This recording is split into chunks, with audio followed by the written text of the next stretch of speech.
Burbank, the media capital of the world.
To participate in the general public comment period, please call now at 818-238-3335. For any scheduled public hearings, please call when prompted to speak if you want the comment to be part of the record. Speaking times will be determined by the total number of public comment cards and callers in the queue at the start of each public comment period. For 1 to 20 total speakers, each speaker will receive up to 3 minutes. For 21 to 39 total speakers, each speaker will receive up to 2 minutes. And for 40 plus total speakers, each speaker will receive up to 1 minute. No additional comment cards or calls will be accepted once the public comment period begins. Good evening and welcome to this special Halloween-themed edition of the Burbank City Council. Today is Tuesday, October 29th, 2024. Before we begin tonight, I ask that all of you in the room and all of you watching virtually join the council in a moment of reflection as we do each week. This moment is intended to begin our meeting with a positive and collective support for our beloved Burbank community. The City Council welcomes everyone joining us this evening, both all of you who are here in the chamber tonight and everyone who's participating somewhere else but very much with us. We encourage you to take a moment right now to reflect on our community and the work that we will be doing together tonight. Although each of us has our own unique reasons for being here, we're united in our shared passion for this wonderful city that we all call home. And as we pause, let us consider our individual contributions and what it means to those around us. Let us find solace in knowing that by working together with a shared spirit of community and partnership, we will always act responsibly for the betterment of Burbank.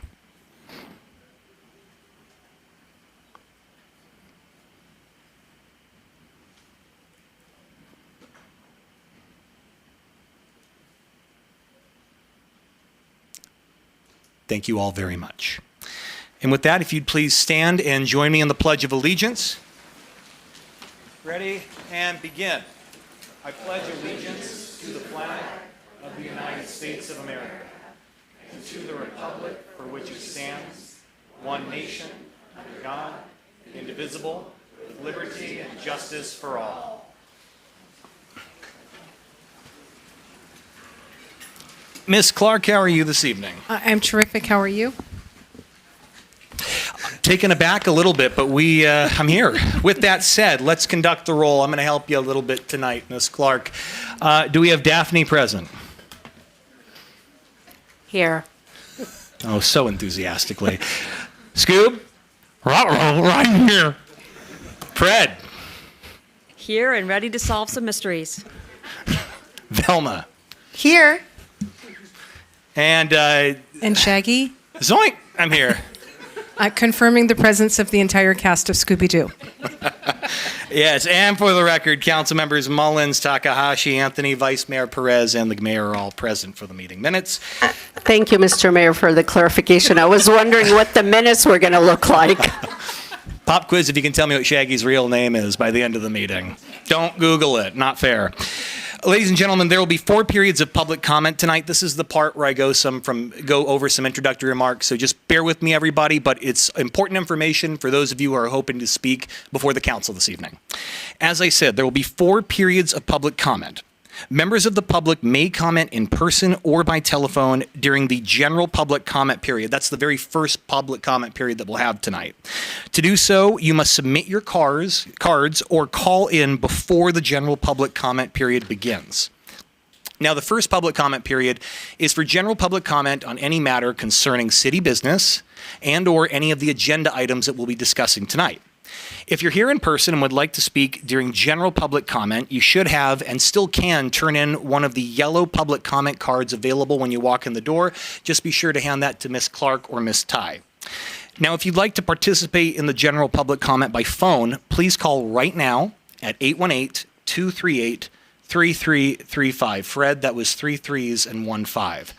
Callers will be placed in a queue until the general public comment period begins, at which time, and here's the important part, no additional calls will be taken. So you want to get in the queue right now so that we don't miss out on our chance to hear from you. If you'd like to participate in public comment for the public hearing by phone, please call anytime between now and the beginning of the public hearing. And again, same number, 818-238-3335. Again, you'll be placed in a queue until that public comment period begins, at which point in time, no additional calls will be taken. Additional public comment periods will be available following the 2 reports that will be received by the council this evening after general public comment and after the public comment on tonight's public hearing. And one final word about our interpreters. We have interpreters available right here in the front row closest to the door for assistance with public comment. We have Spanish and Armenian interpreters here with us this evening, sitting in that row. Please connect with them if you would like their assistance with translation services to our interpreters. If by the start of the public comment period for tonight's public hearing, if no one has made a request of either of you, you're welcome to leave, and thank you very much in advance for your service.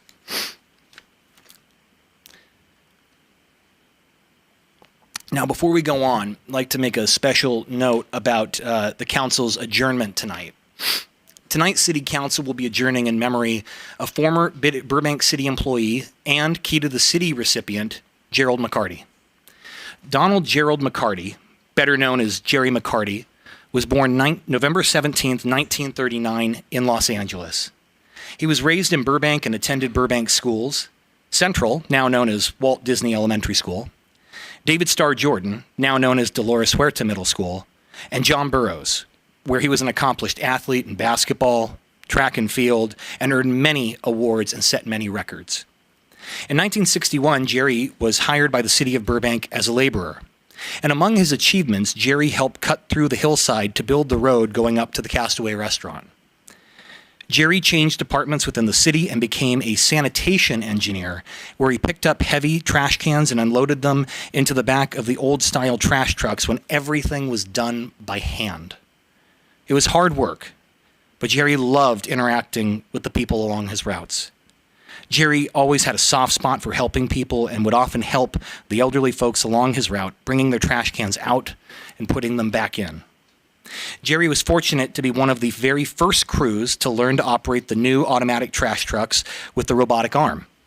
And in November of 1996, Jerry retired after serving the city he loved for 35 years. He and his wife Velma moved north to Morro Bay, where they lived for 27 years.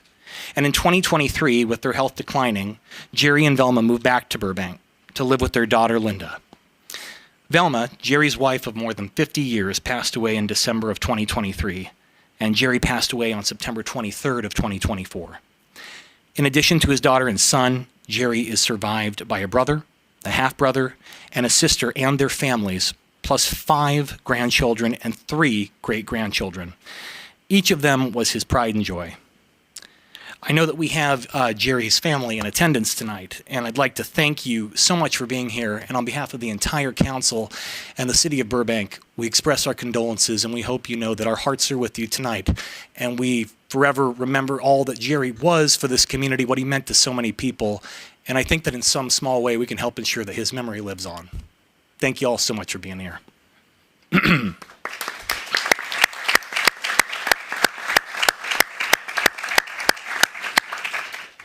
And with that, we have our announcements next on the agenda tonight. We have 7 announcements. I ask that you turn your direction and your attention to the screens overhead. Let's roll the tape. The following are announcements for October 29th, 2024. Please be advised that the City of Burbank will be conducting an earthquake drill at 9:30 a.m. on Wednesday, October 30th for approximately 30 minutes. During this time, services at City Hall, the Administrative Services Building, Community Services Building, and the Central Library will be temporarily down as city staff and members of the public practice a simulated earthquake evacuation drill. The police and fire headquarters will not be participating in the drill and will remain open for service. For more information, please visit the city's website or email citysafetytraining@burbankca.gov. As a reminder, the general municipal election will be held on November 5th. By now, you should have received your vote by mail ballot. If you have not received your ballot or if you have lost or damaged it, you can still vote at any vote center. The last day to register to vote was October 21st. However, eligible voters who missed this deadline can still register and vote as a conditional voter at any vote center. Beginning November 2nd, you can vote at one of 3 4-day Burbank vote centers at the Buena Vista Branch Library, Courtyard Marriott Los Angeles in the Empire Center, and McCambridge Recreation Center.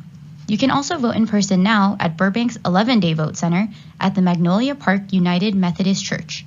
For those wishing to vote by mail, you can drop off your ballot at one of 4 drop boxes in Burbank at Burbank City Hall, Buena Vista Library, Jocelyn Adult Center, and Ralph Foy Park.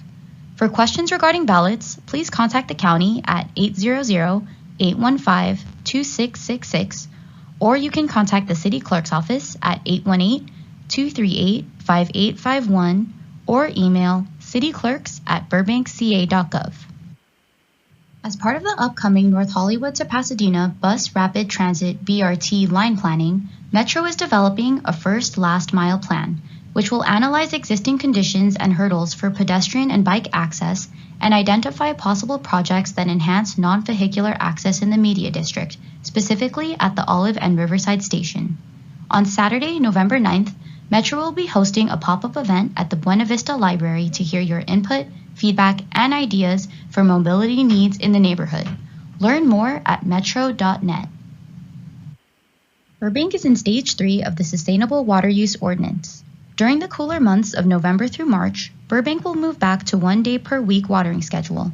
Residents are asked to use irrigation on Saturdays only before 9 a.m. and after 6 p.m. for up to 15 minutes per irrigation station. Hand watering is allowed any day of the week, but should be done before 9 a.m. or after 6 p.m. Please note that the Sustainable Water Use Ordinance does not apply to recycled water. To learn more about Burbank's water conservation efforts, visit burbankwaterandpower.com. Join in shaping the future of the Burbank Fire Department.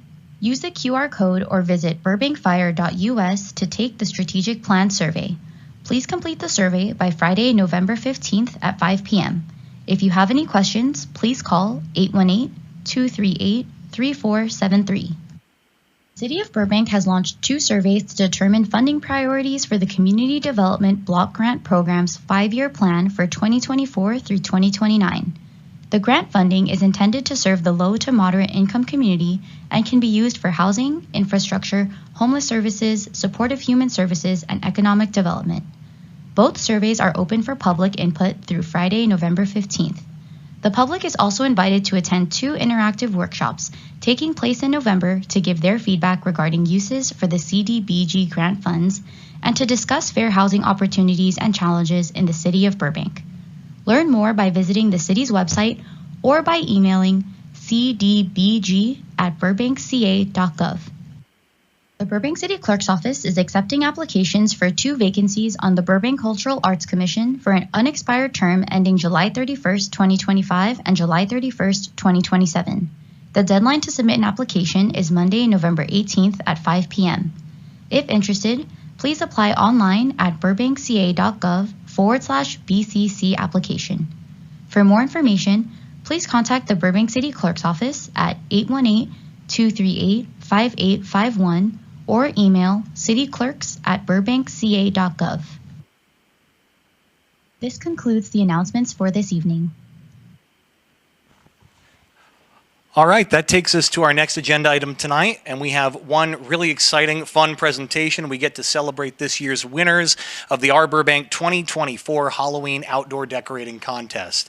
I want to thank everybody who participated tonight, and before I go on, no, your mayor is not having a midlife crisis. I got at least 4 more years for that. I am, however, dressing the part of Shaggy, because apparently I was the last one to sign on to it, and that's the role that was stuck. So, I don't want to have all the fun alone. I'd like the council to come down and join me so everyone can see your ensemble as we get in the Halloween spirit. Come on down right over here. And Vice Mayor, I'm going to have you help me with handing out some of the awards. While they're coming down, I just want to thank everybody who participated in the decorating contest this year. It is one of my absolute favorite times of year to go throughout the Burbank community and see all the incredible light up displays on our homes and our businesses. And I can tell you, it takes a lot of creativity and hard work to enter the contest and to compete every year. And I think it really is one of those small town charms that make Burbank such a special place to be. So to everyone who participated, whether you won or not, thank you for doing your part to make Burbank such a fun and really exciting city. In a moment, we're going to be handing out some certs to all of the winners, but before we do, I'm going to ask that you turn your attention to the overhead screens. We have a slideshow to look at some of this year's winners.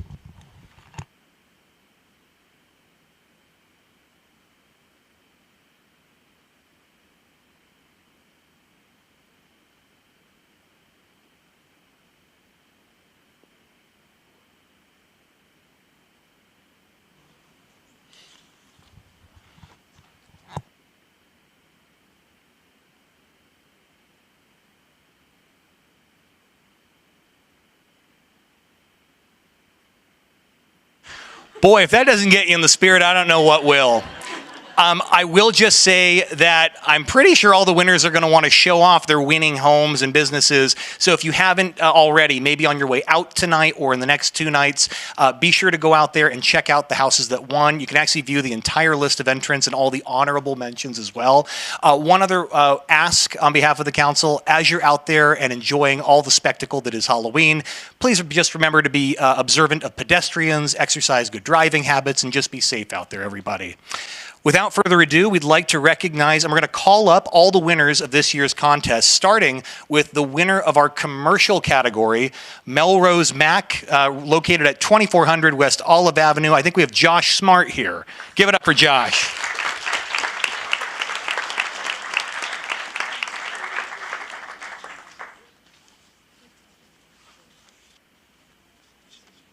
Have you stand right over here. All right, and next up, this is always a great one, our youth category winner. Our youth category winner this year is Carter Frazier. Is Carter here? Hey, give it up for Carter.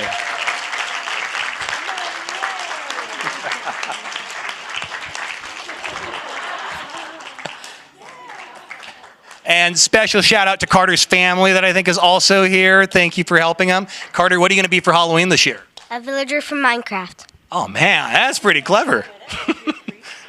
All right, good job, Carter. Why don't you stand right over here? We'll take a picture in a minute. Man, villager from Minecraft. Got to learn how to play that game. Okay, next we have our residential 3rd place winner. Give it up to the Bus family, represented by Alicia Bus. Oh.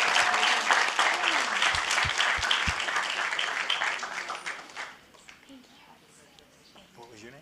Dimitri. Dimitri, nice to meet you. Good job this year. Thank you. Outstanding job. I love that house. Okay. Next, we have our residential 2nd place winner. I don't know if he's here, but Tom Weiss. Tom, you here? Okay, Tom couldn't make it, but special recognition to Tom. Outstanding house this year. Really fun. But as in all things, I can only hand out one, but in this case, 2 first place certificates. This year's residential 1st place winners goes out to Jose Guillermo and Susie Damergian.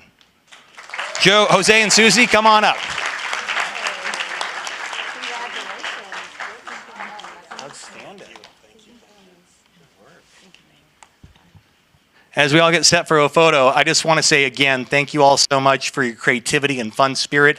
My family's already on my case about how I'm going to decorate the house next year, and you've set a really high bar, so thank you in advance for that. All right, let's all scooch together and take a nice big group photo.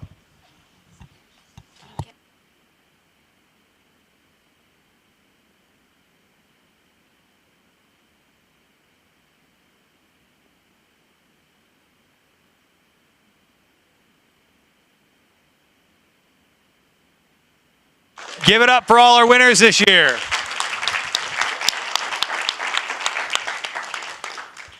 Thank you all so much for participating. Have a wonderful night. Everyone, check out their award-winning homes and businesses. It's fantastic. And Scoob, why don't you send us out with a rut row? Uh-oh, here we go, Jack. I think there's some Scooby snacks behind the dais. All right, Mr. Hess, what do we have on tap tonight? Thank you, Mr. Mayor. I do have one item to report out. I'd like to call up our fire chief, Chief Alvarez, to come up and provide a brief update on our recent youth fire camp, which we recently debuted. Chief Alvarez, welcome back. Good evening, Mayor Schultz, Vice Mayor Perez, Council, Danny Alvarez, Fire Chief. I'm here tonight to share with you that on October 19th, the Burbank Fire Department hosted a youth fire camp at our training center. The camp offered an opportunity for community members that were ages 14 to 18 to come out, spend the day with the firefighters, and learn about the fire service. We had 22 participants. The event was free. It started off with a hands-only CPR class. The students then were issued personal protective equipment, and they went out to our drill ground with our firefighters where they rotated through 3 different stations. The first was engine company operations, where they learned how to pull hose, flow water through high-pressure lines, and simulate automobile fires, putting out automobile fires. They then went to a technical rescue station where they learned all about rope rescue and rope rescue systems, and then a truck company operations station where they raised ladders, climbed ladders, and learned what it was like to be a truck company firefighter. And then from there, we went and did a demonstration of an auto extrication for all the students by our firefighters. It was a fantastic day, and I've got about a 2-minute video that I'd love to share with you so you can see what the day entailed.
So you saw during that video some quotes, and those quotes came from a survey that we sent out to the participants after, and you saw the last 100% of the respondents said that they would definitely sign up if we did it again. So I think it shows that it was a great success. But what I'm so very proud of with this day was that originally we were going to do this as a joint venture with 2 of our neighboring cities, and unfortunately due to scheduling conflicts, they had to reschedule and weren't going to be able to put the camp on until May of 25, and we wanted to move forward with ours. But it created a challenge for us because originally we were going to be able to pool our resources, and so we were faced with the fact that we almost weren't going to be able to do this. And what's amazing is that we needed a lot of instructors there because, you know, we have kids that are climbing ladders and utilizing high pressure hoses, so we have a really high staff to student ratio. And we were able to pull this off because a high number of the people that you saw out there that day were there voluntarily. So they took their Saturday, and spent it out here as part of this youth fire camp so we can put this on. And I think it just speaks volumes of the dedication of our staff, of our firefighters, of our admin staff that were out there, and their commitment to community engagement. And because of that, we were able to put on a pretty phenomenal day. So really proud of that, really proud of them. And I'd like to give a special thanks. Channing Reyes is out here. That video you just saw, she put that whole video together. She did all the social media outreach. She took care of all the logistical needs. So none of this happens without her or the dedicated firefighters that were out there, many of them volunteering their days off. So with that, I have one more thing that I would just love to, since I have an opportunity, I'm up here. You saw in the announcements we're in the process of updating our strategic plan. We have these cards up front that have a QR code. We're looking for input from our community and would love for you to take a quick survey that would allow you to provide some input that'll help us shape the future of the Burbank Fire Department. So with that, if you have any questions, I'd be happy to answer, but that's all I have. Great, thank you, Chief. Vice Mayor, I think you had a question? Not so much a question. I just want to take a moment to really thank you, Chief Alvarez. I know this was one of my budget asks last year, and the answer I got was, well, we're trying something with all 3 cities. And so I really appreciate your initiative and the entire department's willingness to say, well, if our neighbors aren't moving forward, we are. And I think that's a beautiful video. It's a wonderful testament to your work, to all of our department's work, and the fact that they're willing to give up their Saturday to do this.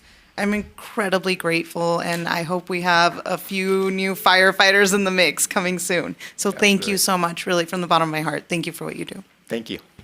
Councilmember Mullins.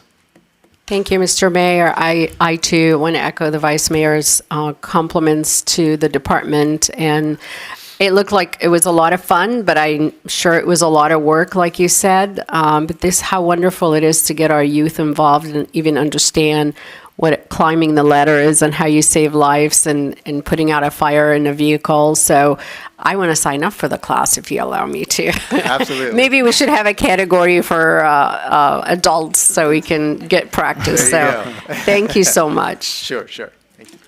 Anyone else? Well, Chief, thank you very much for the presentation. Next time, if you want, I'll suit up again. We did it the first time right on the mayor's show. Yes, sir. I didn't completely embarrass myself, did I? No, not at all. You handled that very well. Thanks for covering for me. Chief, thank you very much. Mr. Hess, anything else? Thank you. No, thanks. Okay, very good. Thank you, everyone. Yes. Okay.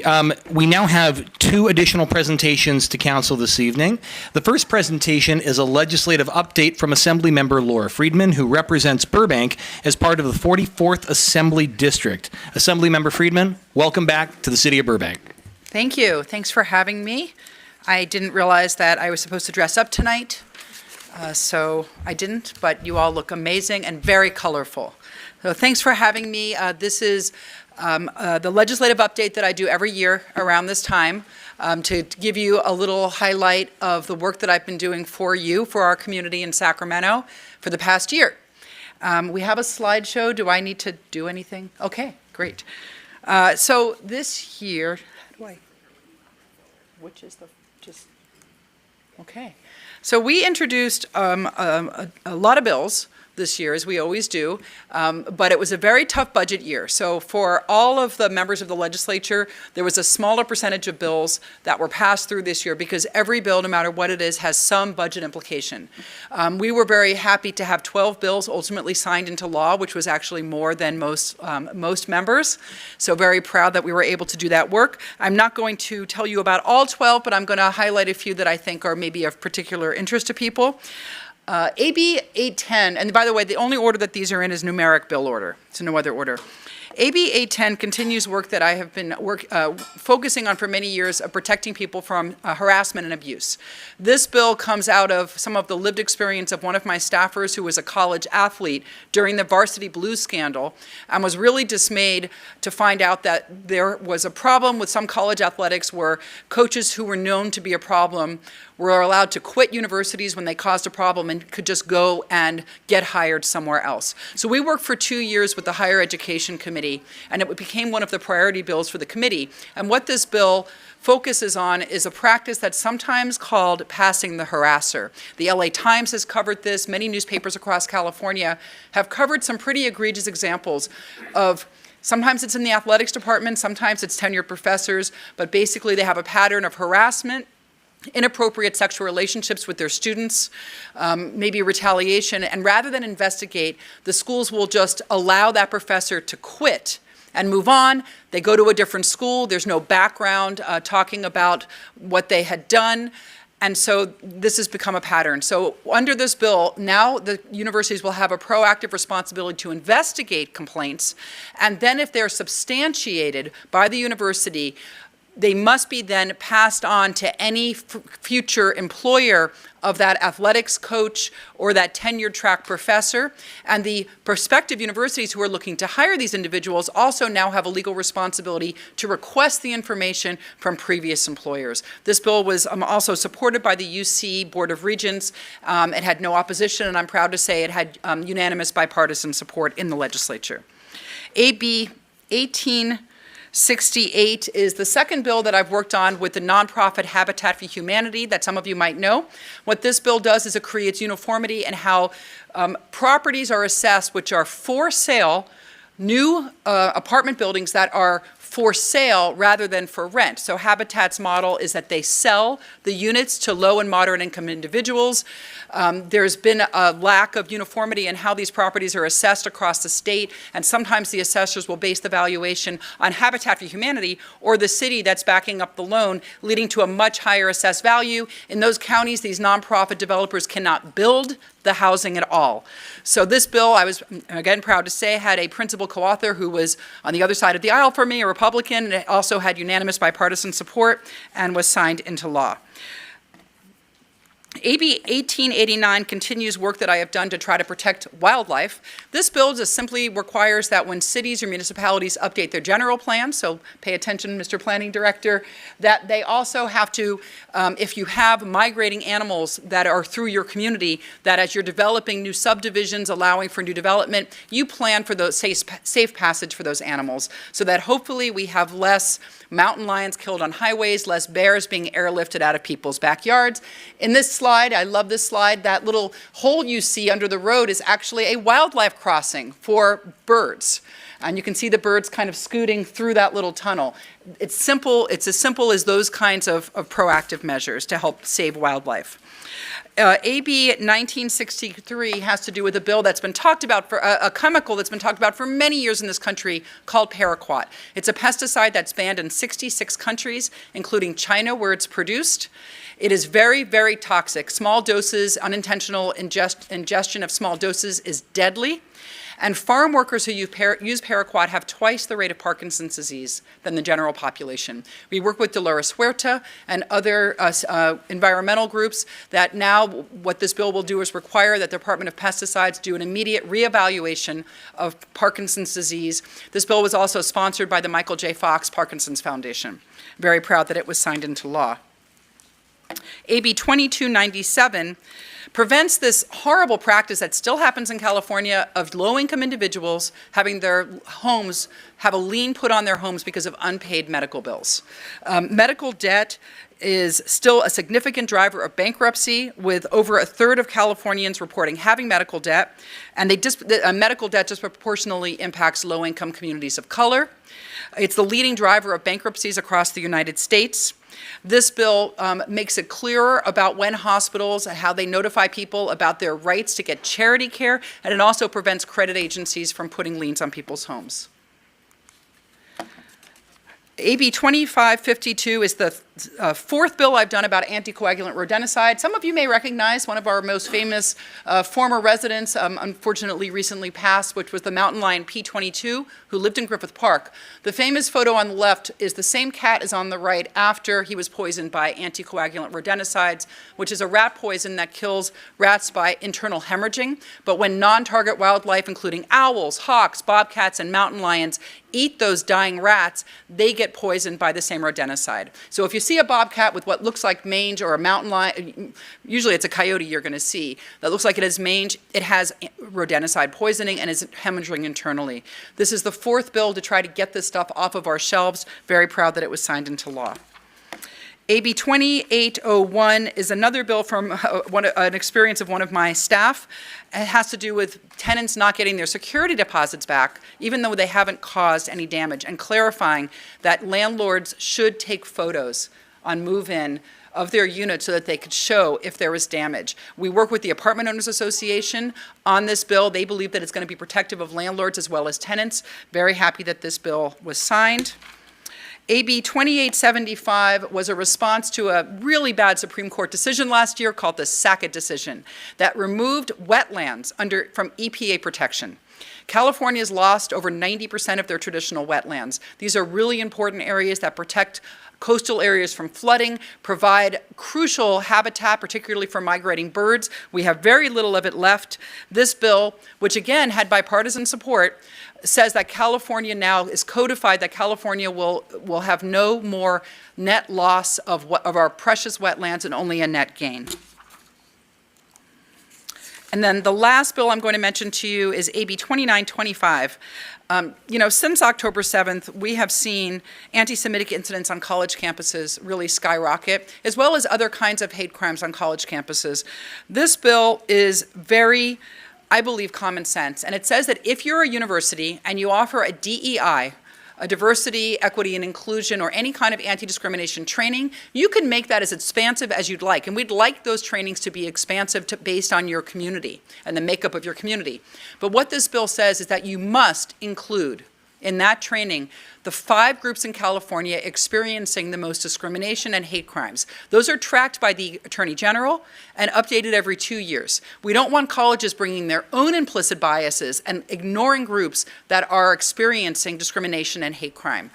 This bill had widespread support from within the Jewish community and other ethnic communities, and also the UC system was supportive of this bill, and I do believe that it will help, particularly with anti-Semitism and Islamophobia, make sure that groups that are being discriminated against have their voices and have that discrimination have a spotlight shown on it. I just want to quickly go through some of the budget victories of the past few years. I'm only going to talk about the last 2 years. In 21-22, I was able to secure and by the way, just so the public understands, when we do budget requests for a city like Burbank, we work very closely with the City Council. And we take our direction from you as to what you would like me to try to lasso from state funding and to bring into Burbank. So this is as much your victories as it is my victories. I was able to secure $5.1 million to fund infrastructure improvements in Burbank to improve safety for pedestrians and cyclists, increase water efficiency, and add electric vehicle charging stations along the I-5 and the 134. We were also, and there's a little breakdown of what that includes. It also includes, right down the block, improvements to San Fernando Road, permanent outdoor parklets in San Fernando Road, better recycled water programs for our fountains, and also to complete the San Fernando Bike Extension, $3 million to go into the bike extension for that safety and recreation. And I was also very proud to have been able to secure $100,000 for the Boys and Girls Club of Burbank to purchase 2 minivans, and that funding flows, again, through the city of Burbank. And then in 23-24, we were able to secure $100,000 for the ACG Bashir Madarosian Burbank Youth Center for their renovation project, and $1.5 million for the City of Burbank's McCambridge swimming pool renovation. Very exciting to see that pool be updated. And then, lastly, just some, if anybody is going to be able to write quickly, even though I'm only going to be in office for another month, I did want to let you know that we are still working for the next month, and if anybody needs us, either in Sacramento with any legislative suggestions or in the district with any constituent issues, particularly around DMV, EDD, anything that's a state agency, we stand willing to help. And lastly, I will just say that this is my last legislative update to you as an Assembly member, because as you know, I am leaving. But I wanted to thank you for being a great partner, every single one of you, for serving your community. It's hard to be a council member. I know from personal experience, it may look glamorous to be in front of that beautiful painting, but it's really hard work. and you put up with a lot of slings and arrows, and you have all served your communities very, very well. I'm proud of each and every one of you, and I'm proud of the work we've been able to do together, and I just want to thank you for all of that, those years of partnership. I also want to acknowledge working with all of your staff members and department heads, everyone here. This is the most incredibly professionally run city, and they serve our community very well. So thank you all. Thank you very much. And if anyone has any questions, I'm happy to answer them. Thank you, Assemblymember Friedman. Colleagues, are there any questions or comments? Oh, okay, I saw Councilmember Mullins first, followed by Councilmember Anthony. Hey, Scooby. I'm sorry, Daphne, please. Okay, thank you. No, I no questions. I just wanted to thank you for coming tonight and giving us an update, and also for your service in the Assembly, and wish you the best of luck. And I'm sure we'll see you back here at City Hall in different capacities. So thank you for everything that you've done for us. Thank you. Thank you, Councilmember. Councilmember Anthony. I just want to say you have been my Assembly member for as long as I've been coming to Burbank City Hall, and so I can't picture a Sacramento update without you, but it's sad to see you go. I'm hoping there is a way we can work together in the future in some other capacity. So thank you for all the work that you've done and for always looking out for us. Thank you. Thank you. Okay. Councilmember Takahashi. Thank you, Mr. Mayor. Thank you so much for this update. I've always enjoyed your legislative updates since you've been doing them since the beginning, so thank you so much for doing this for us. Thanks. Thank you for being a partner with us for the city and going to bat for us to get this funding. This is really appreciated. It helps our community. And likewise, we'll miss your legislative updates. Thank you. Thank you. Vice Mayor? As former staff of the legislature who's had to do legislative updates, I'm always impressed at how well you go through each bill down the list. And I am always impressed by the caliber of the bills and what you're really addressing. I think the first one, AB 810, is probably one of the most important bills we see. And I also appreciate the, I can't say the word, the pesticide bill that affects farm workers. But because I think those are really people-centric bills, and I appreciate that you take ideas from your staff, because there are community members that live right here with all of us. So thank you for that. We're going to miss you in the legislature, but on to bigger things. Well, thank you all, and it's great to see you. Have a wonderful night, and I want to second what you said about being really careful, everybody, on Halloween. As the mom of an 11-year-old, for parents, it can be a terrifying night, so let's all go a quarter of the speed we normally go all day tomorrow. Thursday, rather. Thank you. Wait, I didn't get to go yet. Oh, I'm sorry. I'm kidding. Well, no, I just want to say, Assembly Member, 8 years you've served the Burbank community extraordinarily well. And what I've always admired about you, and I think my colleagues would agree, is that whether folks agree with you politically or on a particular issue, you and your office, I know you have several staff members here, you've aspired to serve everybody to the very best of your ability. And so on behalf of our council, I really want to thank you for that. You've secured a number of extraordinary budget victories for our community. And just to echo what my colleagues have said, Sacramento's loss is going to be felt when you're no longer our Assembly member. You leave incredibly big shoes to fill. But I think that you've done a lot of fantastic work for Burbank, and I hope you're proud, and I hope your team is proud of all the work. So if the audience would join me in please giving Assembly Member Friedman a huge round of applause.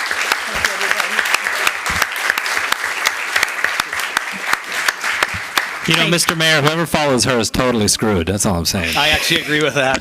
Okay, onward and Thank you, upward. Mr. Mayor. Thank you, Assembly Member. But that's not the only legislative update we have tonight. No. Next on the agenda is a presentation of a legislative update from the city's state legislative advocacy firm, Emanuel Jones and Associates. Coming to us live right here from the great city of Sacramento, we have Kira Ross.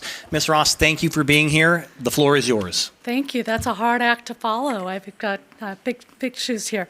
Good evening. Kira Ross with Emanuel Jones here to give you the annual state legislative update. You've heard a lot about what we've already talked about. Let me see if I can get this. There we go.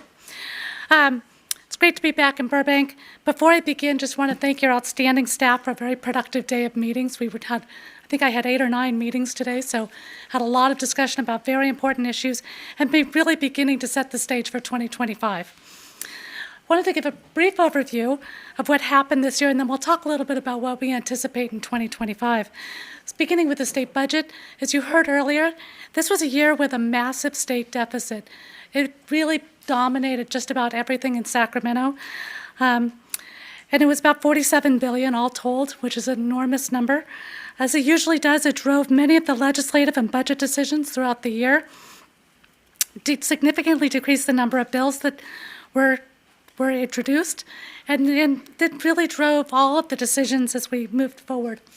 That what we did end up doing was major emphasis on protecting existing programs that were out there, and that's really important. The legislators really wanted to protect, especially safety net type programs that will protect Californians. For cities, $1 billion for HAP, that's very important as we look at homeless issues going forward and the funding for that. We were able to protect active transportation, which is a big program. And then really, I think one of the few little bright spots, especially in the world of housing, was there's about $500 million in low-income tax credits additional to what there has been in the past for affordable housing. I will note on budget before we wrap up, importantly this week, the governor announced that he has a new proposal to expand the film and television tax credit program, $330 million to $750 million on an annual basis. We anticipate, haven't seen the language yet, we anticipate that'll be part of the budget, potentially an early action item in January, so that we'll see that move forward. The good news on the state budget, state revenues are up. $4.1 billion over what we anticipated in June.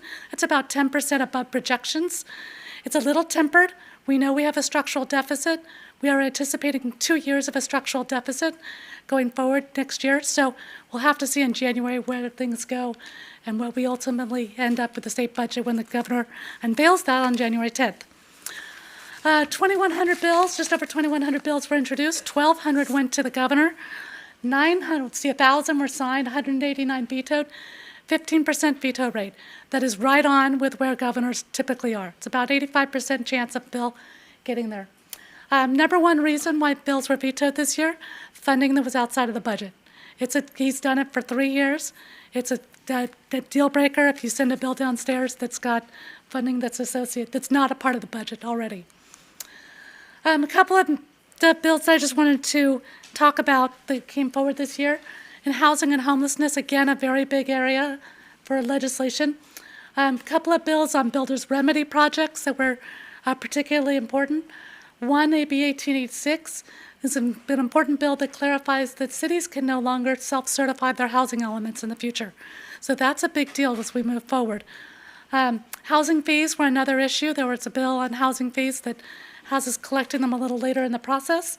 And we also saw some bills on reporting for public housing authorities, and then also we have 2 new categories under RENA as we move forward to try to address really digging in and getting to homeless individuals and making sure that we are accounting for them and making sure that we are planning for them in the future.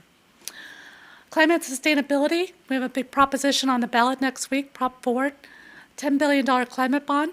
There's some really good funding in there for recycled water, parks, local parks, outdoor recreation activities, and also some funding for extreme heat mitigation. There was an important bill on plastic bags in 2025. We're going to take away those plastic bags from the grocery stand and only have paper and reusable bags in the future. And then the electric vehicle chargers, we had a big bill on that this year. We're going to see more on those issues going forward in the future. Public safety, I'll just say there was a lot of discussion on public safety and retail theft. We've got a big ballot measure next week. We had a 10-bill package dealing with retail theft that kind of went back and forth, and there were some, as you probably saw, quite a bit of politics around that. Big issue. I think we'll see more on it in the future. But between both Prop 36, if that should pass, and the governor's 10-bill package, we've done a lot in this space. And hopefully that'll really start to make some differences going forward. Extraordinary session. The governor had his bill, maybe X21, dealing with gas prices. Still a lot of conversation about gas prices. There's a big vote at the Air Resources Board next week on low carbon fuel standard that could impact the price of gas prices going forward if that should move forward. It There's also a big bill on labor on vacancies that's going to require cities to report out in a public hearing what we're doing about vacancies and retention of staff moving forward. It was a big priority for labor this year. The last issue I'll mention is not in the slides. It was a big issue this year. It came up a couple times in meetings, is e-bikes, electric bikes, and the regulation of them moving forward. A lot of legislation this year. We anticipate even more next year. It's a hearty discussion in Sacramento about what do we do on the electric bikes, especially for kids under 16. How do we address that, and what does that look like? There's a study coming forward, and we anticipate that legislation will be a big issue on that this next year. Looking forward, obviously, a big election next week. The legislature will be back for one day in December and then back in January for the real deal. Governor comes out with his budget right about January 10th. That'll set the stage for budget discussions moving forward. A couple of big issues that we're watching right now: impact of the November elections. Where things go next week could have dramatic effect on Sacramento, what our legislative year looks like. We're going to have at least 36 new legislative members. That's one of the largest classes we've had in a long time. That will change a lot of the discussion based on who's coming in and where they stand on politics. State budget deficit, we mentioned that. Reauthorization of cap and trade will be a big discussion in January. Could have very significant impacts on cities and counties and also on utilities in California. And then finally, we've got a governor who's in his final 2 years. He's facing high gas prices, inflation, high housing prices, a lot of big issues, and he will probably set the stage for his legacy.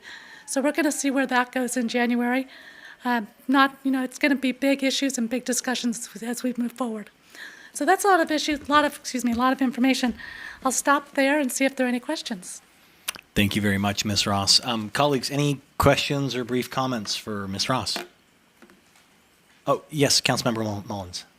Thank you. I want to go back to, you mentioned $750 million for entertainment industry? Yeah. Okay, I just want to make sure the amount is correct. I wrote it $750 million. So it's the film and tax credit, film tax credit program. Today it's $330 million a year. They're going to expand that program to $750 million a year.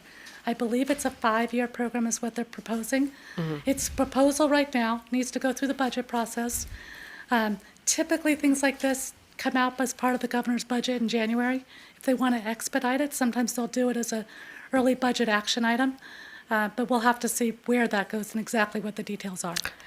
Thank you for that. So it hasn't been approved yet because it's going to the budget. No. Is there anything local agencies like ourselves that we can write letters or encourage this to move forward, given that we are the capital media of the world and we have a need here in the city?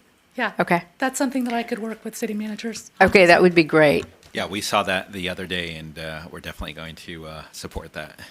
Okay, I appreciate it. Yeah, because it caught my attention. We're having a lot of issues. People are leaving, California, and it's obviously affecting Burbank as well. So thank you.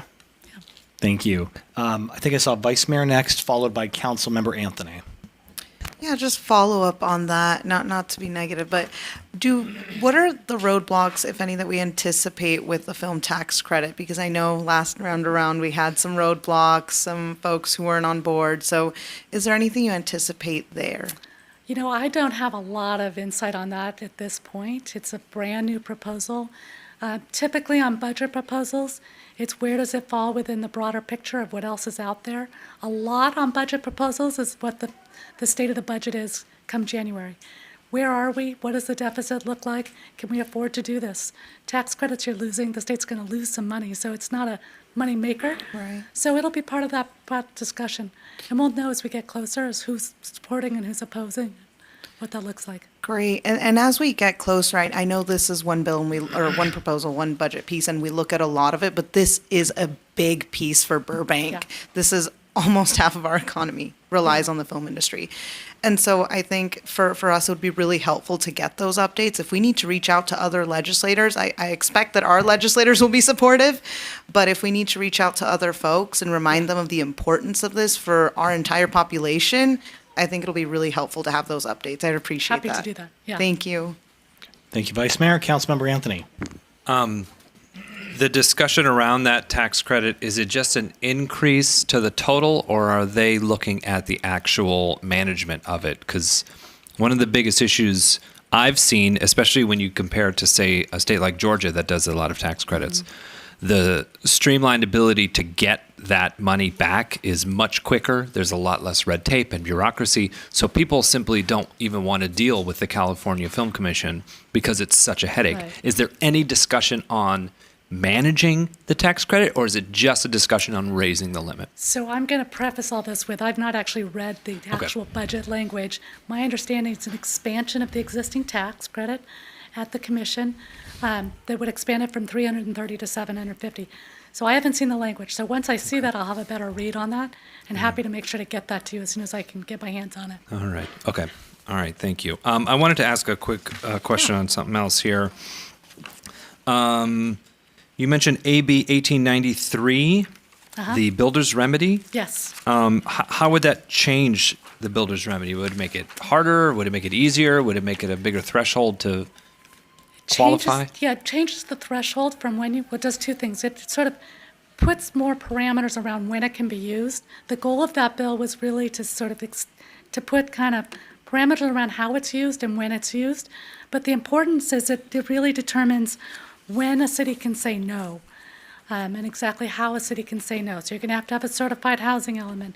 You'll have to have met certain parameters in order to say no to a builder's remedy project that comes in.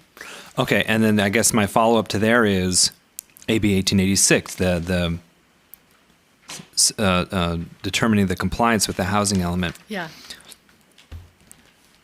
Typically, and maybe our staff could tell me if I'm wrong or not, we go through all of our process to make sure that our housing element fits with what we have.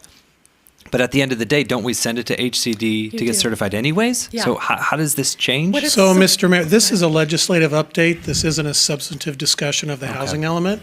So you have to limit it to the pending bills discussed. Oh, okay. I guess it hasn't been signed and it's not. That one has been signed. Oh, it has? Yeah. All right, you know what? I know what I'm going to do later. All right, thank you. Okay. Councilmember Takahashi. Thank you, Mr. Mayor. Thank you so much for this update and for all the work you do to follow these bills and help us stay on track and advocate for us in Sacramento. I also agree with my colleagues about keeping updated on that tax credit. Very interested in that. Thank you. I'm also interested in updates on what's coming through around e-bikes. I attended an e-bike discussion at Cal Cities, and it's something that's on the minds of a lot of communities, as you know. And I ride an e-bike, and so it's close to my heart as well. And I think that we have an opportunity to be smart about what we do locally. And then for the retail theft legislation 10 bill package, on all these bills, they're already been signed, right? They're already. Those have all been signed. Okay. Yes. Do they have varying times of when they're going to be starting and applied, or like are they all at the same time? I believe they all go into effect January 1st, but we could double check and make sure. Okay. Because it's a lot of little changes, or some of them big changes. So I want to just kind of keep an update on how that's all integrating into our current system. And I also think that if it's okay with staff, that the police commission would probably benefit from getting a more detailed, maybe overview of these bills too. They'd be interested in that, and the e-bikes too, actually. So they would probably be interested in both of those things, if that's okay to have them hear it as well. Thank you. Great. Anyone else? Ms. Ross, I just want to say thank you. It's been a pleasure serving with you for 4 years. I think we've done some good advocacy together. On the issue of the tax credit, I won't get into a substantive discussion, but my understanding is that if approved, it could take effect as early as July 1 of next year. I think if the city has any thoughts on expanded eligibility criteria so that productions for commercials or animation or expedited approval times, other issues that we may see at the local level that could be good changes at the state level, I would encourage the next council and the manager to work closely with the legislative platform and make sure that our voice is heard early next year, because I do have a feeling that these will be issues that are elevated in the Capitol. The other thing I wanted to ask you about, though, is not in your presentation, but I'm asking because our state senator championed it. SB 98, as it relates to state funding, I believe that was a Portantino bill. Could you give us just a 30-second review of that bill? In terms of what happened to it, or sort of where it went? Yeah, my understanding, SB 98 was it was originally intended to change how we fund our public schools so that the funding is based on enrollment as opposed to average Right. daily attendance. I understand it faced some obstacles. So where did it end up? I don't believe at the end of the day he got it signed. That was a major effort on trying to change how we get, as you said, how you get funded from the public schools. But at the end of the day, it faced a lot of opposition from some school districts who did not agree with that they should change the funding mechanism. They thought that the existing funding mechanism was a better option. All right. Thank you very much for that. Colleagues, does that beg any other follow-up questions? Ms. Ross, thank you so much for being here. We'll see you again soon, I'm sure. Absolutely. Thank you. Take care. All right, folks, in a moment, we're going to have a report on our closed session. I just wanted to give a reminder that if you have not already done so, this is going to be your last warning to turn in your public comment card to Ms. Clark so you can be heard on an item of general public comment. Scooby, if you're hoping to call in, that number again is 818-238-3335. Three threes and 1 5. I do want to 3 threes. give an update on the score. It is we're down 2, 4-6. So. Joe's giving me a look. On that note, I'm also going to mention, again, if you need interpretive services, we have our interpreters here in the front row.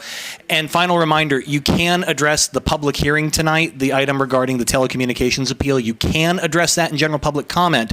But if you want it part of the record on that item, you want to make your public comment not now, but when we have public comment on the public hearing, which will follow immediately next. With all that said, now is, I'm sorry. Mr. City Attorney, would you please report out on our closed session tonight? First, I must report out to the dog that some people have recorded the game and wish not to hear the score in the middle of the council meeting. Secondly, I'll report out to the public for the council that City Council met this afternoon at 4 p.m. to discuss 2 items in closed session. The first item was a matter of existing litigation in the case of Taylor Renee Panacidi versus City of Burbank, Darren Owen Arjun et al. Concerning personal injury pursuant to Government Code Section 54956.9D1.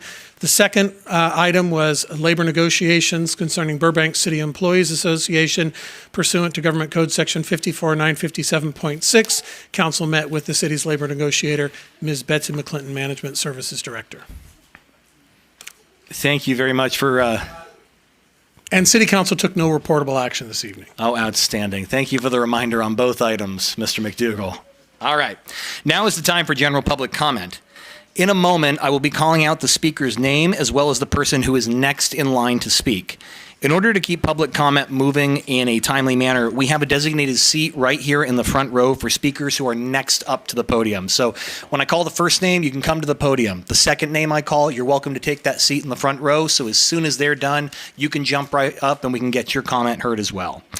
A timer is available on the podium. This is also a final call for general public comment for any need for interpreter services. So make sure to visit them if you need help during general public comment. Again, you may choose to use the first period of public comment to address an agendized report or tonight's public hearing, but you will not be able to speak to it later after the staff report. We ask that you state your name for the record. The general public before I go on, to our 2 interpreters, do we have any requests for general public comment? Okay, so you're not quite free to go yet, but it doesn't sound like you'll have any work to do for general public comment, so thank you, and we'll get you home as soon as we can. The general public comment period is now beginning, and no additional cards or calls will be accepted from this moment forward. Madam City Clerk, how many public comment cards do we have for general public comment? We have 15 cards. Okay, and how many callers do we have in the queue? 1. All right, there being 16 total commenters in accordance with City Council recently approved policy, each speaker will have 3 minutes to address the council based on the number of cards and callers that have been placed tonight. With that, let's go to our first speaker. Our first speaker will be Mr. No on ABC, aka Joel Schlossman, followed by Ron Bax.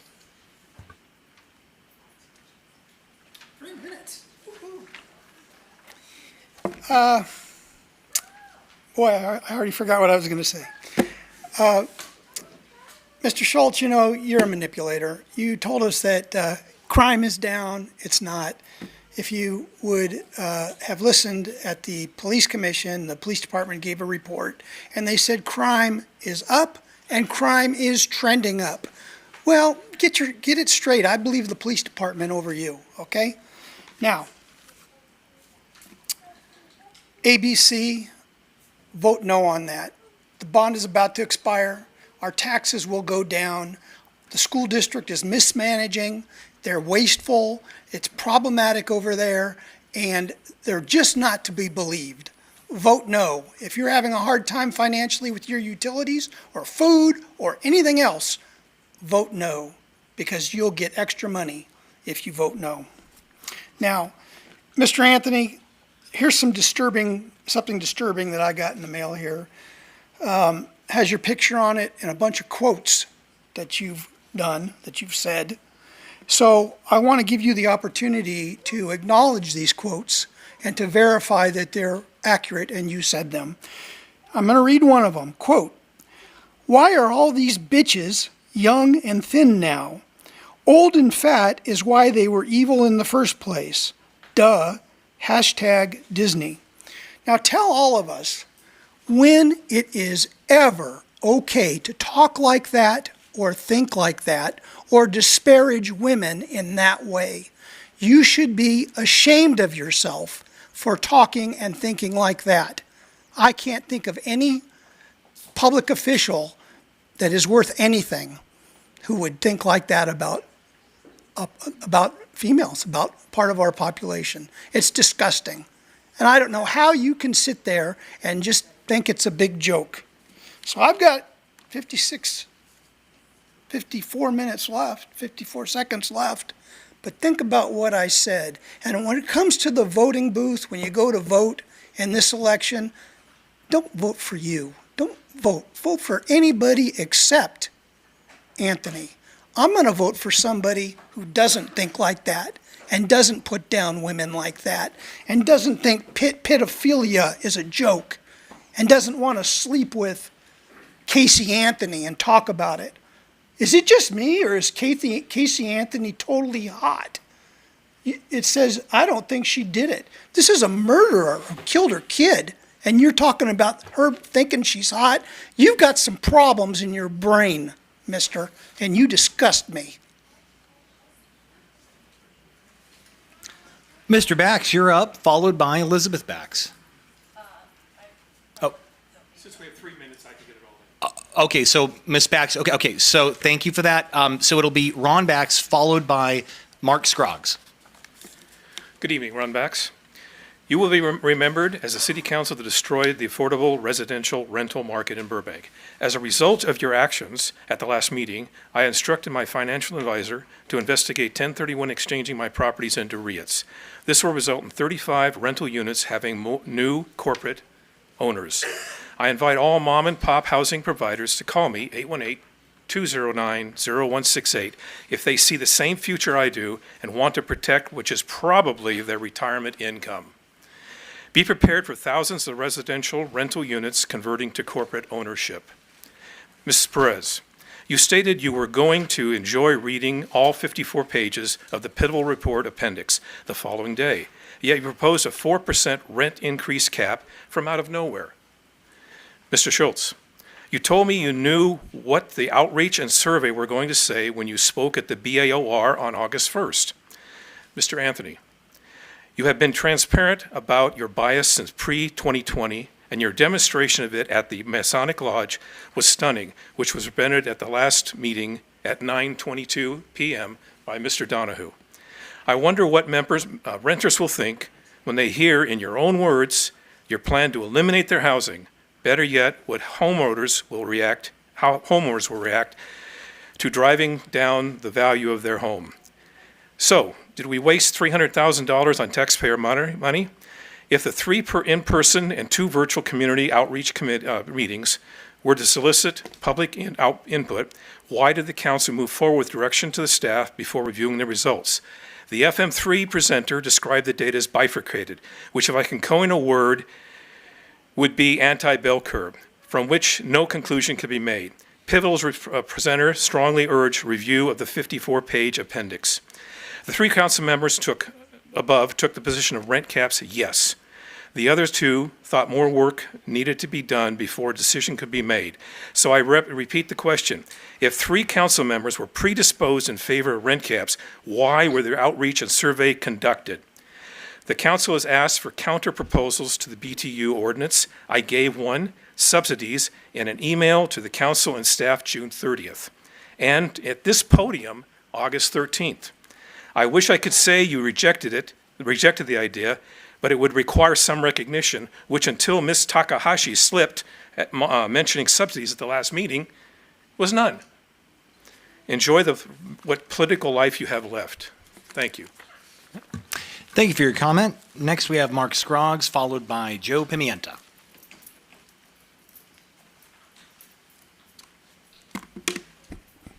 Good evening, everyone. I'm going to talk about the entertainment industry. I know some of the stuff was just brought up a little bit ago.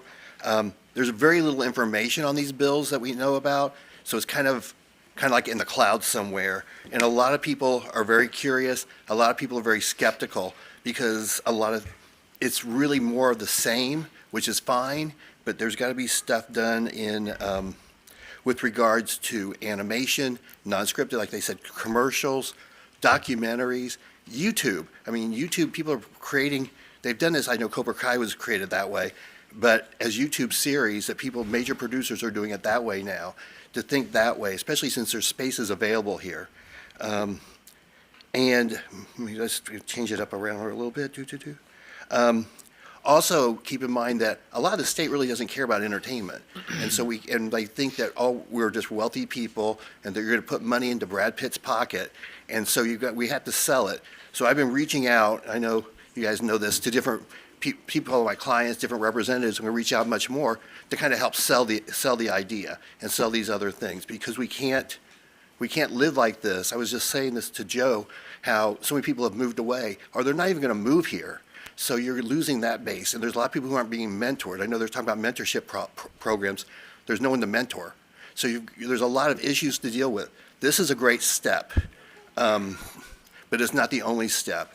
And it'll just be feeling like you're giving more money to the big studios, which they use and do these things with the incentives that kind of screwy when you read about it. So like I said, I'm reaching out to other people. I got a couple ideas I'll email you guys later, like for the community.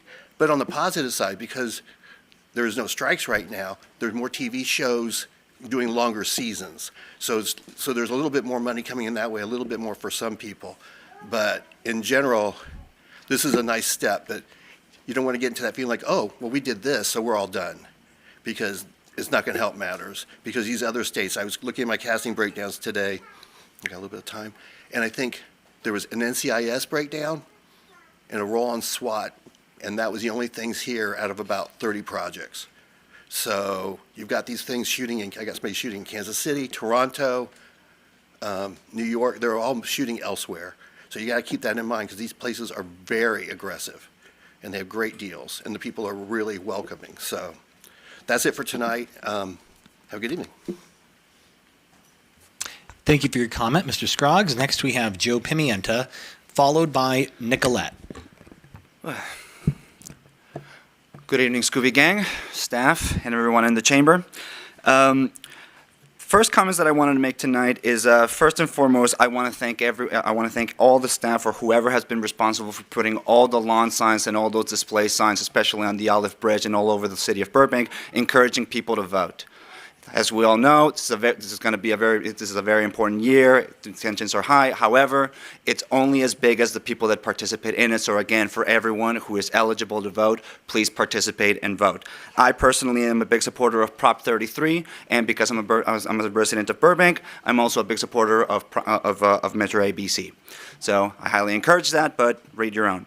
The other thing that I wanted to focus on tonight is, as you all know, I have stepped in here multiple times talking about how important it is to have more bike infrastructure and to develop more plans for pedestrians and alternatives to cars, such as bus transit and cycling. The thing that I wanted to bring up to your attention is that amazing bridge on Providencia, also referred to as the IKEA Bridge or the Providencia Bridge. It is by far the safest bridge to get anywhere between the east and the west side of Burbank. However, it is mostly unknown by most people that either bike or even people that don't. And I do kind of wonder, because it has been brought to my attention that the people responsible for that bridge is Caltrans. However, the surrounding area is still in Burbank. And the thing about that area is that it's not very welcoming. So at some point in the future, I would like to welcome the discussion on how we can make that area a lot more welcoming in order to make people realize what a good opportunity that bridge is. Again, sometimes it is poorly lit, and there's other things about that area that would require some beautification. But again, the bridge is great. The bridge is safe. The bridge is, it separates the cyclists from the rest of the freeway. The view is amazing. But again, for anyone who likes public art, or for anyone who likes to, who would prefer stronger lighting, or for anyone who could think of other things to do in that area, because that area is predominantly industrial. However, that doesn't mean that it cannot be welcoming or that there aren't opportunities on how else to keep going in that way. Lastly, with my last 40 seconds, I just want to bring up, because again, as you all know, I'm a participant with the Burbank Tenant Union. I wanted to bring up to your attention that City of Los Angeles, as of today, made a unanimous vote to permanently close the renovation loophole. So for anyone who's curious into seeing how they did it, and as much as you have all made great efforts in order to do it here in Burbank as well, let's look at what the City of Los Angeles also did in order to take the step of tenant protections even further. With that, as always, thank you for your time. Happy Halloween, and I hope you keep solving all those mysteries. Get yourself some nice Scooby snacks. Thank you. Thank you for your comment. Next, we have Nicolette, followed by Carl Isbicki. Good evening, City Council. Before I begin, can I have everyone who's supporting our appeal against 5G please rise? My name is Nicolette. I'm a local mom and resident living just doors down from the proposed project at 800 South Main Street. I'm also a member of the 5G Coalition. I homeschool my 2 young children, and I am deeply concerned how it will affect our health and safety being in such close proximity. If this project were to pass, I would be forced to relocate our family from our home we worked so hard to purchase over 10 years ago. I was born and raised in Burbank and never imagined having to leave the city that I love. If the council does not stop this project and create common sense ordinances to protect our children, we will have to move to another city that prioritizes health and safety of their community. At the first appeal hearing in July, the most experienced commission member with 12 years, Chris Rosati, recused himself, but later stated that he would have honored the most conservative use of the land, being R1 residential, and would have denied the permit. Chris Rosati fully supports our coalition. Tonight, you have the choice to make Burbank better and deny this permit. Thank you. Thank you. Thank you for your comment. Before I go on, everyone, I know there's a lot of enthusiasm in the room. I have traditionally asked folks to use jazz hands and other more visual cues, just because when I have to go through this explanation, it slows the process down a little bit. I want to make sure we can just get through all the speakers. So thank you all so much. Before I go on, if I mispronounce any names, feel free to correct that before your time begins. I got Carl Isbicki, followed by Connie. Good evening, esteemed City Council members. As a local realtor in the area for over 30 years, I have the privilege of selling many homes in the area and owning property here. I've witnessed how even the smallest perceived negative can impact the market. In this case, this negative, the tower, is a significant and real issue. While I won't detail the health concerns regarding the cell tower, you'll hear it from the others. I'd like to focus how it affects property values. A cell tower near a school or a quiet neighborhood will undoubtedly lower the values. Some buyers may not be concerned, but the majority will, and that hesitation directly affects prices. In a market like Burbank, prices are good for a reason. Everyone wants to live here, thanks to the good work that you all do. For homeowners, that can be it could devalue properties by 10 to 12%. The cheapest condo is around $600,000, and the most affordable home is $800,000. So this loss could be somewhere between $60,000 to $80,000, and that's quite a big amount. We all appreciate the need for good phone reception, but it shouldn't come at the cost of devaluing properties and harming neighborhoods. Let's find a more suitable location for the tower. As Albert Einstein wisely said, I fear the day when technology overlaps our humanity. Let's ensure that day isn't today. Thanks for your time and consideration. Great. Thank you for your comment. And thank you all for the jazz hands. I love that. I'm a big fan of that. It's a theater thing. Next we have Connie, followed by Jessica Mackinson. Hello, my name is Connie. I'm an early childhood educator at our village preschool. Our village preschool is mentioned and is located 300 feet from the proposed site. I'm very concerned about this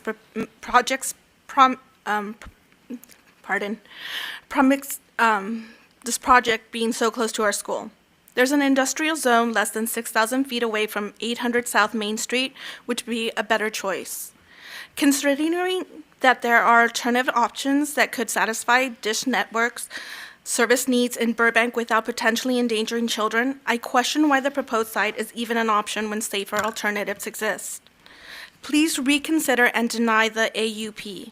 Please also consider the urgent need to create an ordinance requiring WTFs to be set back at least 1,640 feet from sensitive areas like schools, daycares, parks, hospitals, residential areas, so this never happens again. On that note, I would like to present you guys with this sign made by the children that says, "Please protect our future." It has their handprints. So I would like to present this to you guys. Thank you very much. If you want to, you can submit that if you'd like to Miss Clark, and she'll mark that and scan it or take a photo. We'll get that online so everyone can see it. Thank you. Next, we have Jessica McKinson. I apologize. I know I'm saying that one wrong. Followed by Sherry Tilley. What's the proper pronunciation? It's Makinson. Makinson. Okay, whenever you're ready. Thank you. I'm a parent at our village preschool. My son Ellis is 3 years old. This proposed site, or the approved site of this cell tower, affects hundreds of small children who are not included in the research done on what 5G does to the human body. They haven't done research on what it does to children. Children are more susceptible, their bones are softer, their organs are different, and they absorb 5G and they absorb EMFs at a greater rate than adults do. This is Dish Network's 5G cell tower proposal. They're getting in the game of 5G. What happens, I ask you, when Amazon decides to get into 5G and Consumer Cellular decides to get into 5G, and there's no regulation done on where the placement of these towers can be placed? Burbank doesn't have any in place.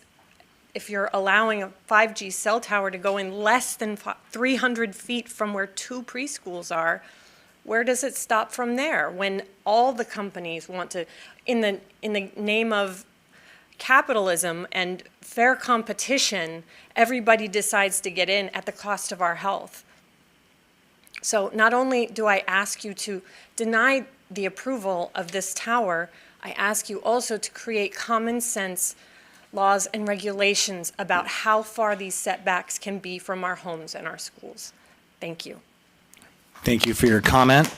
Next, we have Sherry Tilley, followed by Janice Kim. Hello. Hi, my name is Sherry Tilley, and I've lived in Burbank since 1982. My husband and I own a business here. We own a home here. And the reason I asked to speak tonight is to I just feel so disappointed in Burbank that we have no ordinances. Why? I mean, this is going to affect children. My friend, Nicolette, and her family live right behind this building. It's over 35 feet tall, which is, I don't even think that tall a building was supposed to be built there, and I'm not sure why it was allowed. But on top of that, you're going to allow them to, Dish Network, to put 6 10-foot towers on top of this building right behind where my friend and her family live. And I don't understand that. Not only that, but these 5G towers, from what I understand, they are going to be faced right towards an apartment building. They're going to be right at the same level. If those people have children, is it not going to affect their children? My heart just breaks that Burbank does not have an ordinance. I would ask that you please, please, please, somebody write an ordinance saying that there needs to be a certain distance between the children and people's homes where we're going to allow these 5G towers. These are not these little towers that are put on the light post. These are 10-foot towers on top of this building. You know, from what I understand, there's 3 schools that are within a short period, 2 preschools and then the elementary school that's a little bit further away. This shouldn't be allowed as far as I'm concerned. And I'll tell you, these people, I understand, that owned the preschool put a lot of money into bringing their business to Burbank. And now what are we doing to them? If we let this pass, it's going to really damage their business. I mean, would you want your children or grandchildren to go there? I wouldn't want my grandchildren growing there. I wouldn't want that. And I just ask that you please, think long and hard about this, because it's, it's going to set a precedence if this passes, and then they can do that, next to my house or next to your house or next to your kid's house. And it's just, I don't think it's fair to these businesses. I don't think it's fair to these families. They're not going to feel safe. And I'm just concerned that we don't already have laws. Thank you for your comment. Appreciate it. Next, we have Janice Kim, followed by Rachel Diaz.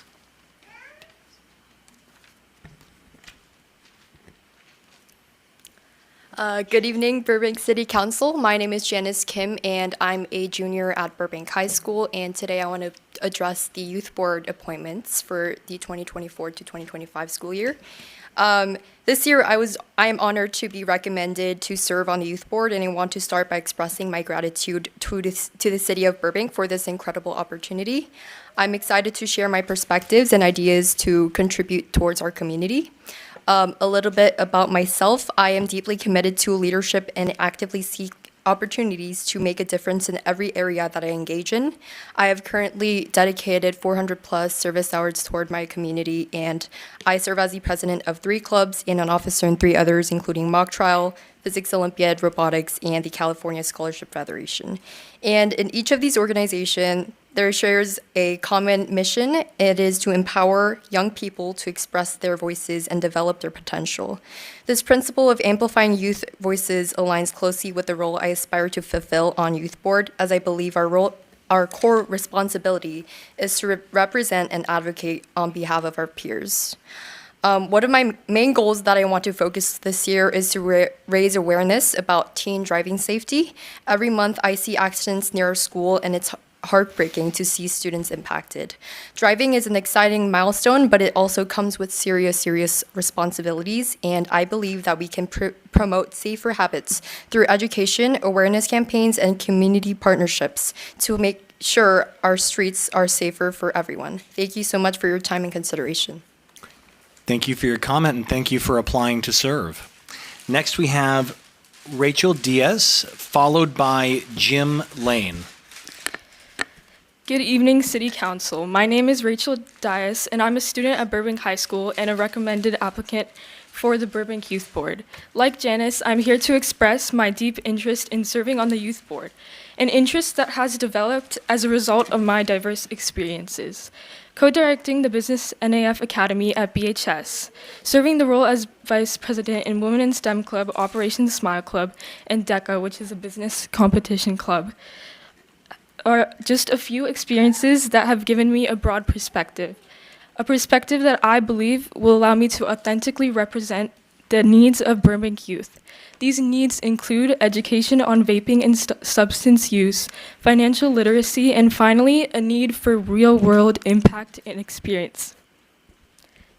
which the Business Academy at BHS has taken a step towards with our involvement in social media and other marketing for the Burbank Tournament of Roses. By serving on the youth board, I hope to address these issues while creating even more opportunities for the youth through student-led initiatives. Thank you all for your time and consideration, and most of all, thank you to the City of Burbank for this wonderful opportunity. Thank you for your comment and applying. And it was Ms. Dias? Okay, thanks. Sorry for the mispronunciation there. Next, we have Jim Lane, followed by Sanchana Karthik. Thank you, Jim Lane. Very inspiring to see young people come out and do this. Thank you, Mayor Schultz, for defending our city. California Association of Realtors and other outside groups have lied about our city, claiming that our crime rate has gone up, homeless population has gone up, and we are over budget. Mayor Schultz stood up for us when he set the record straight that all this is a lie. You showed that we are not going to become another Springfield, Ohio. The two people who most benefited from these lies are candidates Ms. Wilkie and Mr. Rosati. They need to do more than say, we can't control what outside groups do. Well, you also need to state, just as the mayor has, that these are lies. I believe Mr. Rosati is a member of the California Realtors Association. I would assume a member of that esteemed organization would be able to pick up the phone and call someone. I've tried, but they're avoiding me. If Wilkie and Rosati have spoken out against this, as the mayor has, then thanks, but I haven't seen it. The irony, of course, in all of this is that these lies from a realtor association can actually depress our property values. Ms. Mullins is actively campaigning for Wilkie and Rosati. I sent her an email over the weekend detailing a very disturbing experience I had with Mr. Rosati at my front door when he was canvassing. Among other things, he called me garbage and then sarcastically asked me if I wanted to kiss him in true homophobic fashion. I haven't heard back from Ms. Mullins, and I'm letting the council know that if she or any other council member want to discuss this, just let me know. I must say that given what I now know about Mr. Rosati, I have to seriously question Ms. Mullins' judgment here. Short-term political gain to get your friends on the council will lead to a long-term deterioration of the council's reputation.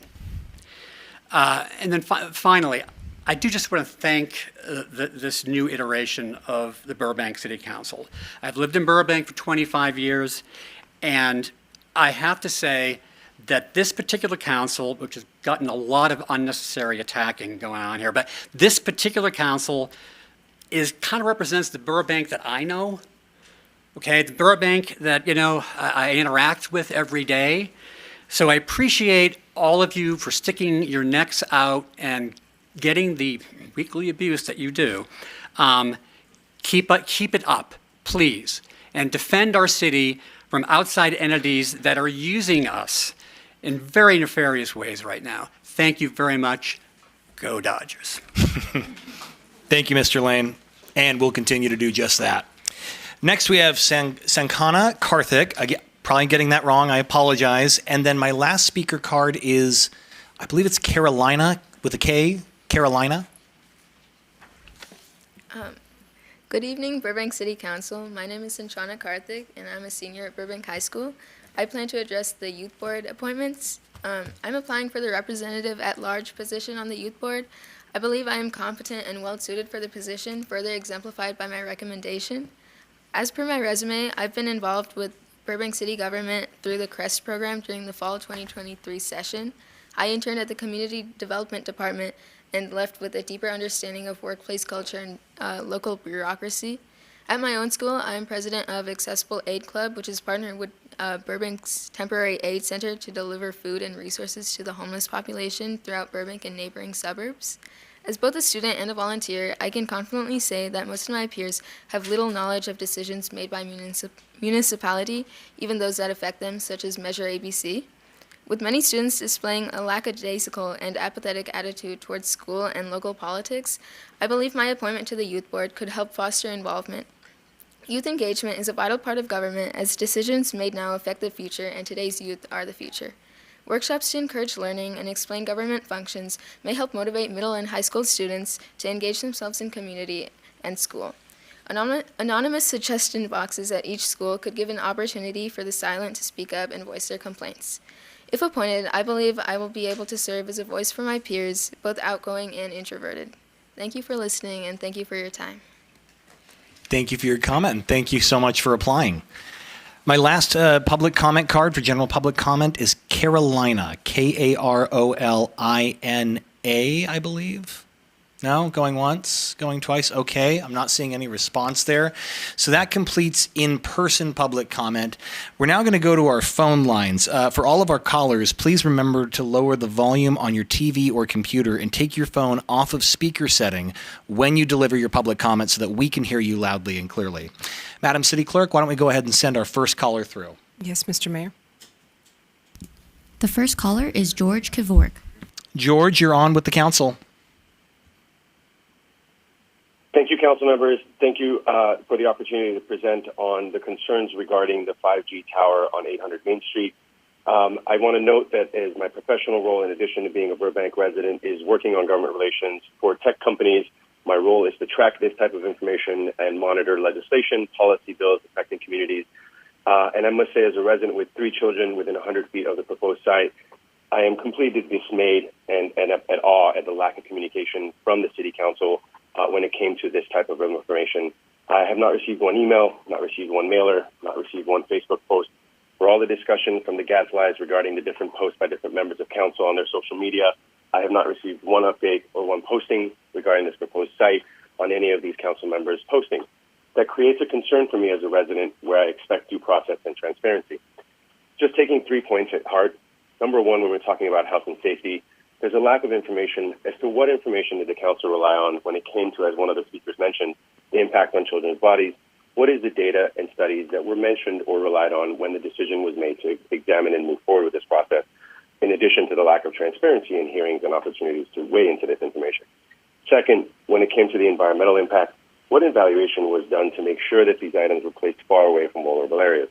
Again, there is a lack of transparency where we're relying on a local daycare to provide us information as to what information, as opposed to my local government officials and my local district officers.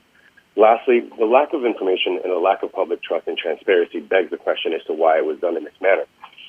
We are all supportive of innovation and technology. It is our role. We have seen that, whether it is a touch of the button to enable us to order Amazon products so that our children can have diapers or our children can have their books for their schools and utilities.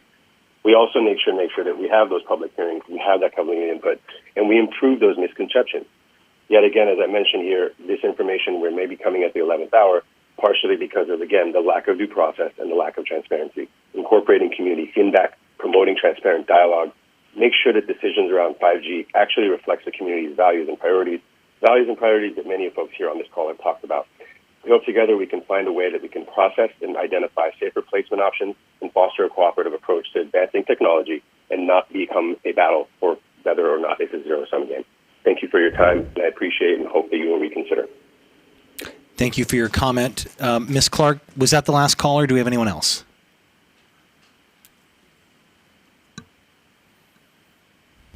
That's our last caller. Okay, thank you very much. There being no further general public comment, I now declare the general public comment period closed.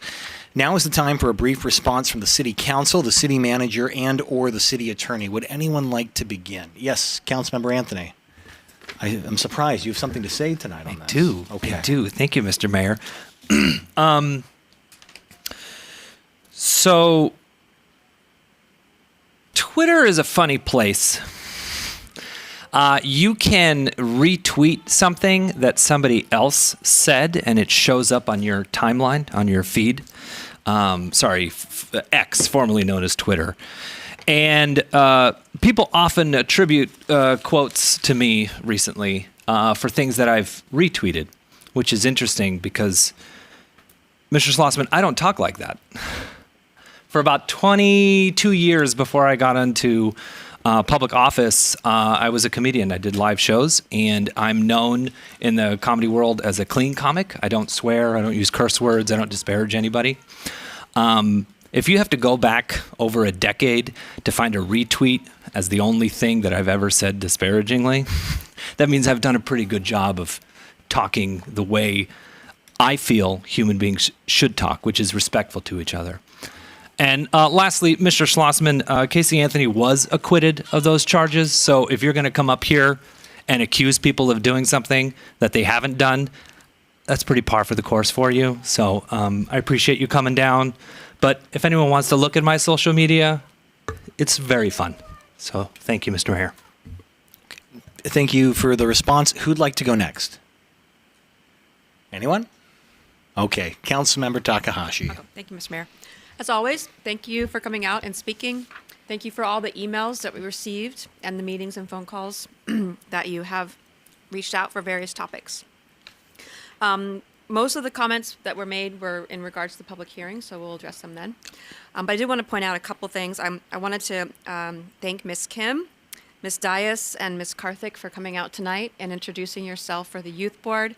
It's so exciting to see young people involved. And Ms. Karthik, I believe you mentioned that you had gone to meet with our CDD. That's exciting. So I'm looking forward to seeing what you get done when you're on youth board. Pretty cool. And then Mr. Scroggs, always a pleasure to hear your ideas. I can't wait to hear what your 2 ideas are. Let's meet again and discuss, and together with the other things that are going on, and everything else we'll talk about at the public hearing. Thank you, Mr. Mayor. Thank you, Councilmember. Councilmember Mullins? Thank you. I too want to thank everyone who came tonight and send us emails. I do want to acknowledge also Mr. Scroggs for, I know you come here and you talk to us about it, and you made us more aware of what's going on than I can imagine or even read, in the newspaper. So I do appreciate you sending us this information. I am too looking forward to hear the ideas you have. And I just want to assure you that this topic is really in front of us, and we constantly look for ways that how do we work with our media industry. So I'm looking forward to your email. I want to congratulate Ms. Kim, Dias, and Karthik. Okay, I'm sorry. I wrote it down, but I got stumbled here how I say it. Great job in putting yourself out here to come before us and introduce yourself. And your leadership is outstanding from what you tell us. So congratulations. I look forward to also seeing you and working with you in the near future. And I do want to tell Ms. Kim that we do have a driving safety campaign that got kicked like a couple of months ago, and they're going around to talk to different businesses. And what I'm going to do through the Parks and Recreation Department, connect you with the committee and the person in charge of the program, so you have a good idea of what maybe you can help with the actual program and getting the word out. So thank you for that. Yes, and everything else we're going to be talking about for the public hearing. Thank you. Thank you, Councilmember. Vice Mayor, any response? Definitely. So I want to thank everybody who made it out for public comment and all those of you attending this meeting, especially those of you who came with your little ones. I know that's not easy to do. Thank you for being out here. We appreciate you. Thank you to Mr. Scroggs. I know it's been mentioned, but I'm looking forward to getting coffee with you and talking about that film tax credit. I want to see what you think about that. So let's set that up. And then let's see. Mr. Bax, to address your concern, my suggestion came from the last almost 2 years of council meetings, roundtable, study sessions, staff reports, and one-on-one meetings and emails with residents about this issue. Not from nowhere. And I look forward, as I'm sure all my colleagues who voted for this, to discussing the options available to us that were presented to staff. To anybody who's wondering, there's nothing in place yet. We will get a nice report from staff soon. And then thank you to our youth board applicants who spoke up. Your experiences were phenomenal. You have done so much more than I did at your age. And thank you for coming up here and sharing that with us. We appreciate all of you, selected or not. And if you're not selected to serve on the youth board this year, continue to apply or apply to any of our other boards. We'd love to have you. And then finally, for all of those of you who spoke on the upcoming public hearing, we'll address your comments at that time, but please know they were heard. We're looking forward to addressing your comments and your concerns. And finally, one last thing. One of our speakers mentioned a thank you to the city for all the voter information and the signs, reminding folks to vote, and all the public information on how to make your voice heard during this election. And I just want to give credit where credit's due. So thank you to our amazing city clerk and your staff. Thank you. Shout out to our clerk, Kimberly Clark. Thank you for everything you do to make sure that people get out to vote November 5th. Thank you. That's all I have. Outstanding. Mr. Hess, Mr. McDougall, anything at this time from either of you? No, Mr. Mayor. Okay. I just want to thank everyone for coming down. Echo what my colleagues said. Thank you to all of you for coming tonight, especially those with little ones. I also want to thank you all for entertaining me with the jazz hands concept, but we have to go through an entire presentation. There'll be, I assume, much more public comment, and we want to get to discussion at not too late of an hour so you can be part of that. So thank you for working with me to keep the meeting moving efficiently. It's very much a team effort and much appreciated. Most of you spoke to that item, so I will address it when I've finished hearing the rest of your comment and we hear the staff presentation, so I'll get to it then. I did want to just say, Mr. Schlossman, look, the facts are the facts. Violent crime is down, homelessness is down, and the city budget is balanced. I will always defend the city. You can call me manipulative. I call you severely misinformed. And if you'd like to have a conversation, I can be reached anytime at 818-806-9392. That's my personal cell if anyone needs it, 818-806-9392. And I know you have my number, Mr. Schlossman, so I'll continue waiting for that call. Mr. Bax, thank you for coming down. I know we don't see eye to eye on this issue. I'm not going to take issue with most of your points. I am just going to say again, speaking to the facts, it was a 5-0 vote last time. Every member of this council voted and approved moving forward to the next step and exploring a 4% cap. Whether you agree with each of us or not, your recourse is to vote, and I encourage everyone here to do so, whether you agree with us or not. But again, sticking to the facts, it was a 5-0 vote, and I just want to make that crystal clear for the record. With all of that said, we'll get to most of your comments shortly, so thank you everyone for bearing with us. And with that, we're now going to move to the consent calendar portion of our agenda. The consent calendar may be enacted in one motion. Madam City Clerk, would you please read the consent calendar? Thank you, Mr. Mayor. We have 6 items on consent this evening. Item 1 is approval of the City Council minutes of the joint meeting of October 15th, 2024, the dark meeting of October 22nd, 2024, and the special meeting of October 23rd, 2024. Item 2 is adoption of a resolution to approve a memorandum of understanding between the City of Burbank and the Burbank Police Officers Association, and adoption of a resolution to approve a citywide salary schedule. Item 3 is appointment of members to the Youth Board for the 2024-2025 school year. Item 4 is acceptance of a donation to the City of Burbank Animal Shelter in the amount of $5,000 from North Shore Animal League. Item 5 is authorize the acceptance of $48,000 from the U.S. Department of Homeland Security's Federal Emergency Management Agency 2023 Fire Prevention and Safety Grant, and amend the fiscal year 2024-2025 budget to appropriate funds for the Burbank Fire Department's Arson Investigator Program. And item 6 is approval of informed consent and waiver of potential conflict of interest in legal representation by Burke, Williams, and Sorensen, LLP, and authorization for city attorney to execute. Thank you. Thank you very much, Ms. Clark. Would someone like to make a motion? I move to make a motion to approve the consent calendar.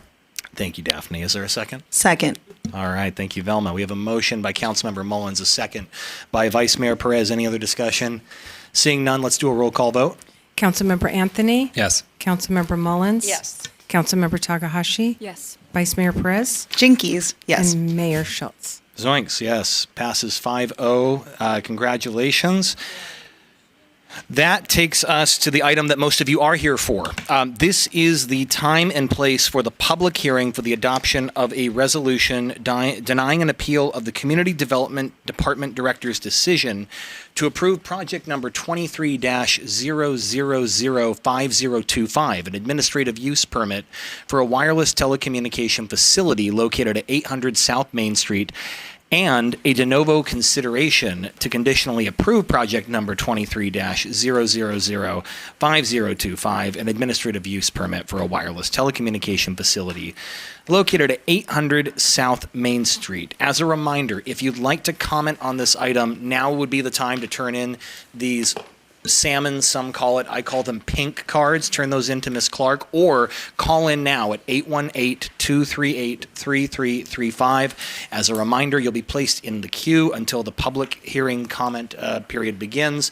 And if you need interpretive services, please see our interpreters quickly. I hear they're going to be heading to the exits in a matter of a couple minutes. Before we begin, colleagues, are there any disclosures relating to this hearing? Noting none for the Yes, Councilmember Mullins. I do have a disclosure. I did meet with individuals from the schools and also some parents from their children attend the schools. So I want to make a disclosure. I met with them on September 27th. Thank you very much. Any other disclosures? I also met with them. Okay. Yeah, I met with them and I did a tour of the school and the site where the antenna permit is being applied for. Got it. All right. Thank you all very much for making those disclosures. Councilmember, anything for you? Nope. All right. Same here. No disclosure to make. Madam City Clerk, have the notices as required by law been given? Yes, they have, Mr. Mayor. Do we have, and by we, I mean the council, have the complete file of exhibits, correspondence, emails, and any other documents? You do. Has the city received any written communications on this matter? And if so, have they been provided to all city council members? Yes, and yes. Thank you. And I now, at this time, order that all such written communications that have been provided to council be made part of our record without any objection from my colleagues. Seeing no objection. At this time, would the representative of the Community Development Department please introduce yourself and summarize the matter for us? May I have the presentation, please?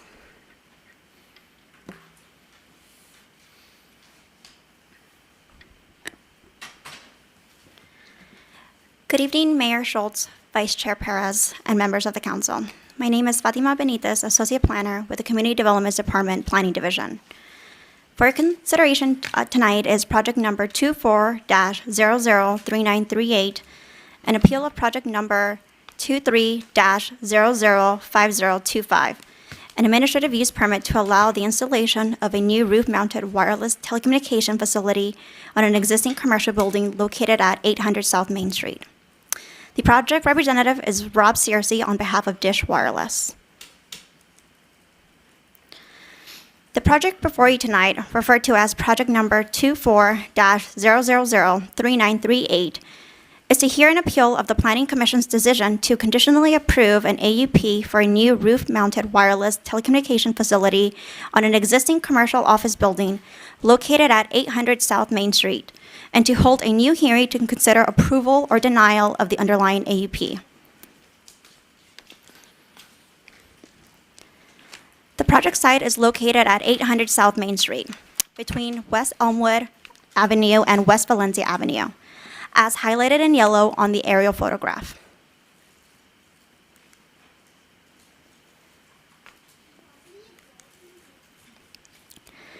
The property is split zone. As you can see on the map, the project site where the facility will be located on top of an existing office building is entirely within the neighborhood business zone. By contrast, the surface parking area located at 800 South Main Street, shown in yellow in the rear of the site, is zoned R1, single-family residential. The property has a general plan land use designation of Rancho Commercial. The site is surrounded by a mix of residential, commercial, and educational uses to the north, residential uses to the east, commercial and professional uses to the west, and residential uses and a gas station to the south. Shown here is the proposed site plan. The proposed project is to install a roof-mounted wireless telecommunication facility on an existing commercial building located at 800 South Main Street. The enlarged site plan on this slide shows that the proposed wireless facility will be comprised of 3 sectors with 2 antenna mounts on each sector for a total of 6 antenna mounts. Each sector will have 1 antenna for a total of 3 antennas. Consistent with all other wireless facilities, these separate but connected components comprise one singular wireless facility. The facility will also include accessory equipment, including but not limited to remote radio units, cable trays, and miscellaneous rooftop equipment. The wireless facility will occupy a total area of 365.88 square feet and include a 10-foot high visual screen, and will have a setback from the edge of the roof ranging between 10 feet and 44 feet with 2 inches. One of the 2 wireless facility antenna sectors is proposed to be located on the north corner of the building, facing the existing parking lot fronting South Main Street. The second antenna sector is located towards the southeast corner of the building, facing West Valencia Avenue. The accessory equipment will be centrally located on the roof behind an existing mechanical screen that will be increased in height to fully screen the equipment.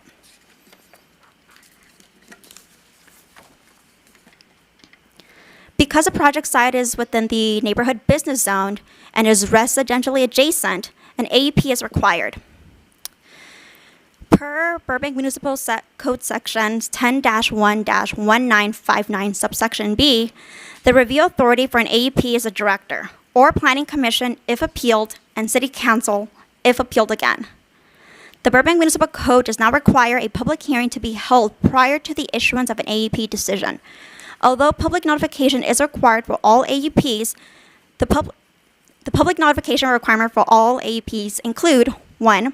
Mail public notices for all property owners and occupants within 1,000-foot radius from the project site, and 2. An on-site project sign. Public notification for the project was completed as required by the Burbank Municipal Code. Additionally, a notice of the public hearing was published in the local newspaper. Additionally, please note that the project does not trigger the requirements for a development review and therefore does not need to be considered by the Rancho Review Board. Pursuant to the Burbank Municipal Code, the director or his or her designee or the planning commission, if appealed, must affirmatively make the required findings to approve or conditionally approve an administrative use permit. A planning commission decision may be further appealed to the city council, and the council must hold a de novo hearing on the item and affirmatively make the required AUP findings in order to approve the AUP. Findings 1 through 6 are summarized on this slide, and the full findings and staff's analysis are included in attachment 4 to the staff report. Federal laws specify that any decision to deny a wireless facility application must be supported by substantial evidence. Federal courts have explained that to be substantial, the evidence must show that the decision to deny a wireless project is supported by substantial evidence showing that the project does not comply with applicable regulations.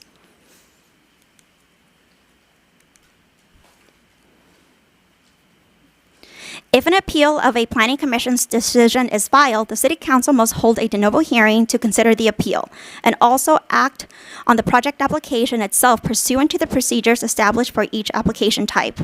This means the prior decision is set aside in its entirety and that the city council makes a new decision. As part of this review, the city council must review and make the required permit findings and make a CEQA determination. Before you is a project timeline.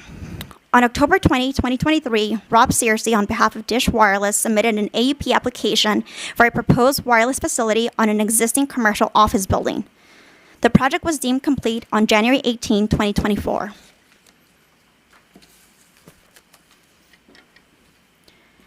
Prior to the issuance of the determination letter, public notices were sent out to all property owners within the 1,000-foot radius from the project site. The first public notices were sent out on April 8, 2024. Staff was subsequently informed that one business located at 720 South Main Street was not provided with a mailed notice. Staff confirmed that the mailing labels omitted this address and required the applicant to provide new mailing labels from the latest Los Angeles County tax assessors with a required signed affidavit acknowledging the mapmaker provided all the mailing labels for all properties that are within the 1,000-foot radius from the project site. To ensure all properties received information about the proposed project, staff sent out a second public notice on May 17, 2024.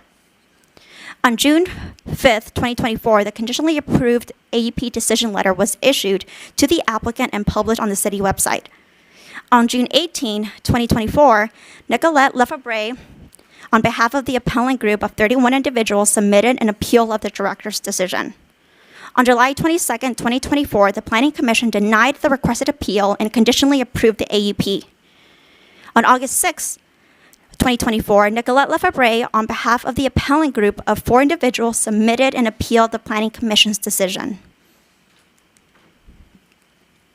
The submitted appeal included a description of the appellant's 15 distinct contentions, which constitute the basis for the appeal. Each contention was reviewed by staff and city attorney's office.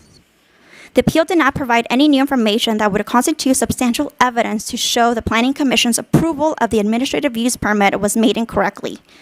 Many contentions were based on regulations or issues outside of the applicable development standards and findings for the wireless telecommunication facilities that apply under our city zoning regulations. Staff analysis on each contention will be summarized on the following slides. While the appellant's contentions and staff's full responses are listed in the staff report, attachment 4, for the purpose of this presentation, we will summarize the contentions into 3 general categories. Contentions related to the city's administrative use process and zoning ordinance, contentions related to federal regulation, and contentions related to environmental review and safety. In the first category, the appellant provided contentions relating to the zoning ordinance and administrative process. The contentions are summarized on the slide. The city's response is the following. All noticing was completed as required by code and the required deadlines, including mailers to all occupants and property owners within 1,000-foot radius from the project site, published newspaper ad, and an on-site project sign.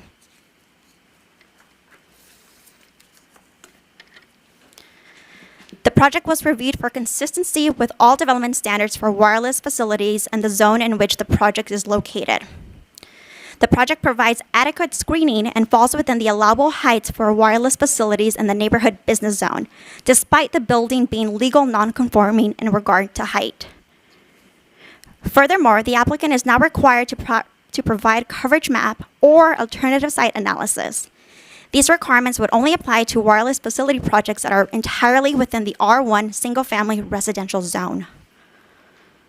While a part of the legal parcel on which the project is proposed is within the R1 single-family residential zone, the project itself is situated on the roof of an existing commercial building that is located entirely within the neighborhood business zone, a non-residential zone. The only structure within the larger legal parcel that sits within the R1 zone is a surface parking lot. The applicable development standards and related permitting processes are therefore those that apply to wireless facilities within the neighborhood business zone. Lastly, no substantial evidence has been provided to date that shows the required AUP findings cannot be made.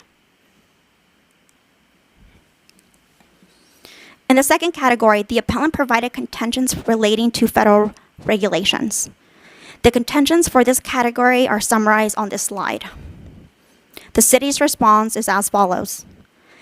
The appellant's contentions that the FCC rules and regulations warrant changes in the future is speculative and does not mean that the applicant's documentation showing the project complies with the existing FCC RF emission regulation is false. However, if FCC RF emissions regulations do change in the future, the project must continue to show compliance with the updated regulations through submittal of updated RF emission compliance report and related certifications. Furthermore, possible future changes to the FCC regulations have no bearing on the subject application, as no new FCC standards are in place today that modify the current requirements for approval. Lastly, staff is unaware of any alternative placement analysis required under federal law, and the appellant has not confirmed this requirement. However, under local regulation, the Burbank Municipal Code only requires an alternative placement analysis for wireless facilities within the single-family residential zone. The existing commercial building on which the wireless facility is proposed is located entirely on those portions of the property that are zoned neighborhood business, a non-residential zoning designation, and has a general plan designation of Rancho Commercial.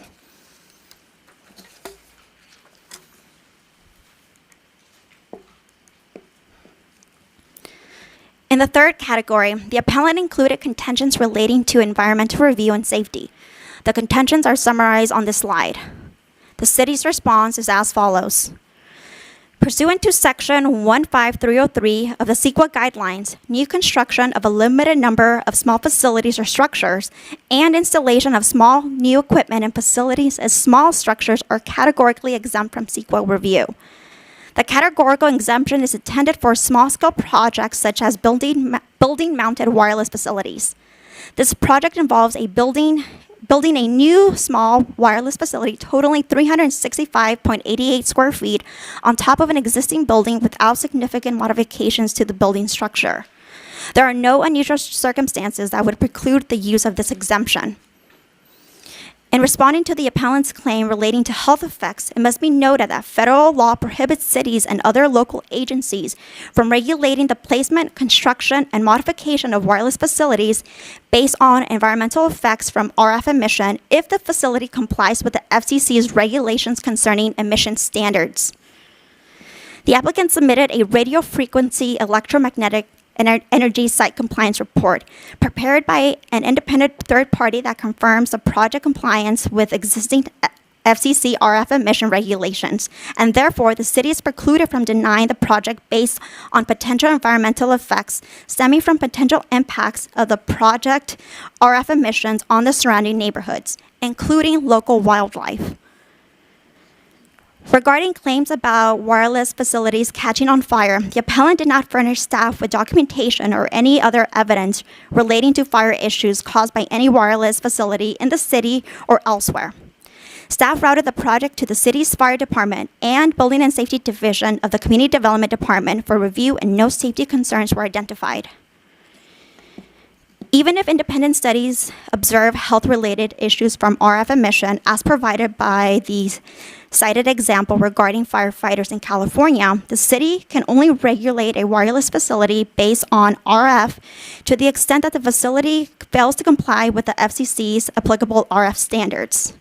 The health effects from related RF emission from the wireless facility may not be considered and cannot be the basis for regulation or denial of the project, since the applicant has shown that the project will comply with applicable FCC emission standards.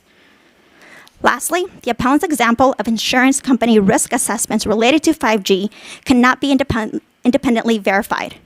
However, even if true, the practices of private insurance companies have no bearing on the required level of analysis of the proposed project under applicable federal and local regulations, including the required AUP findings.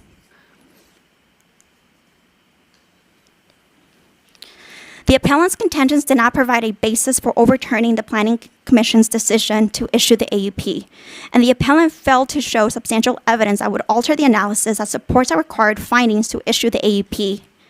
Staff reviewed the project to ensure it complies with all local and federal regulations. The AUP findings from Burbank Municipal Code Section 10-1-1956 to conditionally approve the AUP can be made in affirmative, as further described by the analysis in the staff report. The project complies with all applicable zoning regulations for the Burbank Municipal Code, and the project is consistent with the Burbank 2035 General Plan.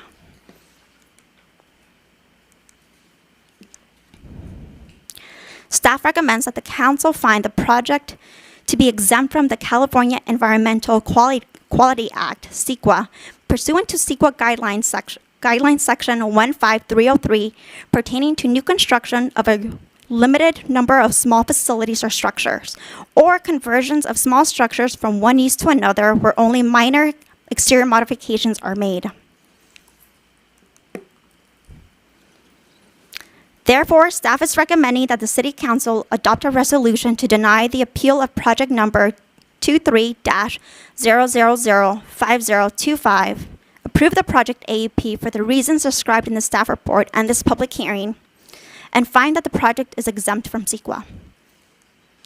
This concludes my presentation, and staff is available for any questions. Thank you. Thank you very much for the presentation.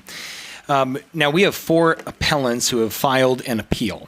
The appellants will be given a combined time of 15 minutes to state their case. Following that, the applicant will be given an opportunity to state their case as well. After the public testimony is complete, by that I mean public comments, we will do public comment after the appellants and the applicant have presented their case. Both the appellants and the applicants will be allowed a period of time for rebuttal. We will first hear from appellant Nicolette Lefebvre. I'm probably saying that wrong, but Nicolette, if you'd like to come forward, or your representative, you will have a combined maximum time of 15 minutes to make your presentation. And if you would come forward and please correctly state your name on the record, I'm sure I've mispronounced it. That'd be much appreciated. And your time won't begin until you start. Before we begin, we had submitted slides, which includes a link to a video. I spoke with the AV. I believe we have that. Ms. Librato, do we have that handy? Not yet, but is it queued for 1:21? Thank you. Okay. My name is Sarah Humphreys. Nicolette Lefebvre. Yes. I would, before we begin, I believe we were requested to provide 15 copies of our slides. So if, Ms. Clark, may I hand these to you? So the slides will be presented during our rebuttal period. Additionally, we have some documentation to provide. It's heavy, sorry.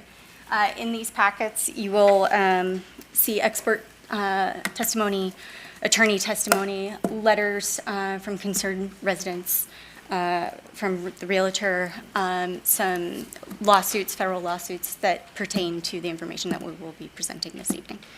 So,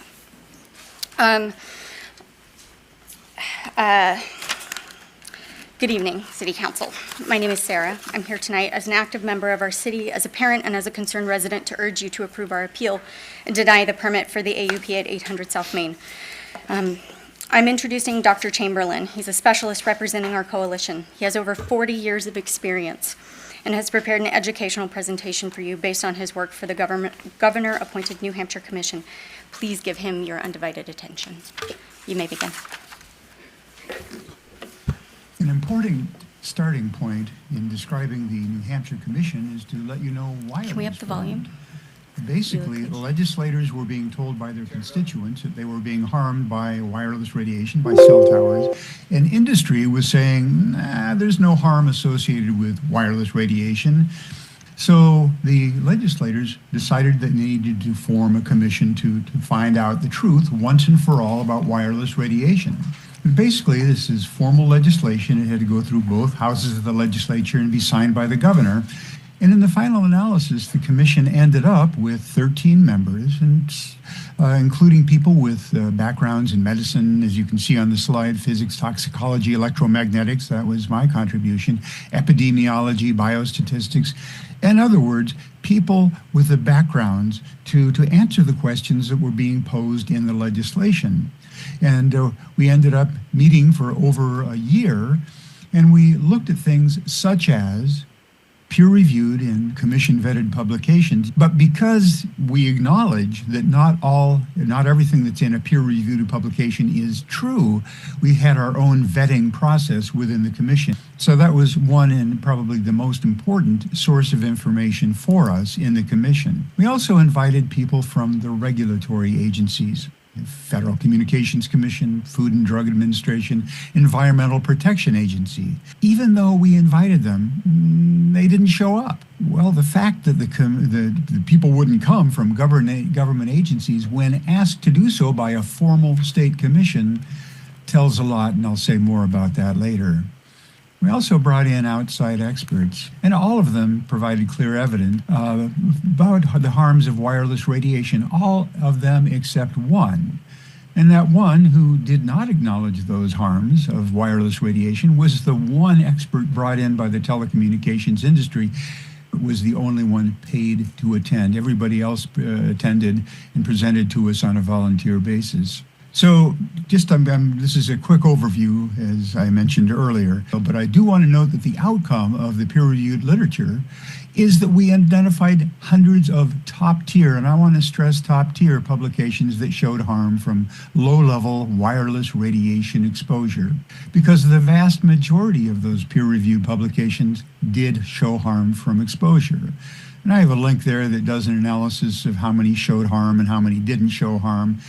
Over 90% of the studies that looked into oxidative stress, free radical damage, from exposure to wireless radiation, over 90% did show an effect. Now, this is important because oxidative stress, free radicals, lead to chronic inflammation and lead to a host of diseases. But in all of these cases, like sperm damage, we know that the sperm rate or the sperm count for younger men is on the decline and has been for a while now. Neurodegenerative disease also very much. Parkinson's also on the increase. Alzheimer's deaths has more than doubled since the year 2000. We know what's going on with cancer. It's on the increase. Diabetes, the same thing. So I'm not saying that wireless radiation necessarily causes that increase, but it's certainly an effect that needs to be taken into account, because there has been, as we all know, an increase in our exposure to wireless radiation since roughly 2000, and that's where we're seeing an increase in some of these diseases. And let's go and look at on the ground what it looks like. And so here's an example, just one example of where in California, this is actually quite a while back, about 2004, when somebody thought it would be a good idea to put cell towers on or near fire stations. What happened when they turned them on?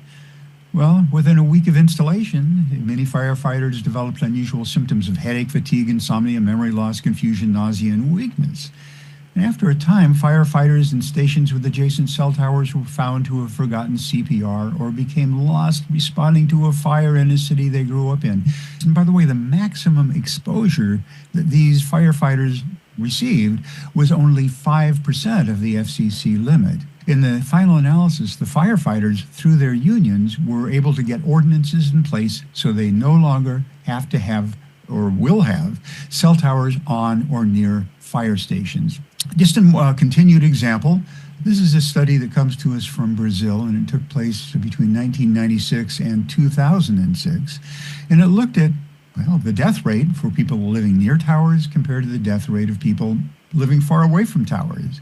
The results of the study are shown in one slide, a single slide, where the red trace is for people living within a kilometer of a cell tower. And the blue trace is the cancer rate for the population in general. The x-axis is the distance that people live from a cell tower. And as you can see, the closer you live to a cell tower, the more likely you are to die from cancer. And that's really what the study tells us. It's important, of course, to see that the two traces converge as you get farther and farther from the cell tower. Your death rate, or the likelihood of death by cancer, converges to that of the population in general. Multiple studies that are showing the same thing. For example, this one right here, it's what's called a meta-study. And as you can see, there's a great deal of confidence that living near a cell tower causes bad things to happen. What is important to take away from this slide is the last bullet, and that says a distance from 500 meters from a cell tower appears to be a reasonable cutoff distance. So when we in the commission got to this point, of course, we're saying, well, clearly there's a problem with the standards that are in place right now. How were they set? So this is maybe the most important slide I have to offer, because it tells you where the guidelines were set and how inappropriate they are for application today. The current limits were set in the 1980s, and they were based on short-term, I'm stressing that, short-term, an hour or less behavioral studies on 8 rats and 5 monkeys. This is somewhat shocking because these are the standards that we live with 24/7, whereas the studies to come up with the values for that exposure were done in an hour or less. And they were based only on heating effects. And because what they were saying is that if it doesn't warm you enough to harm you, then it's not going to be a problem at all. And I'll show you in an upcoming slide why that isn't true. The animals had been trained to push a lever to get food. And they were food deprived going into the study. And they were put in a cage where they were exposed to increasing levels of radiation. And eventually they got to a point where they no longer could function because they were so heated up, that they couldn't even perform that very simple task.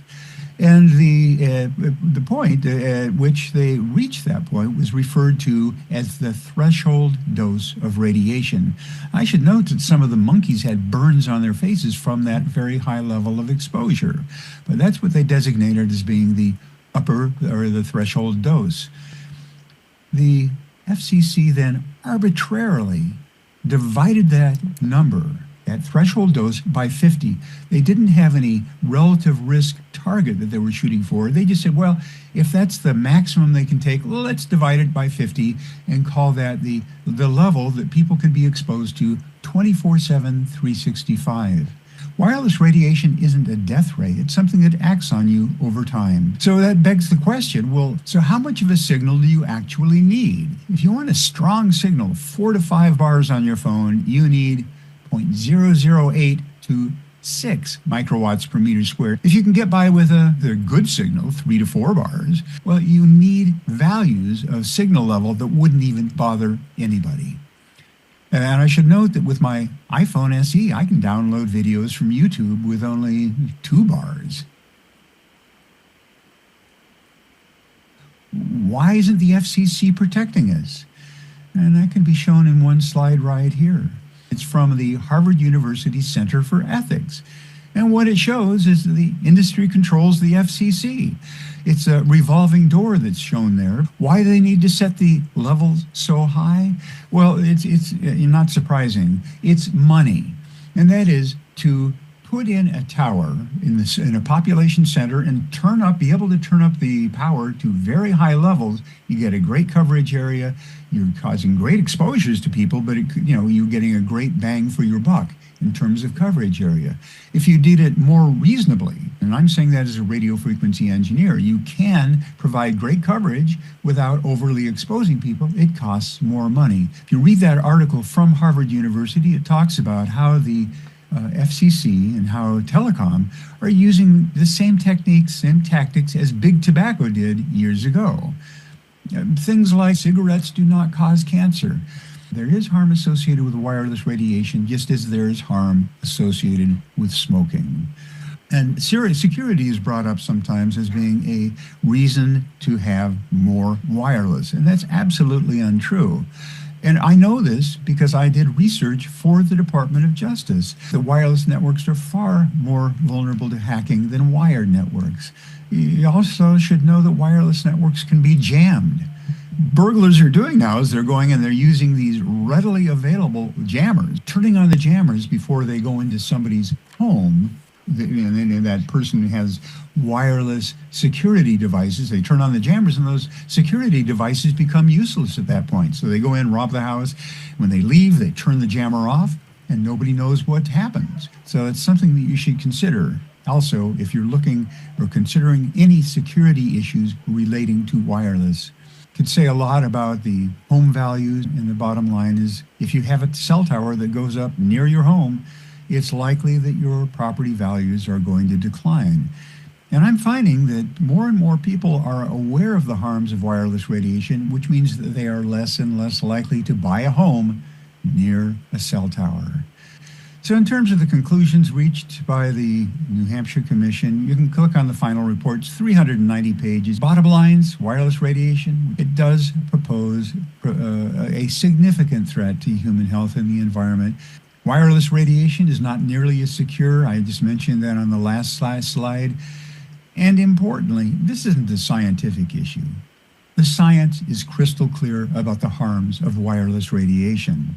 It is harmful. It is a political and economic issue. I hope that this overview of the New Hampshire Commission's findings is helpful and that it provides some insight into the issue of cell towers. As was probably evident in the information presented, the Commission had to take a deep dive into the subject to reach its conclusions. Hopefully, the efforts of the Commission will make it easier for you to better understand the issues involved and to develop ordinances that are protective yet not unnecessarily restrictive. To a large degree, the community that will evolve is determined by its ordinances and zoning policies. If those ordinances and policies are written by default, the outcome may not be what you have intended because of strong external forces such as the telecommunications and other industries with their own special self-interests. Because of this, you will need to be intentional in specifying what you want your community to look like moving forward. The time for intentionality starts here in these defining moments, especially as they relate to your zoning and special use permits. DISH is going to be fine if the current permit is not approved. They will find another site for their cell tower, and your guidance via clearly defined ordinances can actually help them site their towers. All right, I'm going to have to stop the video right there. I'm told that 15 minutes have elapsed. Is that right, Ms. Clark? 20 seconds still on the clock. Where towers can I'm listening to Ms. Clark. Ms. Clark, is time expired or do they have 20 seconds?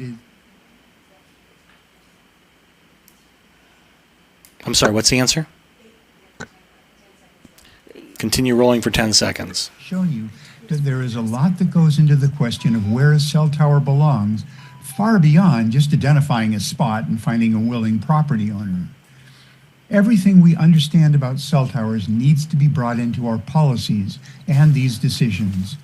I encourage you, very highly encourage you, to turn down the administrative use permit for this site because it is far too close to. Thank you. Thank you all very much for your presentation. We'll see you in rebuttal. Thank you. All right, we will now hear from the applicant, Rob Searcy, or his representative. You will have a maximum time of 15 minutes. To make your presentation, please state your name and then we'll begin the time. Mayor and Council, my name is Rob Searcy. I'm with SureSite Development, and I'm here tonight with an RF engineer and also with Dr. Jerry Bushberg from University of California at Davis. So to begin my presentation, I would like to at least start going over the presentation that we have loaded.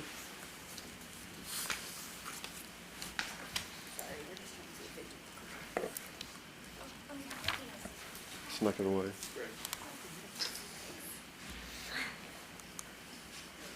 So as staff conveyed in their presentation, this project is a proposed project for a wireless telecommunication facility on the roof of a 3-story office building. This building is in the neighborhood NB district. It is a commercial district, although a portion of the site is within the R1 district. The proposed project is an outgrowth of a design that sought to put 3-sector development on the roof. 2 of the sectors are located on the north side and they're congregated together. The other sector is on the south portion of the building. The development code requires that we can exceed the roof deck by 15 feet, and in this instance, we actually went 10 feet above. We also set each sector 10 feet back from the closest portion of the building in order to reduce the mass and give the project some architectural assimilation, which is another requirement of the code. The equipment compound is actually a reuse or recycling of an existing compound. On that rooftop, you have mechanical equipment within a couple of different screens. We have used one that was unused, and we will extend the height of that screen about an additional 2.5 feet to give complete cover, again, which is one of the requirements of the city's development code. To give you an idea of what is involved in what we did, as you can see here, we placed fiberglass or FRP screen around the equipment. That screen allows the propagation of the signal through the screen. It provides color context so that it assimilates with the existing exterior of the building. We even have a wraparound accent that conforms to it. This is the southerly elevation, which faces the R1 development, As you can see here, there's no visible access from some of the residents here. And to give you an idea of what we have to do when we initially are charged with finding a cell site, it's really a three-pronged approach. We first review the city's development code to find out where the constraints or opportunities are. In this instance, your development code allows us to place facilities on commercial development. We found a commercial development. At the time, I wasn't involved in the project, but I went back to verify what was conducted prior to selecting this location. 5 different locations were investigated. Out of those 5 locations, they were all disqualified, mostly because the buildings in the area are single-story and do not provide the adequate line of sight to provide the coverage objective that Dish Wireless requires. There was one building that is a multi-story building. It's located on Main and Alameda. That building did not respond to inquiries. And there is one existing wireless telecommunication facility. It's a monopole that's about 46 feet in height. That's located at Main and Alvarado behind the commercial center. It's abuts multifamily residential. It actually has 2 carriers on it. We looked at, or at least had an inquiry about going there, and unfortunately, because it already has 2 carriers, that site proved not to be a viable option for us because to put a 3rd carrier on there would not provide the line of sight that we need. If I can bring up our RF engineer who can address some of the challenges in the Dish network and how the design came about, I'd like to have Craig Stenziano come up.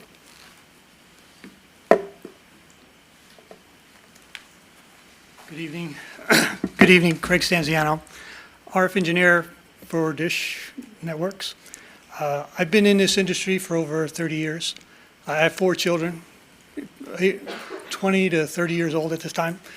Just to give you some sense of understanding, I'm aware of the concerns that others may have in it.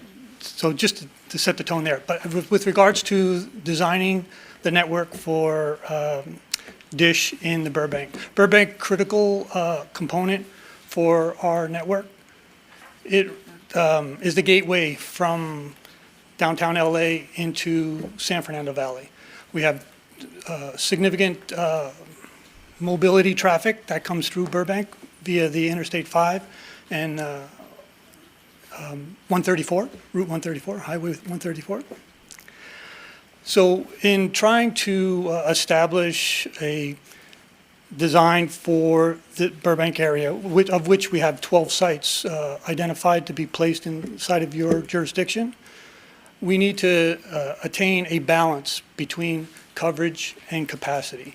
The footprint that each site needs to cover has to be cognizant of what the demand from that site might need. So a site that's too tall could have negative impact to performance. A site that's too short would be underutilized. So we try to find what we call the average clutter height of the area so that we can place a solution that can clear those obstructions and allows the signal to propagate over a designated area that is encompassing a population density that would allow the system to work effectively. So in our attempts to satisfy those design criteria, the building that we're deploying on at this time is meeting that coverage objective. I believe we have in the slide deck a depiction of what that coverage might look like if it's available. Oh, here. This way? Arrow. Other one. Go back. So this slide is just to kind of give you an overview of what that cell density might look like. Probably looking at a cell radius of somewhere between 3/4 of a mile to 1.25 miles. You can ascertain that here. There's a scale on the lower left-hand side, but our site, I don't know if there's a pointer on that, but it's close to the I-5 symbol, maybe one site up above that. Needless to say, just try to give you an idea of how there's a neighbor relationship between where sites are placed and where subsequent sites will be placed. Domino effect, as we lose a site, other sites need to adjust. So we're always in this balance of trying to lock down locations so that we can establish a continuity within the design. Wrong way, gotta go backwards. So here's an example of what that coverage might look like from this particular site. This is a prediction. It gives you an idea of the radius around the site. The color scheme there is trying to give you an understanding of the level of service at whatever distance you might be away from the site. So this is based on the height of the antennas on this particular building. So we try to integrate that into a larger picture. So here's the surrounding network sites and what their coverage would look like. And we try to not have a situation where coverage is overlapping in too much of in too large of a percentage. Reason being is that it's inefficient. You know, we don't want to have to build more sites than what are necessary. So that's the I guess the overall concept that I'm trying to get across to the board here is what is involved in doing the design for the dish network here for Burbank. And I would pass my baton over to the next speaker. Thank you. Now I'd like to introduce Dr. Jerry Bushberg, who is an EME specialist who can give you his vitae.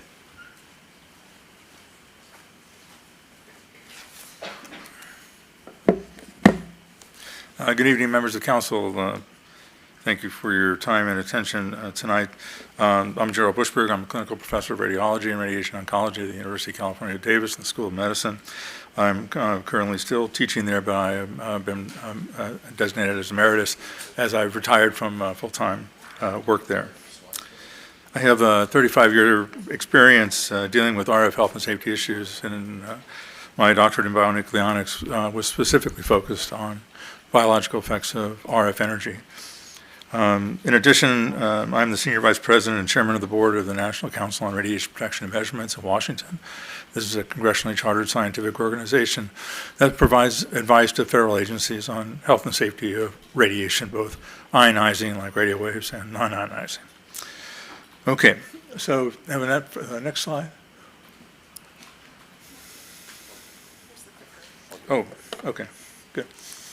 Yeah, so this slide just shows the fact that the kind of energy that we're talking about has been in use for over 120 years now. This is in the radio frequency part of the spectrum. It is not ionizing radiation, which often it gets confused with. And that's an important distinction, both from a biological point of view and also from a technological point of view. Next slide. I don't know if you can blow that up a little bit, because I think the important number on here is the fact that they looked at exposures, and there's a report that I reviewed and also did my own analysis to make sure that the results were correct, and they were. And basically what it shows is that the maximum exposure around the site will be less than 0.1% of that FCC limit, which, as previously stated, is set at a limit 50 times below the level of potential harm from adverse health effects as established by the standard. Now, I think it's a little misleading to as Dr. Chamberlain suggested, to suggest that only RF heating was considered. If you read the report in 1986 by the NCRP and just look at the table of contents, you'll see that all sorts of biological effects were considered. We looked at cancer, we looked at reproductive effects, we looked at cellular effects, we looked at neurodegenerative effects, and yeah, we looked at heating as one of them, but it wasn't the only one. But heating turned out to be the most sensitive indicator of potential harm. This diagram shows the levels of exposure on the rooftop, but these are not really relevant for health and safety concerns because the rooftop is not open to the general public, and they have a radiation safety plan along with both diagrams and signage to indicate that you don't enter those areas unless the exposures, unless you communicate with the carrier to reduce or eliminate exposure to that site before any work is done. So the real, in terms of public potential exposure, there are really three key elements. One is ground level exposure, which is a tenth of 1%. And if you go to the, I think it was the next slide, or maybe the slide after, yeah. So go back a couple of slides. Yeah, this is something that I looked at that wasn't in their initial report, which was what is the maximum exposure not just at the ground, but at adjacent buildings, because those buildings are elevated, and so wireless exposures are obviously going to be less at the ground level. And the one on the building to the north there in all green, the maximum exposure there is about 5% of the standard. And the one to the southeast is the maximum there is about 2% of the standard. So all of the areas that have potential for public exposure are well within the regulatory limits established by the FCC.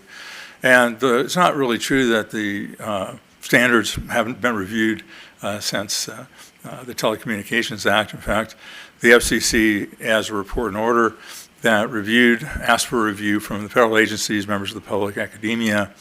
They reviewed those results and deemed that the current standards, which are very similar to other standards that are used around the world, are continuing to provide adequate safety for the public health.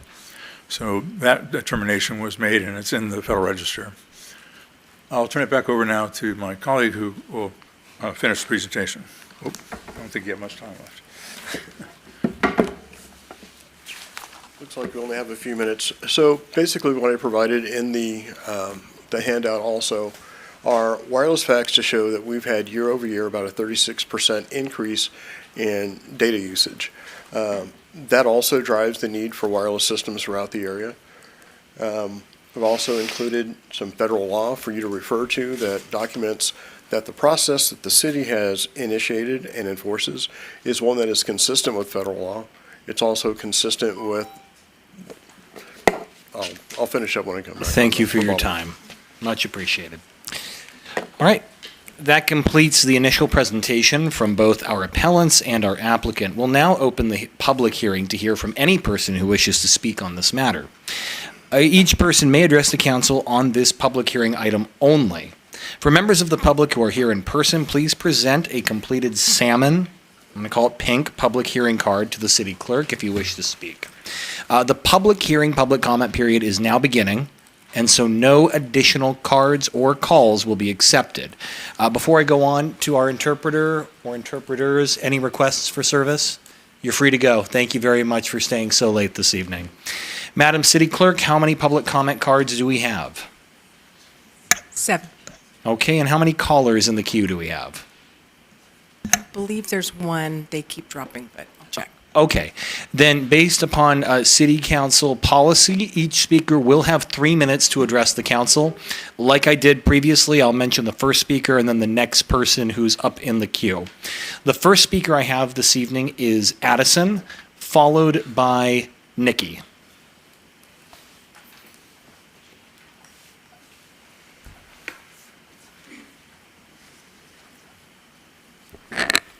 Hello, council members. My name is Addison, and I'm a junior in high school here in Burbank. As a student, I go to school every day with the expectation that I am safe. That should be a given. However, without any ordinances currently in place within the city of Burbank, I am not.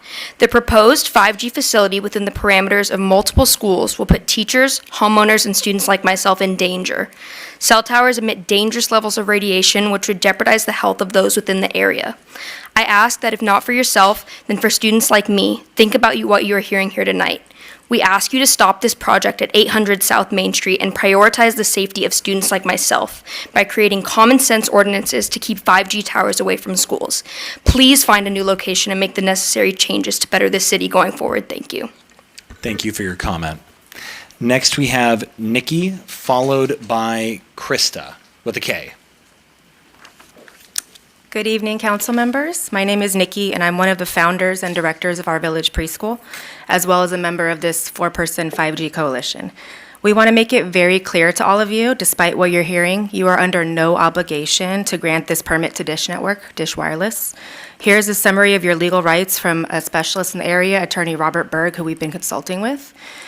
Dish may threaten to sue the City of Burbank in federal court if this WTF application is denied, citing the Telecommunications Act. However, local governments have broad powers to control wireless facility siting and operation under federal law.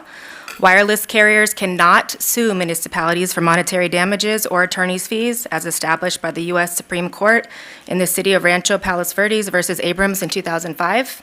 And even if Dish did sue and did win, the worst outcome for the city would be granting the denied permit. You have no liability for damages or fees. The threat of bankruptcy through litigation is baseless, and municipalities should not be intimidated. We ourselves have spent thousands of dollars to simply have our voices be heard here tonight, and countless hours of research and consulting with leading experts in the field. Turning a blind eye would have been so much easier for us, but we have faith that doing the right thing will pay off in the end. Please remember why you chose to sit up there, and please, as a council, do what's right. Thank you for your comment. Next, we have Krista, followed by Troy. Good evening, City Council. My name is Krista. I am one of the founders and directors of Our Village Preschool, as well as a member of the 5G Coalition. My business partner, Nikki, and I have a combined 32 years of experience in public elementary education and have dedicated our lives to children. In 2017, we opened our village preschool here in Burbank because we were attracted to the reputation Burbank has for supporting small businesses. The proposed WTF installation by Dish Wireless poses a stark conflict between competing interests. This project would benefit a multi-million-dollar corporation at the expense of ours and the well-being of Burbank's children. The proximity of the antennas to OVP could deter prospective families, drive away existing ones, and inflict significant financial losses to our business, ultimately threatening our livelihood. As educators and entrepreneurs, we urge reconsideration and denial of the permit, prioritizing community well-being and the greater good. OVP is more than a business. It's a magical place where Burbank's smallest citizens discover the love of learning. We cannot let corporate gains supersede their future. Thank you. Thank you for your comment. Next, we have Troy, followed by Terry, T-E-R-I. Good evening, Council. Thank you for taking your time. I know it's late. I know there's a lot of things going on, but I think as you can see in front of you, there's a lot of concerned parents. There's a lot of concerned city members here. We've already gathered over 600 plus signatures and petition, and that's just this little small group while we're helping to raise children throughout the day. Obviously, this is a big concern throughout the whole community. I'd really like to address you, Mayor Schultz. As you're running for state assembly, I know you have a great stance and one that we have stood behind with the platform of environmental policies, public safety, and advocating for children and women. We do commend that. We ask that you reconsider addressing our concerns about this tower. You've heard a lot of information tonight. You're hearing information from family members and residents who live here, who are giving up time with their family, who aren't being paid. And then you're going to hear some arguments from people who are getting paid, who obviously have a bigger picture in mind. Let's just make that a fact. The constituents are watching. This is a live stream. I don't know if it's still streaming anymore, but it has been known. But as a champion of environmental sustainability, having passed Burbank's robust greenhouse gas protection, gas reduction plan, and worked towards carbon neutrality, your stance on 5G radiation's environmental impact would reassure voters and really have a very strong stance of where you look at our future and our children. Will you please seize this moment? Look at this situation, prioritize health over the corporate world. We can find a new solution. They'll find a new solution. They'll figure it out. We all know. I work in television. People will find solutions. But placing it in the location that it is now, around 3 schools, obviously is a big step in the wrong direction. So we ask that you consider relocating it. We ask that you keep our children safe, and we thank you for your time and your commitment. Thank you for your comment. Next, we have Terry, followed by Ian Maddox. Hi, Council. My name is Nicole, and I'd like to speak on behalf of Terry, the mother who was here for 2.5 hours with her 2-year-old in the most inopportune time for her family. She had to leave and wanted me to share. She came here as a mother with a daughter at OVP, but also as a sister who currently has a sister with cancer, and who has already lost a sister to cancer. She hopes none of you have faced the horrors of cancer. Sorry, I didn't know I was going to be speaking. I don't have my glasses, so bear with me. She asks that you vote against the 5G tower going in so close to so many schools, as that is the only way to vote with logic, science, and love. Please consider her daughter and the children's safety over cell and internet service. Thank you. Thank you for your comment. Next, we have Ian Maddox, and then the last speaking card. I have a few other cards, but the last speaking card will be Jason Figliozzi. Hi. So I've been a Burbank homeowner for over 17 years. I was a renter before that. I own businesses in Burbank. I've got 3 very small kids that are going through the Burbank school system. Definitely part of the community. I'm kind of shocked that we got this far. And that we're having this hearing today. I don't know if I've got enough time to say everything I want to say, but I'm going to try and get through it. We're obviously talking about RF radiation. I think the jury's still out. I think our concern is, the lack of evidence doesn't mean that there's not negligence here, and that might be the key word you guys might want to keep in mind. From my recent education, almost every major health organization avoids taking a stance on 5G health risks due to the lack of long-term studies. They acknowledge the current research remains inconclusive with potential liability and prematurely dismissing the risks. They emphasize the need for further research, especially on children's health, since preliminary studies actually suggest that prolonged exposure to RF radiation could have serious effects, including cancer, heart tumors, brain tumors, and reproductive issues. The American Cancer Society has reported that studies have found possible increased rates of certain types of tumors in lab animals exposed to RF radiation. They also raise concerns that the addition of higher level wavelengths from RG networks could expose people to more RF waves overall. According to the International Agency of Research on Cancer, RF radiation is classified as possibly carcinogenic to humans, which alone suggests a need for caution in high-exposure environments. The American Academy of Pediatrics emphasizes children's heightened vulnerability to RF radiation, warning of potential risks to brain development and cognitive functions. My 3 children, hundreds more, will spend over 11 and a half years of their childhood at the daycares, preschools, elementary schools, and middle school directly in the shadows of this 5G tower. We all know the proximity. I don't have to show you on a map. I find it a little ironic that you're bringing this to Main Street, Burbank, literally. And we're talking about steps. These schools are steps from this tower, not miles. And you're forcing exposure on them that we do not yet fully understand. Studies from the U.S. National Toxicology Program found an increased risk of malignant tumors, including heart and brain tumors, in lab animals exposed to RF waves. And the critics, by the way, argued that these animals had far too large amounts of radiation exposure. It was only about 6,000 hours. We're looking at over 12,000 hours that we're exposing our kids to from preschool to 8th grade, and that's just for a normal student, not including extracurriculars and around-the-bell care. I've got a list miles long of more issues like this, including Pulitzer Prize publications. But right now, I just want to talk to you in my last 20 seconds. I think you guys are charged with a serious decision to make. I think that you guys have to make sensible regulations. If it's a commercial zone, great. There needs to be a setback or a distance set from schools and residential areas. Absolutely. Thank you. Thank you for your comment. Our last speaker this evening, at least in person, is Jason Figliozzi.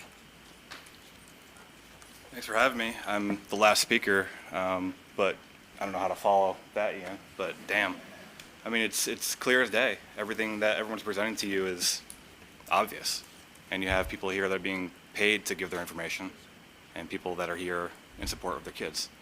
I think the last thing we want to do is open up the newspaper 20 years from now and be like, oh shit, we were wrong, and we supported this. These are our kids. It's health. It's longevity of our community as a whole, and it starts with the kids. So just keep that in your heads as you're thinking about this. Thank you very much. Thank you for your comment. Before we go to the phones, I just want to note that the following speakers submitted public comment cards. They do not wish to speak, but they would like to register their opposition to the project for purposes of the record. So we have Andrew Shurina, Surina, Dara Sutton. Oh, I think that's the second card for Andrew Surina. And then Devin, Devan. All of these speakers listed oppose the project but do not wish to address the council. Ms. Clark, I believe we have at least one caller. Would you like to send them through? The first caller is Jasmine Bosky. Jasmine, you're on with the council. Hi, Burbank City Council. So I live on the corner of Main and Valencia, and I'm calling in to support my community, and I would like to formally voice my concern and ask the City Council to deny the permit for the 5G towers on 800 South Main. It's really clear to me after all these amazing parents stepped up that our community has made a really strong case to reconsider these towers, especially when they're being proposed within a few hundred feet from preschools and public schools where small children spend, most of their days. I'm really sure Dish can find another place for the towers. Earlier in this meeting, which I thought was kind of serendipitous to his point, is that one of the city council members, I think it was Kamala, stated earlier how she admired Assembly Member Laura Freeman for listening to her community and looking out for the farmers to pass a bill on banning the herbicide linked to Parkinson's. So with that in mind, I just really want to encourage the Burbank City Council to follow that leadership and side with the Burbank community and not corporate interests. I'll gladly sacrifice my coverage from Dish for whatever it is that they're trying to expand to keep my community and the children feeling safe. Thank you for your time.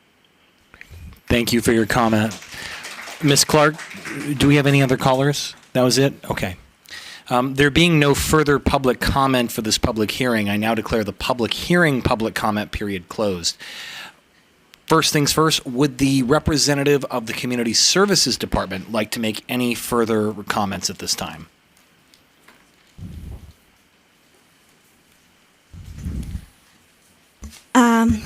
Yes, staff would like to take a moment to respond to the comments made here tonight, as well as the written correspondences submitted for this item. I'm Fatima Benitez, Associate Planner with the Community Development Department Planning Division. For the record, staff would like to know that our role is to enforce the existing regulations of our zoning code, and we are not here to advocate for the project. The staff looks at the facts and whether or not the project meets the required zoning code regulation and the required AEP findings. With that said, many of the comments tonight and submitted in writing generally fall into similar groups, so I will address those topics addressed in great detail. Oh, wait, I'm so sorry. Many of the comments tonight submitted in writing generally fall into groups, so I will address those topics generally. Most have already been addressed in great detail in the staff report. In regards to the video presentation we saw a minute ago, the overview of the New Hampshire Commission's findings does not provide substantial evidence that shows that the project does not comply with local and federal regulation. It does not provide any specific analysis of, I'm so sorry. Okay. Yes. So, as mentioned, the overview of the New Hampshire Commission's finding does not provide substantial evidence that shows the project does not comply with local and federal regulation. And Fatima, I'd like to just butt in for a second. Okay. Amanda Landry, Principal Planner, CDD Planning. We heard from many of the commenters tonight that the city doesn't have any regulations for wireless telecommunication facilities. And I just want to provide a little context about what our regulations are and how they were created. So the city of Burbank did hear many of these similar concerns starting in around 2009-10. And the city of Burbank did take those concerns very seriously. There was a lot of similar sentiments to what we heard tonight. And to address those concerns, the city embarked on a nearly 5-year process that included over 24 meetings about this topic, the city hired professionals with expertise in RF and legal experts who have experience regulating wireless facilities. And through that 5-year process, the city approved 4 different zone text amendments, updating our ordinance, that resulted in the regulations that we have today on the books, which but right up against the Telecommunications Act. It goes right to where they limit local governments. So the city put in these regulations knowing that there's limitations, but pushing it to the extent that we can. So those are the regulations that we have on the book that were crafted over that 5-year period. So I just wanted to make sure the council is aware we do have these regulations, and they were very carefully studied. Before we hear further from staff, Mr. McDougall, I want to give you time. When we get to question, I would like to know the ordinance number, the ordinance that is currently on the books related to this item. But we can get to that shortly. 10-1-1118 You're good. are the regulations pertaining to siting on private property. There are others that apply to public property, and we can get into that during council questions. Thank you. Just wanted you to be prepared. All right. Would staff like to continue? Any further comment? Yes, we also received some public comments regarding the public notices. Staff was made aware that some public members did not receive public notices. Staff confirmed that 886 notices were sent to property owners and occupants, of which 20 were returned with the stamped date of when they were mailed, which was October 11th, 2024. Staff also posted the notice in the Burbank Leader, published on October 12th, and an on-site project sign was posted on October 15th. We also received some comments regarding the height of the project. So staff would like to address that the zoning code contains development standards specific to building-mounted wireless facilities. Building-mounted wireless facilities shall not exceed 15 feet above the roof or parapet. The proposed project will be below the allowable max height, measuring about 10 feet in height, and will be completely screened from the public view. We also received a public comment that incorrectly interprets the code. That section is 10-1-401, which reads, "The provisions of the zoning code are minimum requirements and shall apply uniformly to each class or kind of structure or land, except as otherwise provided. When at variance with any rule, regulation, other ordinance, deed restriction, or covenant, the more restrictive requirement or that imposing the higher standard shall govern." So basically, the interpretation received is that the more restrictive zone, the R1H zone, would apply.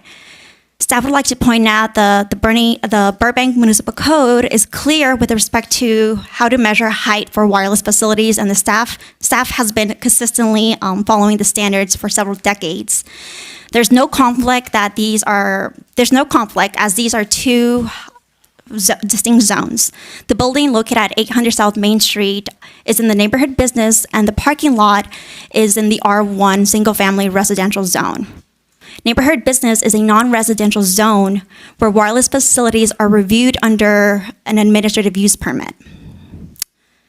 With respect to the applicability of zoning standards for properties that are split zoned, it is also very clear that the zoning regulations for the exact area of the land on which the structure is built applies. Is the neighborhood business a non-residential the neighborhood business and is a non-residential zone. Regarding the CEQA analysis for future wireless facilities, the decision on this project is based on the merits of the current submittal, and we cannot speculate that we cannot speculate what will be submitted in the future. Regarding the concerns of health effects from RF emission, the city is precluded from denying the project based on environmental effects stemming from potential impacts of the project RF emission on the surrounding neighborhoods.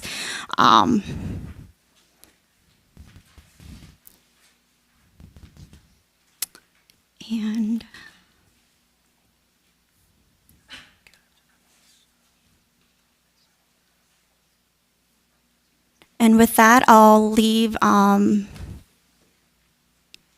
I'll see if my fellow colleagues have any other comments to address. Good evening, council members. My name is Greg Mirzavakian, senior planner with the planning division. Just wanted to add a few additional comments, responses to some of the correspondences received. I believe it was today. Some of the contentions included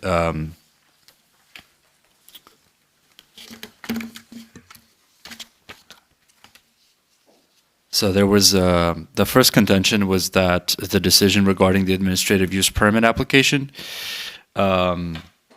is not the correct application because of the citation of the site of the project. I believe Fatima already covered that. The property is the claim is that the property is split zone R1H and neighborhood business, and the contention states that the BMC is clear that the more restrictive of the zones shall apply. I just want to point to a couple of code sections that were cited.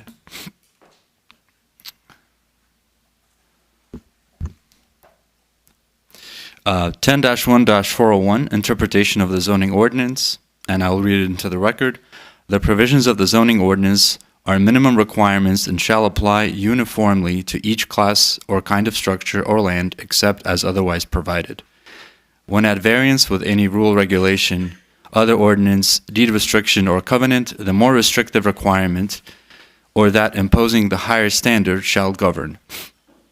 So the planning division's interpretation is that there are two distinct sets of regulations, one for the zone and then the one for the wireless facilities, which is in 10-1-1118, that are not in conflict. In fact, there's a specific set of regulations as otherwise provided, as that sentence states. When it comes to variance with any rule, regulation, or other ordinance, deed or restriction or covenant, the more restrictive requirement that shall apply, we are not aware of any conflicting covenants or deed restrictions on the property that would preclude the use of the zoning ordinance. So that is the answer to that. Further, pardon me. The applicant stated that the Planning Commission that the site is designed to potentially expand with more radios antenna, and if the project will be larger than currently proposed, then environmental clearance is inadequate. Should the council deny the appeal and approve the project, you will enable piecemealing, something CEQA does not permit. So to that, the city's response is that again, this is somewhat speculative, whether or not the project will be expanded. We can't see into the future, so we're basing our decision or our recommendation on the merits and the scope of the project presently submitted.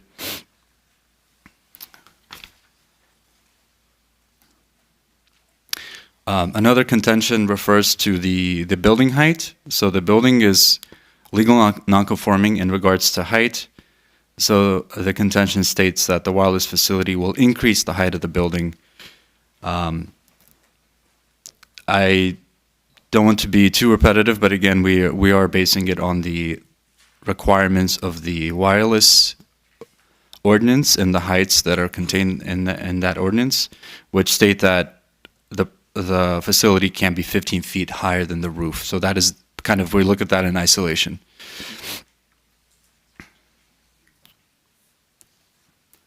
If you'll give me a moment, I'll just look at my notes for any other responses. Of course, take your time. While Greg looks in his notes, again, this is Amanda Landry, Principal Planner, CDD Planning. A couple other comments we heard today were that these facilities would decrease property values. The city of Burbank has hundreds of these facilities, and we have not heard of any reduction in property values, and that is not a consideration that we can take into account when looking at any of these findings for AUPs or CUPs. and there's no other substantial evidence to support that claim. So that's one of the things I just wanted to address because we heard that a few times tonight. And again, there's comments about the FCC, and FCC hasn't updated their regulations. The city of Burbank follows what FCC regulations are in the book today. If there's potential changes in the future, we will immediately respond and take whatever action we can to comply with that to the extent that they allow local government. So that's where we're at today with FCC regulations. So I think that covers a lot of the public comments that we heard today, but we're here to answer any of the questions that the council has about this project. And thank you. Thank you very much. Council, if I may, Lisa Yes. Kurihara from the City Attorney's Office. I just wanted to elaborate on a few things that Please. staff has already presented during this hearing as well as in the report. As a representative of the City Attorney's Office, I'm here to remind you of the federal framework within which you are bound to make this decision today. As the appellants did state, the Federal Telecommunications Act of 1996 gives the city's authorities to regulate placement, construction, and modification of wireless facilities. However, the law specifically limits this authority by saying that cities cannot unreasonably discriminate among providers of functionally equivalent services, and we cannot prohibit or effectively prohibit the provision of wireless service. Any denial of a wireless telecom project has to be based on substantial evidence, and federal courts have explained that this means that the evidence must reasonably support denial based on a failure to satisfy local regulations. You've heard a lot about RF tonight, and so again, I in an effort not to be too repetitive, but the federal law provides that local jurisdictions cannot regulate wireless facilities on the basis of environmental effects stemming from RF emissions if the facility complies with the FCC's current RF regulations. Now, you've heard that the FCC has not necessarily updated its regulations since 1996, and I believe in appellant's appeal, they did mention a federal court ruling against the FCC from 2021. These are all very complex issues, and so I want to bring as much clarity to them as I possibly can. I'm obviously here for questions if anything is unclear, but I'll do my best to try and address some of these things preemptively. It wasn't cited, but I believe appellants are referring to a case called Environmental Health Trust versus Federal Communications Commission. It was decided by the Federal Court of Appeals for the DC Circuit in 2021. And this case involved a challenge to the FCC's determination to end an inquiry into whether or not they should update their RF regulations. The FCC's rulemaking is governed by the Federal Administrative Procedures Act, and what the court found was that the FCC's decision did not include an adequate explanation for its determination to end this inquiry. So it didn't necessarily determine that the FCC's determination was wrong. It simply remanded and told the FCC, you need to provide more explanation for determining that your RF regulations do not require updating. We're still waiting for the FCC to respond, but in the interim, the court did not overturn FCC's current RF regulations, and so as mentioned earlier, we are not permitted to regulate wireless facilities based on RF emissions if a project shows that it complies with current FCC regulations. I also, let's see here. While Lisa thinks through that, I'm going to read to you from that decision. Because the court also refrained from imposing its own judgment of the facts when it sent the matter back to the FCC to clarify. And they said, to be clear, we take no position with the scientific debate regarding the health and environmental effects of RF radiation. We merely conclude that the Commission's cursory analysis of material record evidence was insufficient as a matter of law. So they acknowledged that there were voluminous comments from the scientific community, from residents. They simply said the FCC needs to go back and re-review its record. The part that Lisa referenced, it's in the staff report on page 7 about the preemption. It's 47 CFR, that is Code of Federal Regulations, Section 332, C7, and that language says, C7, and I'll go to I think you're looking for B4. B, Romanet 4, no state or local government or instrumentality thereof may regulate the placement, construction, or modification of personal wireless service facilities on the basis of environmental effects of radio frequency emissions to the extent that such facilities comply with the Commission's regulations concerning such emissions. Ms. Landry went through the rulemaking, and our regulations do require a emissions analysis before construction and post-activation site analysis and periodic recertification that their emissions do not exceed the limits. So that's on page, attachment 12, page 6 of the staff report near the end. And I believe it's page 8 of your staff report that makes reference to 47 I'm sorry, it's USC, not CFR, 47 USC section 332 C7B Romanet 4. So that's just for the specific reference for both the appellants and the applicants when they make their rebuttal comments.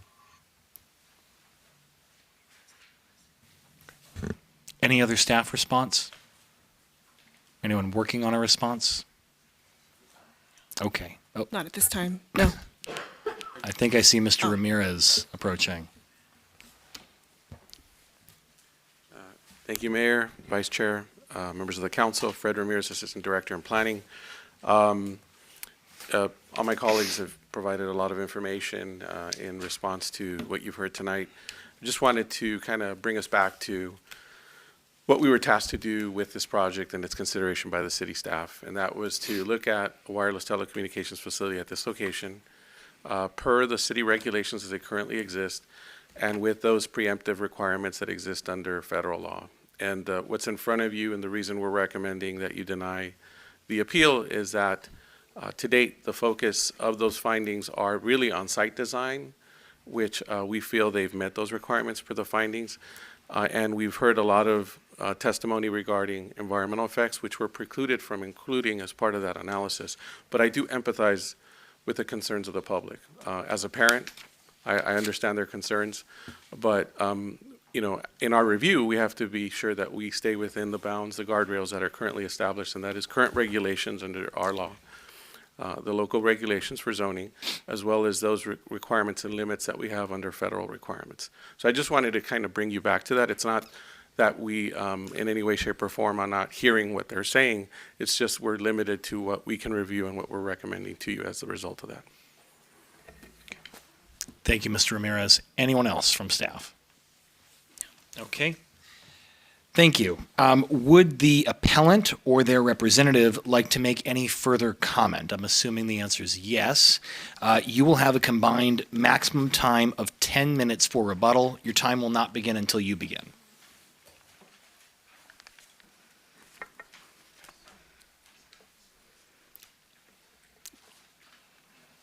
I don't want to speak until the slides are up, if that's okay, since we ran afoul of that on round one.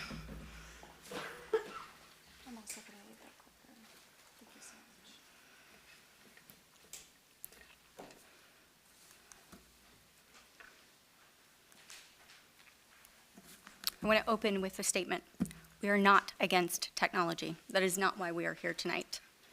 We want thoughtful placement of technology within our community. It is imperative that this council considers that. Local municipalities can and do enact restrictions for wireless technology facilities. You can see a list on this slide. Our closest neighbor, LAUSD, has a 1,500-foot setback. The proposed facility at 800 South Main would be located within just feet of people's homes, 2 preschools, an elementary school, a middle school, much closer than the 500-meter setback recommended by the New Hampshire Commission headed by Dr. Chamberlain, who you heard from tonight. 500 meters is 1,640 feet. I would like to know if the engineer and the doctor who spoke earlier tonight would live in the apartment building that is going to be facing these towers at the top of the building. They claim it's safe. Would they stay there? Would they raise their children there? On our next slide, you'll see that there's a list of school districts that ban WTFs on or near their property. You can see that they're both near and far. Last week, a city in Texas denied a permit for a WTF near a school. There are better, safer locations in Burbank for these. We have industrial zones. We want our kids to grow up to cure cancer, not get cancer. There is already a precedent set to deny this kind of project. In 2012, the Burbank City Council unanimously voted 5-0 to deny a proposed WTF site at the Little White Chapel. City Council has the power to protect local residents from a proposed WTF site. Rob Searcy stated in our July appeal that they plan to add more to this site and across Burbank. So it's important to note that that was on public record in July. 800 South Main already exceeds the municipal code height restrictions by 10 feet. The antennas would add an additional 10.5 feet beyond the restriction. BMC 10-1-203 states structure height means building height, or as any other structure, the vertical distance measured from the grade to the highest elevation of the structure. BMC 10-1-2417 applies to neighborhood business zones and states the max height of a structure shall be a max height of 25 feet. This building currently stands at 35 feet, exceeding restrictions for the zone. Even with a CUP, this would exceed the max allowance by 5.5 feet. This alone should be a reason to deny the AUP. This is a mixed-use parcel. We've talked about it a few times this evening from a variety of people. BMC 10-1-401 provides interpretation of the zoning ordinance, which I believe city staff has misinterpreted, and states that the more restrictive requirement or that posing the higher standards shall govern, meaning the more sensitive land use of the R1H residential should govern, and the permit should be denied. All municipal codes need to be applied, including height restrictions, not just the WTF code separately, as these antennas are involved in calculating the structure height. It's attached to the building. We believe it's the wrong permit. Looking at the chart provided in BMC 10-1-1118C, this confirms that the applicant should have used a CUP for this project, not an AUP. Further, the multiple codes that apply restrict the height of a structure within the neighborhood business zone. This permit should be denied. This site will have a detrimental impact to local businesses, property values, home sales, local wildlife, and to the public health and safety. The AUP is incompatible with both the land use and the neighborhood as a whole. The AUP application should be denied. Existing coverage is adequate, and the proposed facility would serve a new provider entering a saturated market, not filling a gap. The application contradicts the city planning's claims, stating it provides, quote, significant new coverage, quote, for Dish Wireless. The facility is a standalone installation, not co-located, and fails to meet FCC guidelines for considering the least intrusive location. Again, there is no gap in service. This is to allow a new provider to enter our market. We noted the following irregularities regarding public notification. The initial notices erroneously excluded all 4 schools in the area. I personally contacted all of them. There are over 1,500 children less than 1,000 feet from this location when you add up the student bodies of all of the schools. That includes the middle school, the elementary school, our village preschool, and the daycare down the street.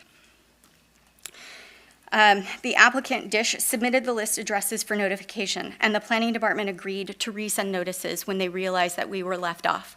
I do want to say thank you to the planning department for doing that renotice. However, the notices mailed on October 11th for this hearing still have not been received by the neighbors. Those orange postcards are critical to involving our community. The fact that we don't have them yet, and it's the hearing date, October 29th, is very disappointing, because I know our city staff are capable. I know that they are smart people. So I was really frustrated that this didn't happen. Contrary to common misconceptions, Congress explicitly preserved the authority of local governments to regulate wireless facility placement under the Telecommunications Act of 1996. To exercise this power, municipalities must establish procedural guidelines. CEQA is not preempted by the 96 federal regulations and should be considered for environmental impact. The FCC regulations prioritize minimizing environmental impacts by promoting WTF's placement in the least intrusive location. Considering aviation safety and community interests, this ensures towers are situated to minimize harm to the surrounding environment and communities. A federal court ruled on August 13th, 2021, that the FCC ignored scientific evidence on wireless radiation's harmful effects, particularly for children whose bone density is lower than adults. Therefore, their brains absorb more radiation than yours would.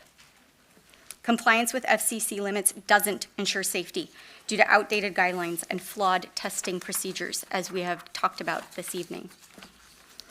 On this slide, these are the details on the case mentioned on the previous slide. Since the FCC has not responded to the court, the FCC limits cannot be stated to rest an up-to-date review of the totality of science. Compliance with FCC limits cannot ensure safety at all, especially long-term safety of children, as the limits are from 1996 with no properly performed review or adequate protection since. Since the FCC has not disclosed the new updated findings, the documentation provided by Dish Wireless stating that they are complying is false. Burbank has not had a comprehensive update to our own municipal code in over 10 years. And yes, we do have wireless telecommunication facility regulations in the city of Burbank. They are inadequate.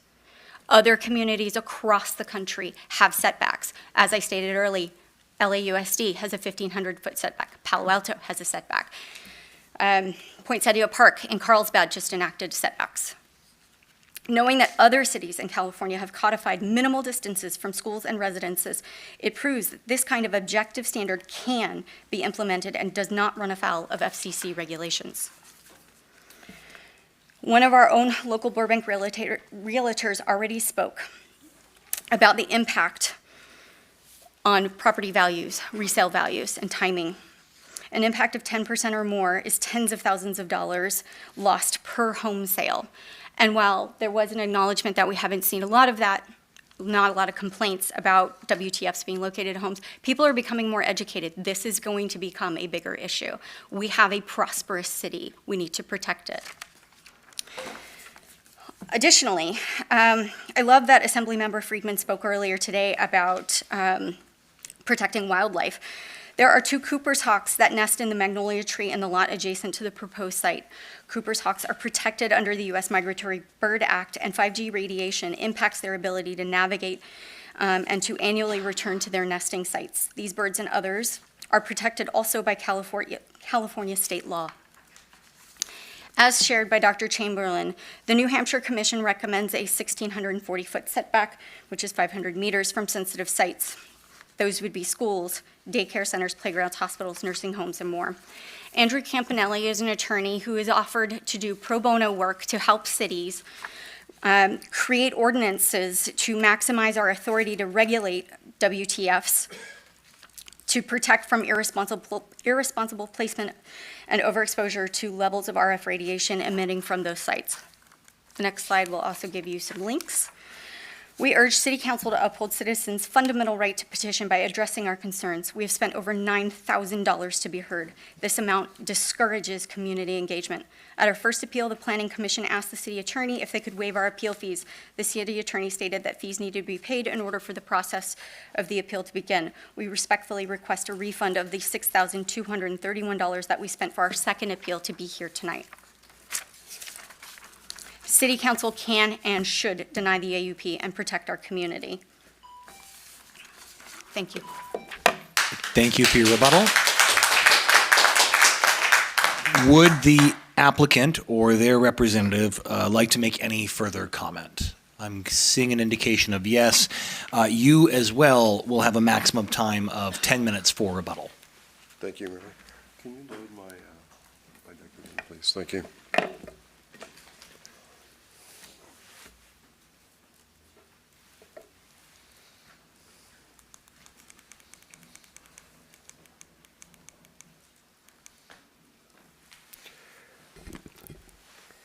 For the record, Mayor, this is Rob Searcy with SureSight, Mayor and Council. Very quickly, I want to also let you know that we too were aware of 47 USC 332 CF, or C7.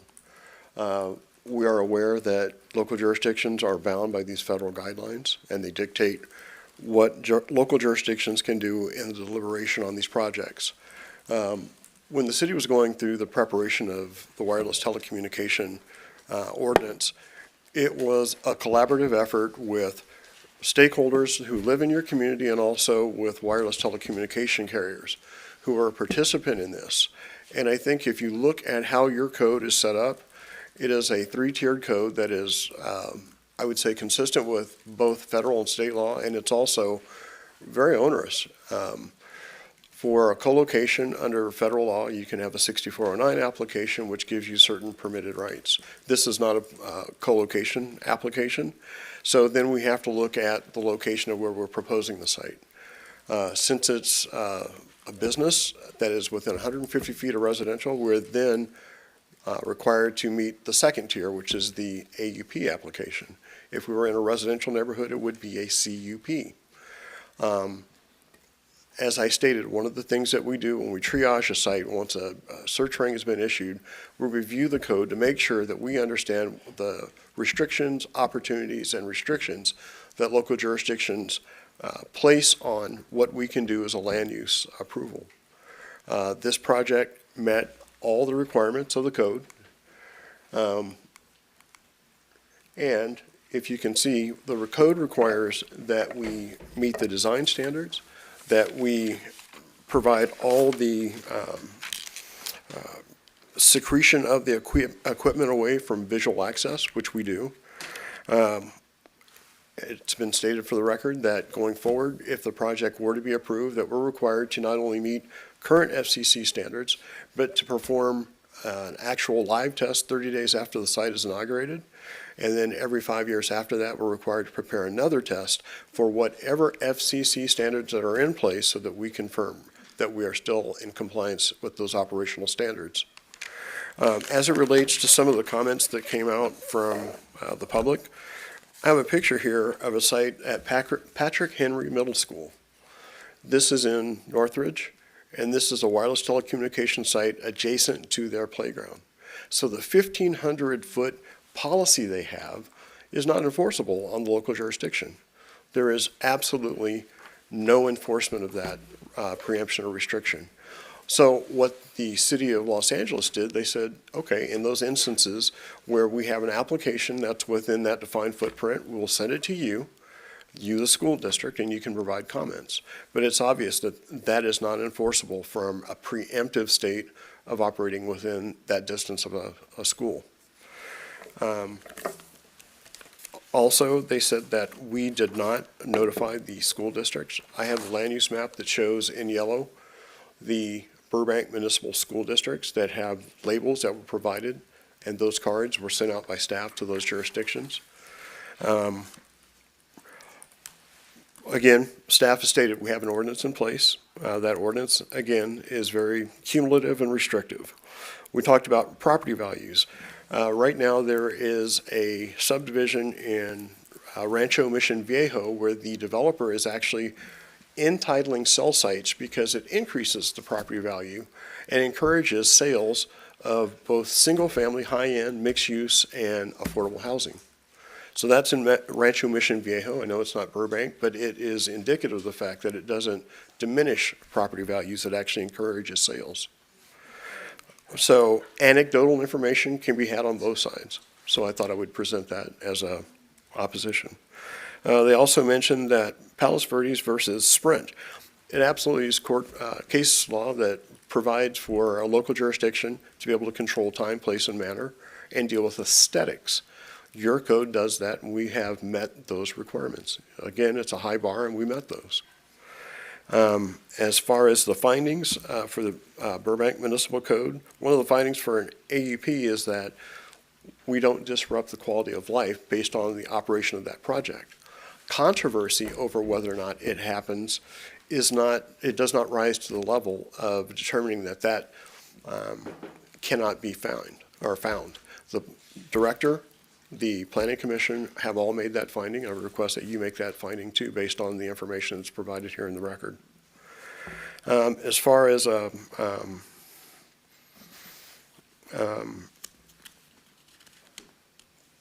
The use of the building, which is a non-conforming building that was constructed prior to the time that the neighborhood business land use was applied, makes that building eligible, and the wireless telecommunication facility ordinance is what is applicable to our project.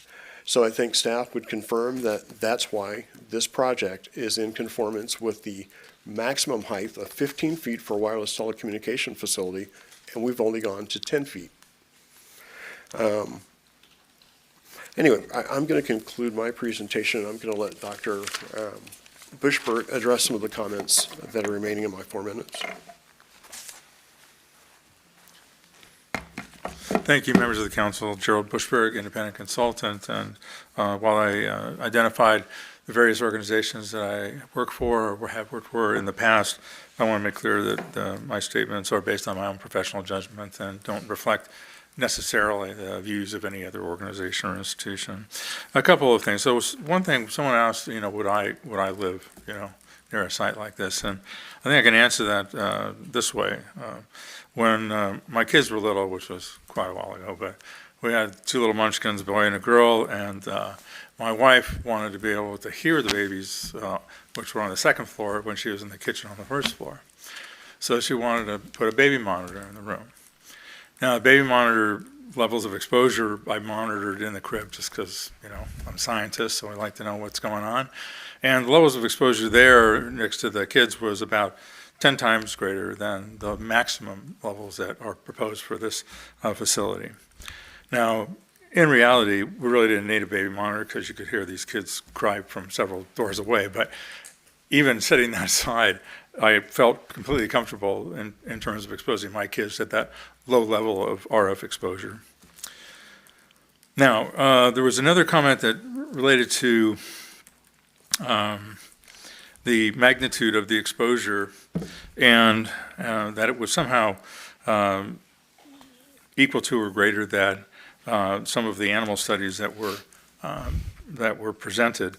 In reality, if you actually look at the studies done by the National Institute of Environmental Health Sciences and the National Toxicology Program, the lowest levels of exposure to those animals was at least 50 times greater than the maximum value allowed by law for whole body exposure, and 50,000 times greater than the maximum allowed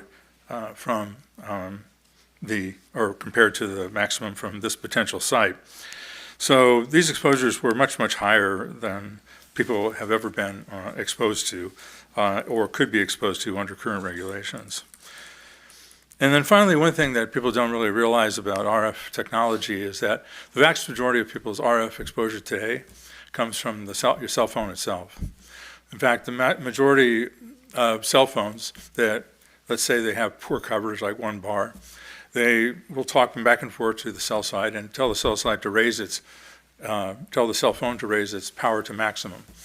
When that occurs, the amount of energy coming from the cell phone is 1,000 times greater than what's necessary when you're close to a cell site and you have good coverage.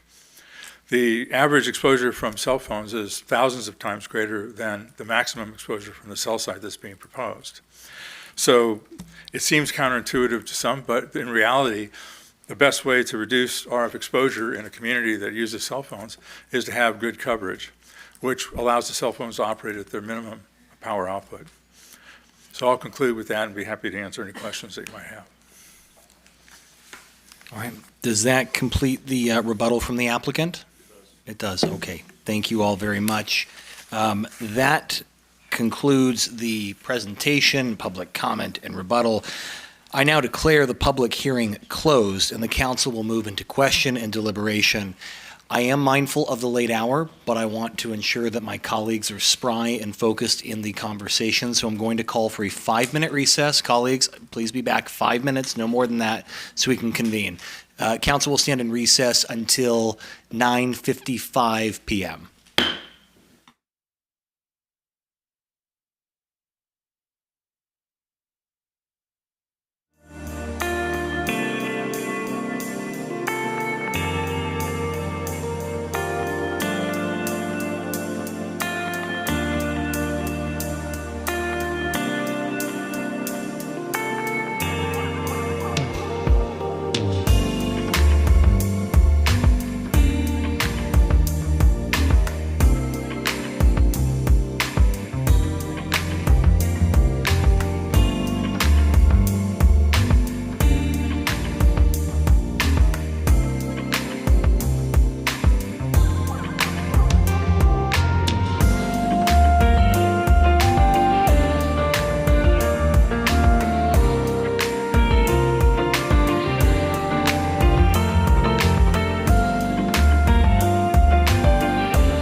All right. Welcome back from the recess, everyone. I hope my colleagues are feeling spry and ready to discuss. Why don't we start with questions? Does anyone have any questions for either our staff or really anyone in the room? Anyone have any questions? Councilmember Mullins?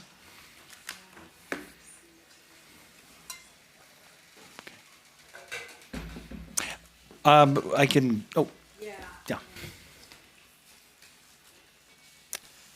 Thank you. I know staff, you answered some questions earlier regarding the height, the building height, and also the zone, the R1, and the different zones in the building. And I wanted to address, this isn't pertaining to the questions that we did receive in an email today, because I was kind of following your the way you answered the questions, and I wanted to confirm that's what you were answering, the questions from the email that we received today. Is that correct? That is correct, yes. Okay, because I was planning on As asking. well as the testimony. They made similar comments about the height above the roof. Okay, I do have a question regarding the two different zoning, and I know you addressed it earlier, but I'm still curious to why staff did not go with the restrictive zoning, which is the R1, because it would make sense that we would deny it based on we have a restrictive zoning. So I'm still curious. I don't know that I really got the answer. Maybe I know you did say it, but I didn't really comprehend everything you said. So if you can just walk us through that. And also, a lot of the speakers did talk about it earlier. Councilmember, thank you for the question. I'll take a stab at it. If my colleagues want to add, please feel free. Planning's, the way that we apply the zoning of the property is based on the actual physical zone that, if you look at the zoning map. So if a property happens to have two zoning designations, but there isn't a boundary separating the properties, we still apply the actual zoning designation that the building itself falls on. So in this case, the project site is the building, it's not the property. So the building itself is within the neighborhood business zone, which is entirely on the commercial zoning. So if we didn't apply that logic, then the building itself would not have been, if we applied the more restrictive zoning, the commercial building itself would not have been allowed on that zone, because it's the more restrictive zoning is the R1, and a commercial building is not allowed in R1.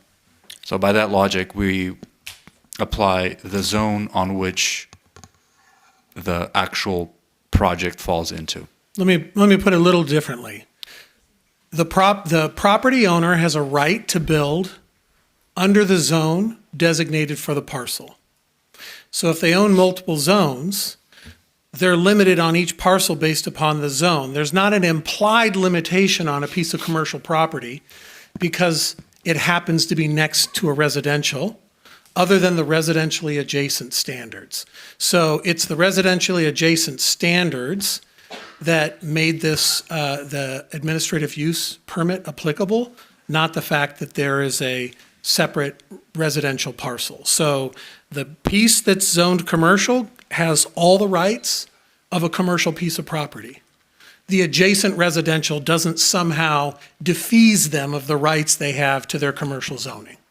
So they get all those rights. So this doesn't run on the land itself. my understanding was it Well, so pertains to the land. that's a term of art. What runs with the land really goes to servitudes recorded against the land. Zoning's not recorded against the land. The council retains the right to make any zone changes it wants, consistent with its general plan. But a property owner is entitled to build under the rules of that zone when they apply, unless the council changes it. So the zone is commercial. They're allowed to build until the council changes it. So it doesn't run with the land. Something that runs with the land would be, for instance, an affordable housing covenant that's recorded against the property. It is tied to the land, but council can change zoning. And if you change zoning, if you were to change this zoning for the commercial building, then the commercial building would be legal non-conforming because it was legal when it was built, but the new development would have to comply with the residential restrictions. But that's not the case. The case is that the zoning is commercial. And So I just want to also clarify, split zone properties are not rare. There are many of them throughout the city. So we consistently apply those zoning standards as we've described tonight. We apply the standards for the actual property that the structure is going onto. And many property owners face this issue with like trying to build something and comply with multiple zoning regulations. And consistently, we regulate it as we've described tonight. Thank you.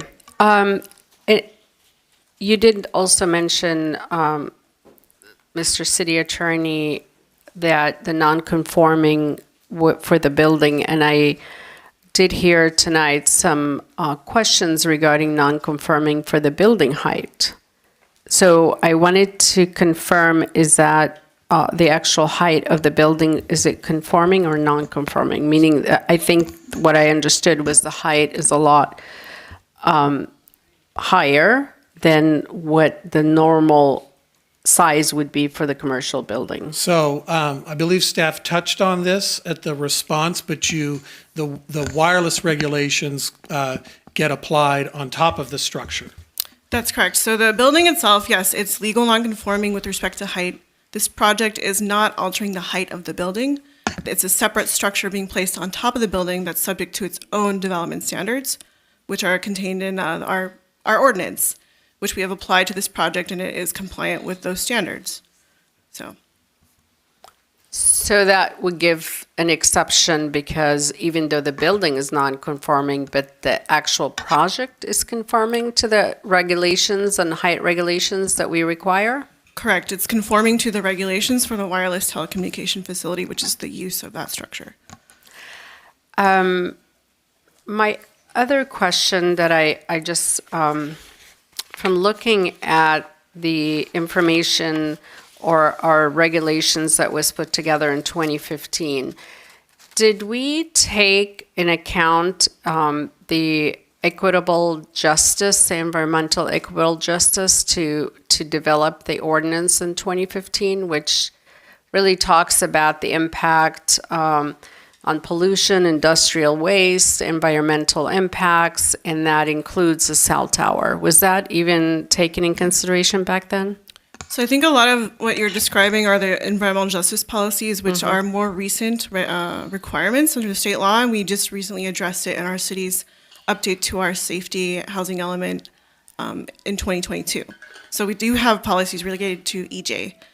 For this particular effort, for the 5-year process that we started from 2010 to 2015, environmental justice was considered in terms that we didn't want to put these wireless facilities only into the lower socioeconomic neighborhoods, which is sort of what was being, through our prior regulations, encouraged because there was less resistance. So we took a different track. We decided to move away from that in terms of where we would place it based on those neighborhoods. And we tried to incentivize different types of wireless facilities.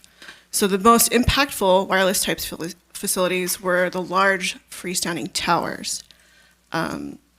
Those were deemed to be the most obtrusive visually because we are limited again to what we can regulate to largely the aesthetics.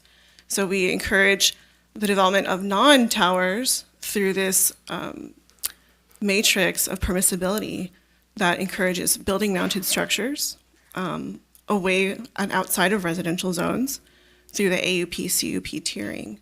So again, the most difficult permit to get is a CUP for a freestanding tower, and then to encourage the other building mounted towers that facilities that can be more easily concealed and more delicately treated with respect to aesthetics, it requires AUP. And then in the some zones, you'll also see in our matrix for some facilities that are much farther away from residential, they're permitted by right. So we try to encourage these facilities through this permitting scheme in locations that are least impactful. So that's how we came about. So if we look at our zone, or actually our regulations in the future, would we include the environmental justice in our overall study? I'm speculating, but a lot of cities have looked at that and incorporated new rules in their ordinances to apply the environmental justice. To the extent that environmental justice is addressed in our general plan, that's what we would consider upon reviewing any development project, because our general plan does include those environmental justice policies. So that does influence all of our future subsequent policy making. So yeah. I do also want to touch on a lot of speakers and a lot of emails that we received that did say that they did not receive the proper notices. And if you can let me know, and I know what the code says because I printed it and I have it in front of me. In regards to the notification, do we notify property owners only, or who exactly do we send the notices to? So I'll briefly touch upon that and then turn it over to Fatima and Greg. Okay. Our code requires notification of owners and occupants. Okay, thank you. For the properties that are within the radius. In this particular case, we did send out mailed notices to everyone within the 1,000-foot radius, including the schools that were in that radius. Because we know and understand sometimes the mail is out of our control, the city of Burbank includes multiple avenues for notifying the public, just in case one of the other ones doesn't maybe work as perfectly as we'd like. So for this particular project, in addition to the mailed notice, there was a newspaper notice that was published. We also put this on the city council's e-blasts for their social media and the city calendar. And then again, we did the mailed notifications, and there was an on-site sign that we posted. And if we can bring our presentation up again, we have pictures of it in a non-vandalized state. So we know that it was put on correctly. And when it was vandalized, the applicant immediately went out there and corrected that situation. And it is there, we checked today, it was still up, and so people can see that sign. And in addition to the one required sign, there's 2 more on the property. So it's very obvious that there was an event going on that people could look into. So those are like the fail-safe provisions to ensure that there's adequate notification. And I can ask Fatima and Greg to just describe a little bit more about what we do with noticing, if you'd like. I think the reason I'm concerned about it, because there was a perception, well, we send it to the owners and it's up to them to notify their tenants or notify the occupant in that property. And when I pulled the code today, it does say owner and occupant. So I want to make sure that we're clear to the public if they have not received it. But, you know, from my understanding, I don't know if it was a handful of people or it was hundreds of people. So that's going to make a huge difference if they were actually well informed in advance regarding the project or not. Yes, and we know that people did receive them because we received phone calls from people that got the notices, had questions, and called our staff for clarification. And we encouraged them to attend tonight to participate in the hearing. So we know that people receive these notices. Thank you. Mr. Mayor, I do have a question for the applicant, if I can ask that quickly. Yes, Mr. Susi, you or your team willing to answer a question? Yes, sir. Okay, go ahead, council member. Thank you. I know you stated, and I have all these papers in front of me, so you stated earlier that you looked at 12 different sites, or was it five I was able to different identify sites? 5 different sites. Okay. Was one of those sites by any chance the industrial park, which is not too far from the project, but it's in a park and it's around Oak and Glenwood? I do have a little map where Maine is. I don't know if you could see it. I can see it, but that probably would have been outside our search ring, which RF designates an area where they need to site a location in relationship to the other sites around it. I think he touched on that earlier, saying that there has to be a kind of a hexagonal grid. That's where they come up with the term cell site. And in that hexagonal grid, you need to locate sites at various locations so there's some overlap, but not too much overlap. So that location would have likely been outside the search ring. So our search was confined basically to Main Street down to Alameda. Okay, so the answer, I guess, is no, We but, did not look there. okay, but, Not to my knowledge. And again, I Sure. was not involved in the project at that time, and I was only able to identify those 5 locations. okay. Thank you. And I know staff, we don't look for sites for applicants, so that would have been something the company would have done on their own. Yes, ma'am. Okay. And the challenge that we have is because of the nature of the city, any place that we go, you're more than likely within 100, 150 feet of commercial to residential, where they back onto each other, they're in very close proximity. So it's a challenge in an urban environment such as this to find locations that are isolated and away from residential and commercial, especially if there's a 1,600-foot distance. I don't know any location in the city that isn't within some type of a linear relationship to residential and commercial. Okay, thank you. I'm going to wait now until I hear from my colleagues and we can come back. Thank you. Of course, thank you. Vice Mayor, I think you wanted to go next. Hi. All right. One question I had in the rebuttal, the appellant mentioned that we denied the application of a cell tower at the Little White Chapel. What was the basis for that? Can you talk a little bit about that?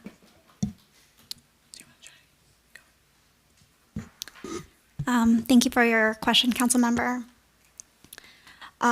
So the Little White Chapel, well,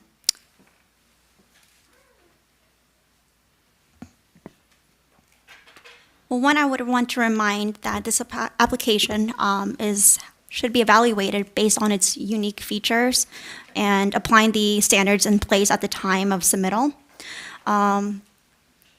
That said, the Little White Chapel is distinguishable from this project, among other reasons. One being the Little White Chapel is completely within the R1 zone, whereas this project is in a neighborhood business zone. The standards that applied to the Little White Chapel were different from the standards that are applied to this project. In addition, the code itself was subsequently amended after Little White Chapel was denied. There are other unique features about the Little White Chapel that aren't present in this project. For instance, the Little White Chapel's denial involved issues regarding to height and visual impact of the new tower that would have on the surrounding neighborhood, specifically the R1 residential community. Here, the facility is on an existing 3-story commercial office building and is set back from the rooftop in a way that it won't be visible from the sidewalk or the public right-of-way. The existing building itself is surrounded by other multi-story buildings, unlike the Little White Chapel that is surrounded by other 1-story single-family homes. The proposed wireless facility is also designed to be completely screened. The proposed screen will be designed to match the design of the existing commercial office building. And also, the Little White Chapel included numerous air conditioning units that generated noise impacts to the surrounding neighborhood, which was also one of the issues raised during that hearing. Here, the project proposes no such units, and the applicant submitted evidence that the project will be well below the maximum noise threshold established in our Burbank Municipal Code. And I believe that report is included in one of the attachments. Thank you for that. The appellants also mentioned several municipalities and school districts with setback regulations. For example, Encinitas, I could go on, they're all in their presentation. Ms. Landry, you mentioned that Burbank has an ordinance in our code that reaches up to the line of what municipalities can do to protect neighborhoods under federal law. How does our ordinance compare to, say, Encinitas or Fairfax? Thank you, council member. So when we crafted the existing regulations that we have today, we carefully studied many other jurisdictions in California to see what examples we could work off of, best practices. Some of the separation requirements that were noted today by members of the public are not actually hard-coded into the municipal code. They're policies that they impose on themselves to follow. And in the city of Burbank, if we tried to impose those very same policies or hard-code it into our municipal code, similar to what the applicant just noted, it would result in an effective prohibition of wireless facilities. Because again, the way our city is configured, many of our properties are adjacent to or abutting residential. So that is immediately going to cause an issue with being able to assign any location. And then the city of Burbank also has many of these facilities that exist today and that would have made all of them non-conforming, which is hugely problematic as well, given that the federal law does allow these structures to be modified if they are appropriately concealed. So those things were considered. We did look at other municipalities in California, and for those reasons that I just mentioned, that was not built into our code. So basically, you're saying if we were to, say, place a 500-foot, hypothetically, setback on this, then we are effectively creating a ban, given our lay of the land, given our... It would be considered an effective prohibition on new facilities in the city and new carriers and competition amongst wireless carriers. Mr. Mayor? Yes. If I could elaborate on Ms. Landry's response. You recently undertook a rulemaking regarding a particular type of commercial retail use in town. And council reviewed 500-foot protective distances from churches, schools, and residential zones. And at the 500-foot distance, there were only sites available in industrial areas over by Costco and above the airport and over in the industrial area above Valhalla, which prohibits coverage in the rest of the city. At 1,000 feet, there were only locations above the airport and in the industrial area north of Valhalla. 1,600 feet, I could confidently speculate that there would be 0 sites available. And I do not believe that that would survive, even the 500-foot would survive judicial scrutiny under the federal regulations. So, Vice Mayor, if I may also elaborate on that point.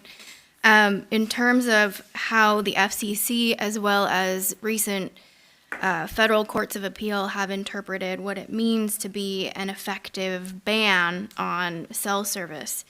They apply a test that basically says if a local government action materially limits or inhibits the ability of any competitor or potential competitor to compete in the market, that can be considered an effective ban. And previously, courts looked at things like significant gap analysis. And the reason that methodology in part was criticized was because it didn't address situations like this where you have a new participant into the market who isn't covering a significant gap but is trying to enter the market for the first time and provide service for the first time in an area. And so the test is a bit broader now in terms of how we evaluate what an effective prohibition looks like.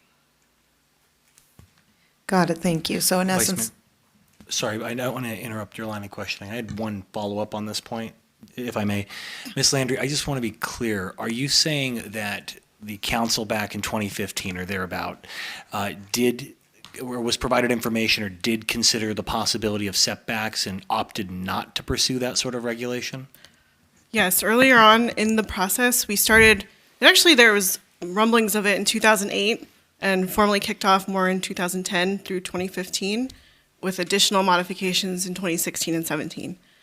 So the council at that time did have a series of study sessions with staff and professionals, experts in the field, and discussed these matters. And because of the things we just mentioned right now about the effect of prohibition, decided to go down a different path in how to regulate these facilities.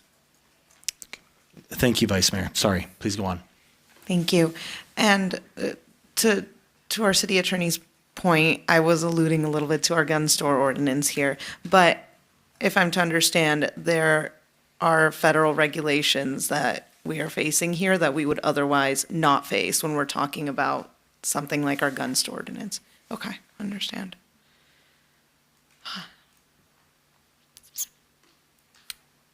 Another question I had is, this was not the greater concern, but I know it was brought up. Why is the cost of the appeal a little over, I think it was $6,000? And can you speak to why that cost and what goes into that? I can touch upon how our fee structure is. So the appeal fee cost is based on the actual staff time that's taken to prepare an appeal. It's not complete full cost recovery. If it was, it would be triple the cost that it actually is. But it is based on the actual time by all the staff that is involved in preparing these reports. We take a lot of time to carefully understand each of the contentions, and it takes a group effort. For example, for this appeal, the project planner is Fatima Benitez, who the most of the time, but there's also a stable of other planners helping her and checking all the work and providing more information, including a senior planner, myself, a principal planner. We have a senior city attorney with us who's also looking into it, and the actual city attorney, and it goes to our director and the assistant director. So there's a lot of staff eyes on this and time, and that is the basis for the appeal fee, and that's built into our fee study. And just to follow up on that, so essentially, are the cost that's going in, is it close to what we're spending as a city on this? Do you mean the cost of the appeal versus what we're spending internally? No, it's far below what we're spending. Okay, thank you. And then my final question is, what is the consequence essentially if we accept the appeal and deny the approval of the project under the current federal and municipal codes? And Joe, I'm looking at you. So the challenge would be that you failed to follow your rules. And staff has presented a well-reasoned report that identifies how the rules dictate the outcome in this case. This is an issue, this has been an issue for Ms. Landry's and my entire career here in the city. We've worked on these regulations probably 6 times, continually trying to balance the public concern with how the council's hands are tied by the federal regulations. Even the court in the 2021 case said, we're not going to pass judgment, but we can say the FCC didn't do it right, and it has to go back to the FCC, not 3 C's, 2 C's. And so there is a very clear separation. The federal interest in guaranteeing uniform cellular communications across the country and providing equal and fair competition on the commercial side, that's not our concern, but the regulations keep us out. And so the challenge would be, did we follow the rules? So that it's going to be a review of the evidence. So did we follow our rules, and whatever decision the council made, was it well-reasoned or was it arbitrary and capricious? Right, so it's a very involved, whether or not attorneys' fees are awarded in a case like this, and they might not be, it's still a very costly proposition for all people involved. Okay, thank you for that. Those are my only questions for now. Thank you. All right, thank you, Vice Mayor. Who'd like to go next?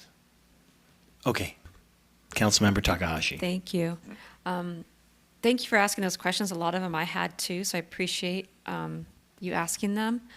I did want to follow up on a couple of them. So for the Little White Chapel again, going back there, just so I understand the clarity on that, is that the two things that caused a denial for that one, a denial of the permit, was one was the aesthetics and visibility criteria was not met. And then secondly, there was additional aspects of the project that included AC that had different requirements that it also did not comply with. Am I following that correctly? Yes, that is correct. And if I recall correctly, in the council hearing for that specific project, the council members weren't able to make, I believe, 2 or 3 findings regarding that specific project. So that was a reason for the denial of that project. Okay.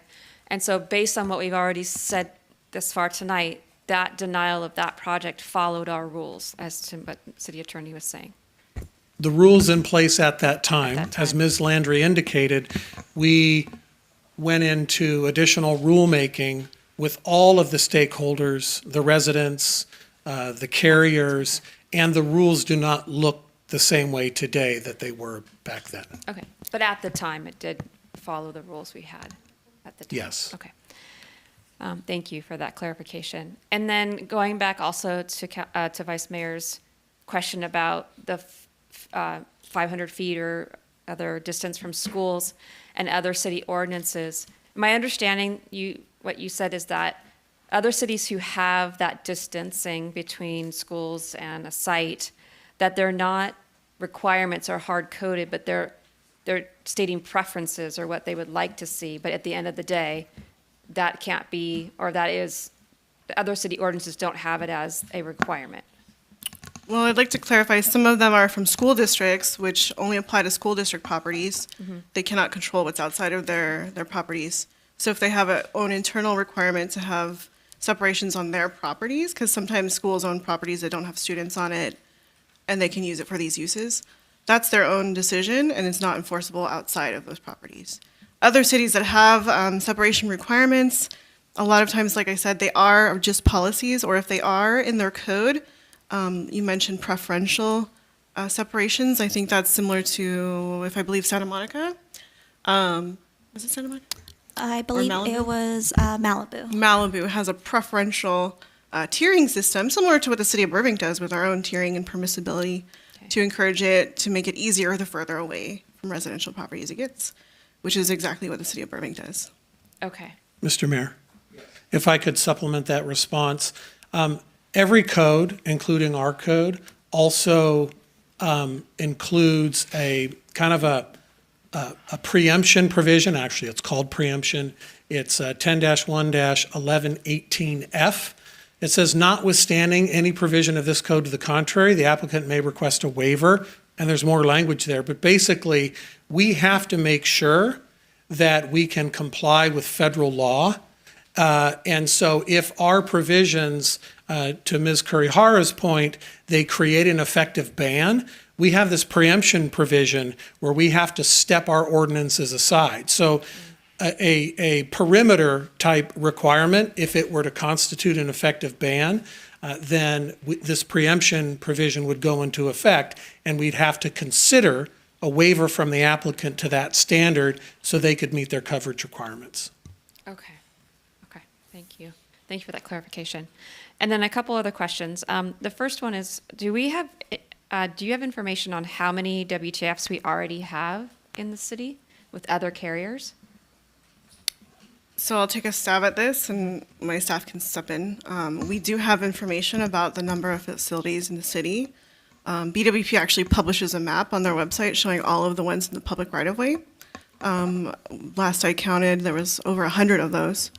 And then we have variously provided lists to members of the media, and that list has over 100 on private properties as well. Okay, great, thank you. And then there was a question from one of the callers about, he was confused why the council wasn't talking about this before in public. if you could just share a little bit, maybe it's the city attorney, share a little bit about why we didn't talk about it as a council, why we weren't able to post on social media. The council can't talk about this in public because the applicant is entitled to procedural due process and fair-minded decision makers. So the five of you, as the ultimate decision makers in the city of Burbank, cannot discuss how you're going to vote or your personal feelings, because you have to sit with this staff report in front of you, listen to all the testimony, and keep your mind free and open to make a decision based upon the evidence in front of you. So if you had asked me, I would have said, but you already knew this, no, you can't talk to the public before the hearing because you cannot commit yourself to a decision. Yeah, thank you for that. Just wanted to reassure the community that we're not talking about it because we're trying to hide something, but we're talking about it so we can be fair. I mean, not talking about it so we can be fair. And also, just so we don't have to recuse ourselves or be involved with it. And that sometimes it's really hard as a council member not to talk about these things because we really want to. We really want to, have discussions, but we have to make sure we're following by our fairness rules. Yeah. And just to add to that, I think I know the caller you're referring to. That applies even more stringently to our social media. We have very strict regulations there. For example, if I were to post my thoughts, opinions, feelings, even something that could be construed as a thought, opinion, or feeling about this hearing on my social media, and say, for instance, one of my colleagues saw it, that's already a potential violation. So that is why you probably will not see any opinions about a hearing before that happens on a council member's social media, but I believe it was shared via the city of Burbank's channels. Yeah, just general information. General information. Yeah. So before something comes before us, we can't talk about it. But thank you so much for those answers. It's helpful. Yes, council member. Thank you. I want to go back the question regarding how many towers we have. So you said about 100? Give and take? Over 200. Over 200? Last count I saw from planning was 128, and with co-locations, it could have gone up a little. And Burbank Water and Power has entered into 4 master co-location agreements. The federal law requires us to make our public facilities in the right-of-way accessible to small cell deployments. And the only way to do that and meet the shot clock requirements was for City Council to approve a template master co-location agreement where the carriers, AT&T, Verizon, Extenet, and Crown Castle, all have agreements to follow rigid rules, and they can install in accordance with our design requirements on our streetlights in the public right-of-way. So those are the 100-plus sites that Ms. Landry referenced. I just went to the city's website under Burbank Water and Power and searched for wireless, and it brought up their map that she referenced that shows a fairly even distribution across the city of those facilities. Thank you. So with that, there's a question or a concern regarding facility catches on fire. When 5G telecommunication facility catches on fire per month. Are you aware that this actually happens? I'm just curious because I did my own research and it was an online research, but I'm curious to hear from staff and I'll tell you what I found. Thank you for your question, council member. That was a contention that was provided by the appellant. We did not receive any documentation or evidence that supports that claim. What we can say is that we routed the project to the fire department and the building and safety division, and they did not provide any comments regarding concerns about fire issues in the future for this proposed project. And that's about what we can say regarding that specific claim. We don't have any other information regarding monthly fires related to these facilities either. There's no reports to that effect. Thank you. So I was curious because I know that staff provided information, but just to see what information was out online, and it says this might be due to maintenance, environmental condition, or equipment failure issue to cause that. Not the actual tower itself being up there, but it's probably related to one of the things I mentioned. If there is failure in the equipment, if there is environmental conditions, that can cause something to go wrong. So I just wanted, I know this was brought up in the report, and I believe I heard some of the speaker mentioning it. So I think it's important just to address this issue, because I didn't find anything that can cause just having that tower there can cause fire, especially that it says 1 per month. Thank you. Thank you. Councilmember Anthony, care to weigh in? Yeah, sure, why not? I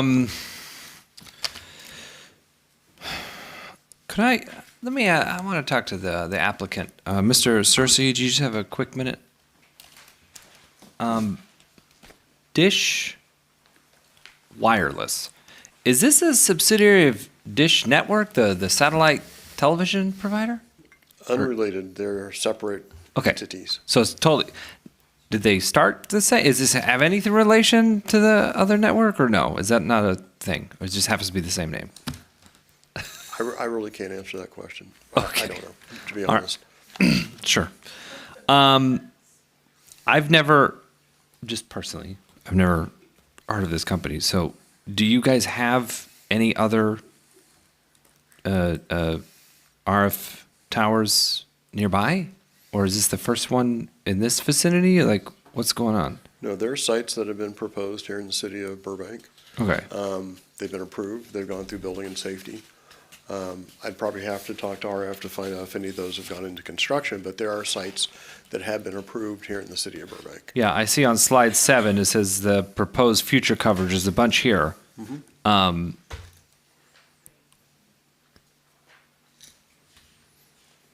But these haven't been built yet. They're not up and running, is what They I'm are saying. not up and running. That is absolutely correct. Okay.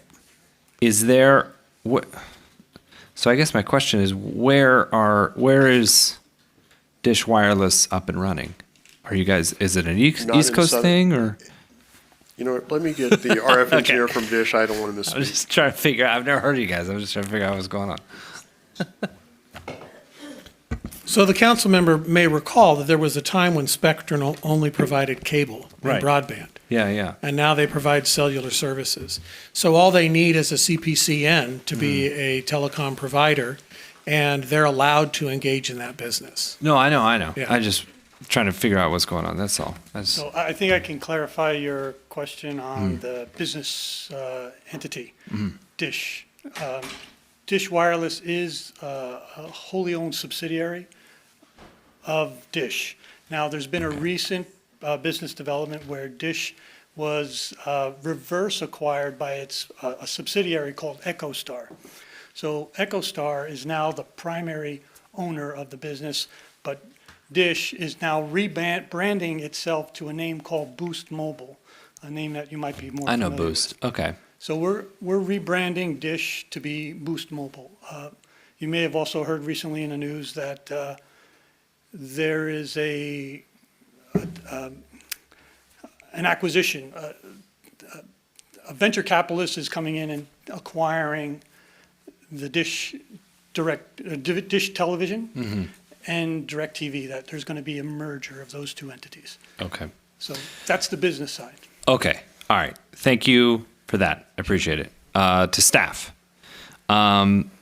we have, you're fine. Thank you. I appreciate it. Nothing on the sites you. No, I'm good. I'm good. So those are proposed. I see that.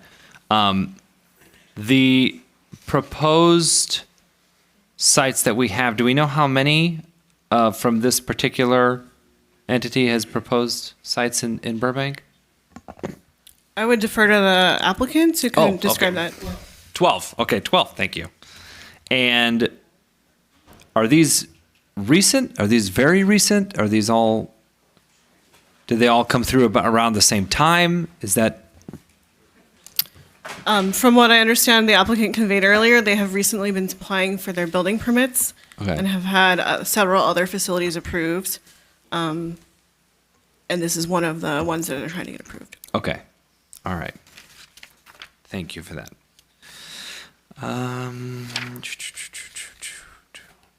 Oh, okay. So the applicant came up earlier and showed us a map of Burbank Unified Schools. When we send out notices, do we send out just one paper notice to every address, or do we do a different notice if it's a school? Yeah, so all the notices that were sent out were specifically sent out to all occupants and property owners that are within the 1,000-foot radius from the project site, which includes those specific schools. And I believe the appellant in their appeal letter specifically referenced to 4 schools and their addresses. And staff did confirm that those schools were included in the mailing labels. In addition, we also sent out those notices to, or that notice to the Burbank Unified School District, which we confirmed was also included in the mailing labels provided by the applicant. Sure, but here's my question. If it's a mailing label, so it's one notice that goes to each address? Yes, it is one notice Okay. that is sent out to all property owners and occupants. Gotcha. But, okay, all right. So if it's a school with a bunch of people, they don't get a bunch of letters. It's just whoever's getting the mail that day reads the notice. Yes, the And the notice. school district. Well, and the school district Mhm. too. But if it's not a, because there's, how many of these schools are not part of the school district? They're preschools, right?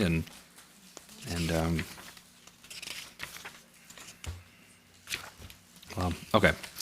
Let's see that.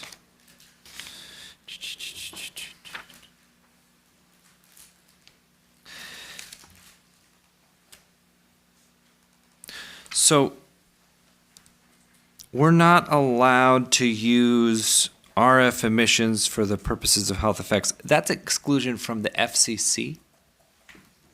Correct, that's federal law. And that's been a federal law since 91 or since the 96 Telecommunications Act? It was last updated in 1996. 96. Okay, almost 30 years ago. Okay. And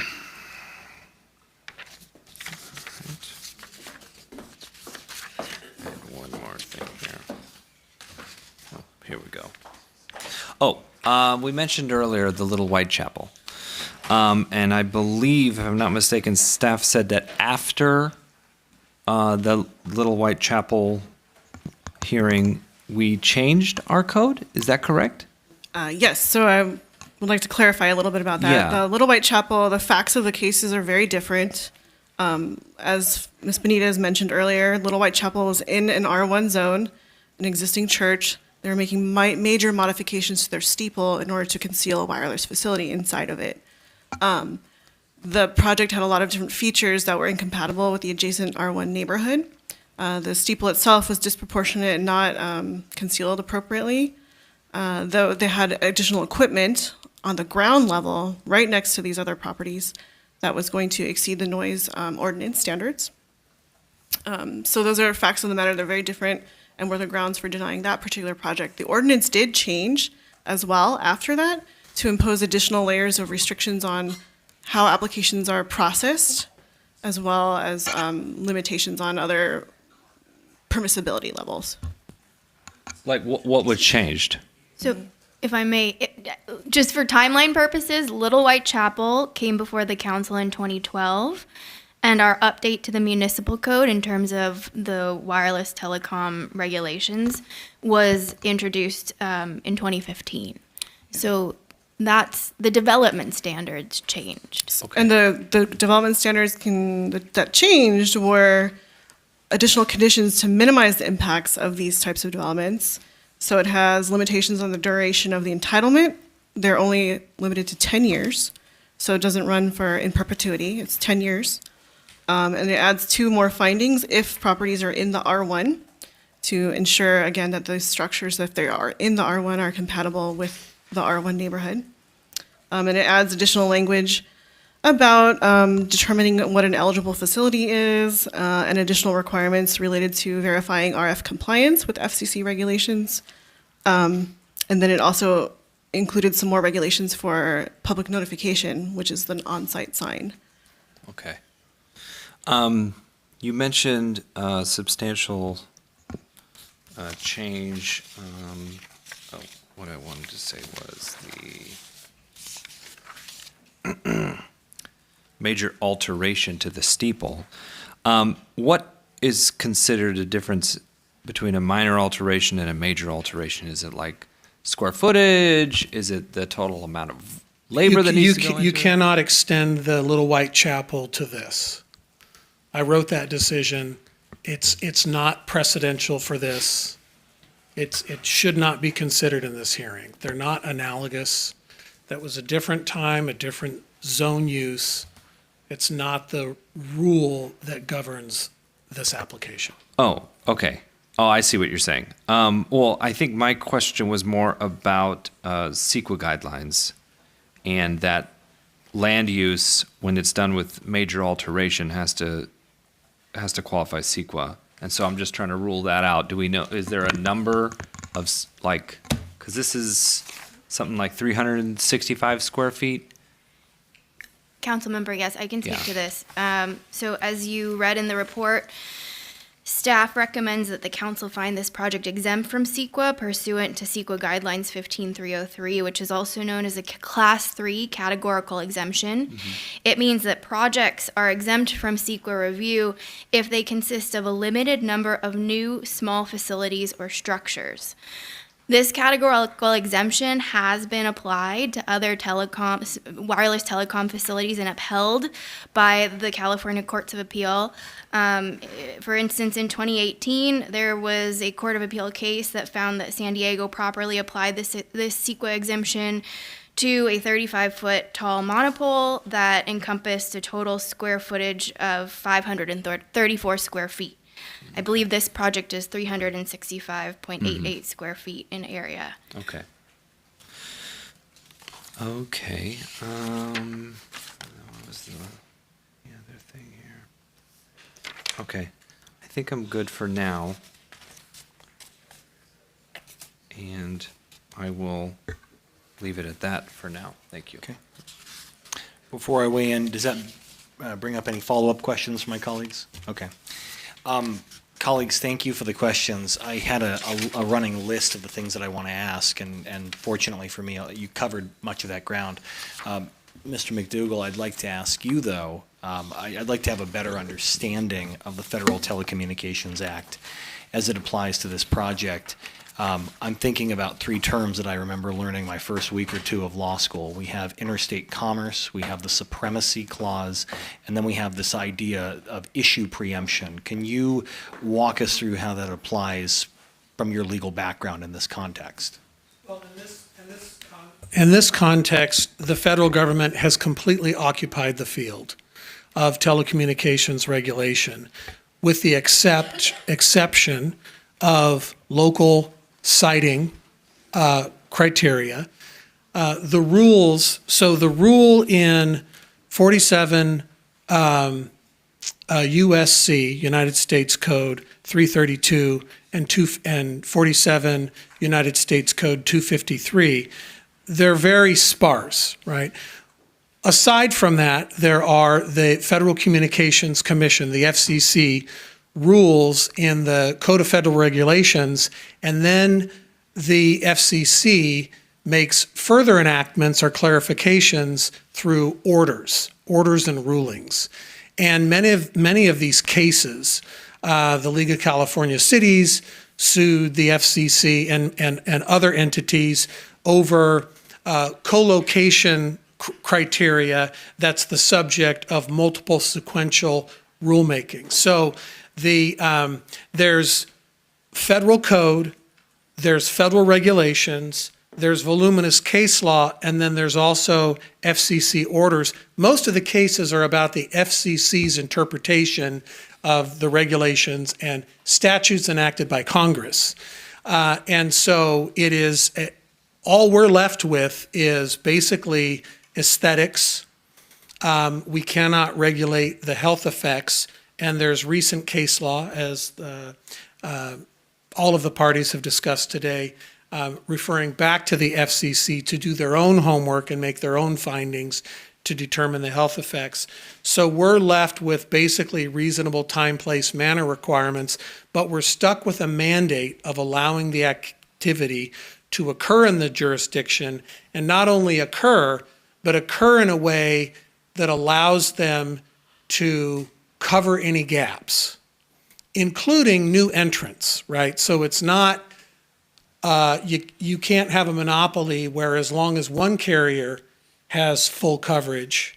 And these regulations, to your question, are truly rooted in the Commerce Clause. That is, if each city was given the full discretion to make rules, it could be that you couldn't carry a phone call from Burbank to Glendale, because we have different regulations. We could regulate bandwidth, we could regulate frequencies to the point where the service was not functional for the citizens to use.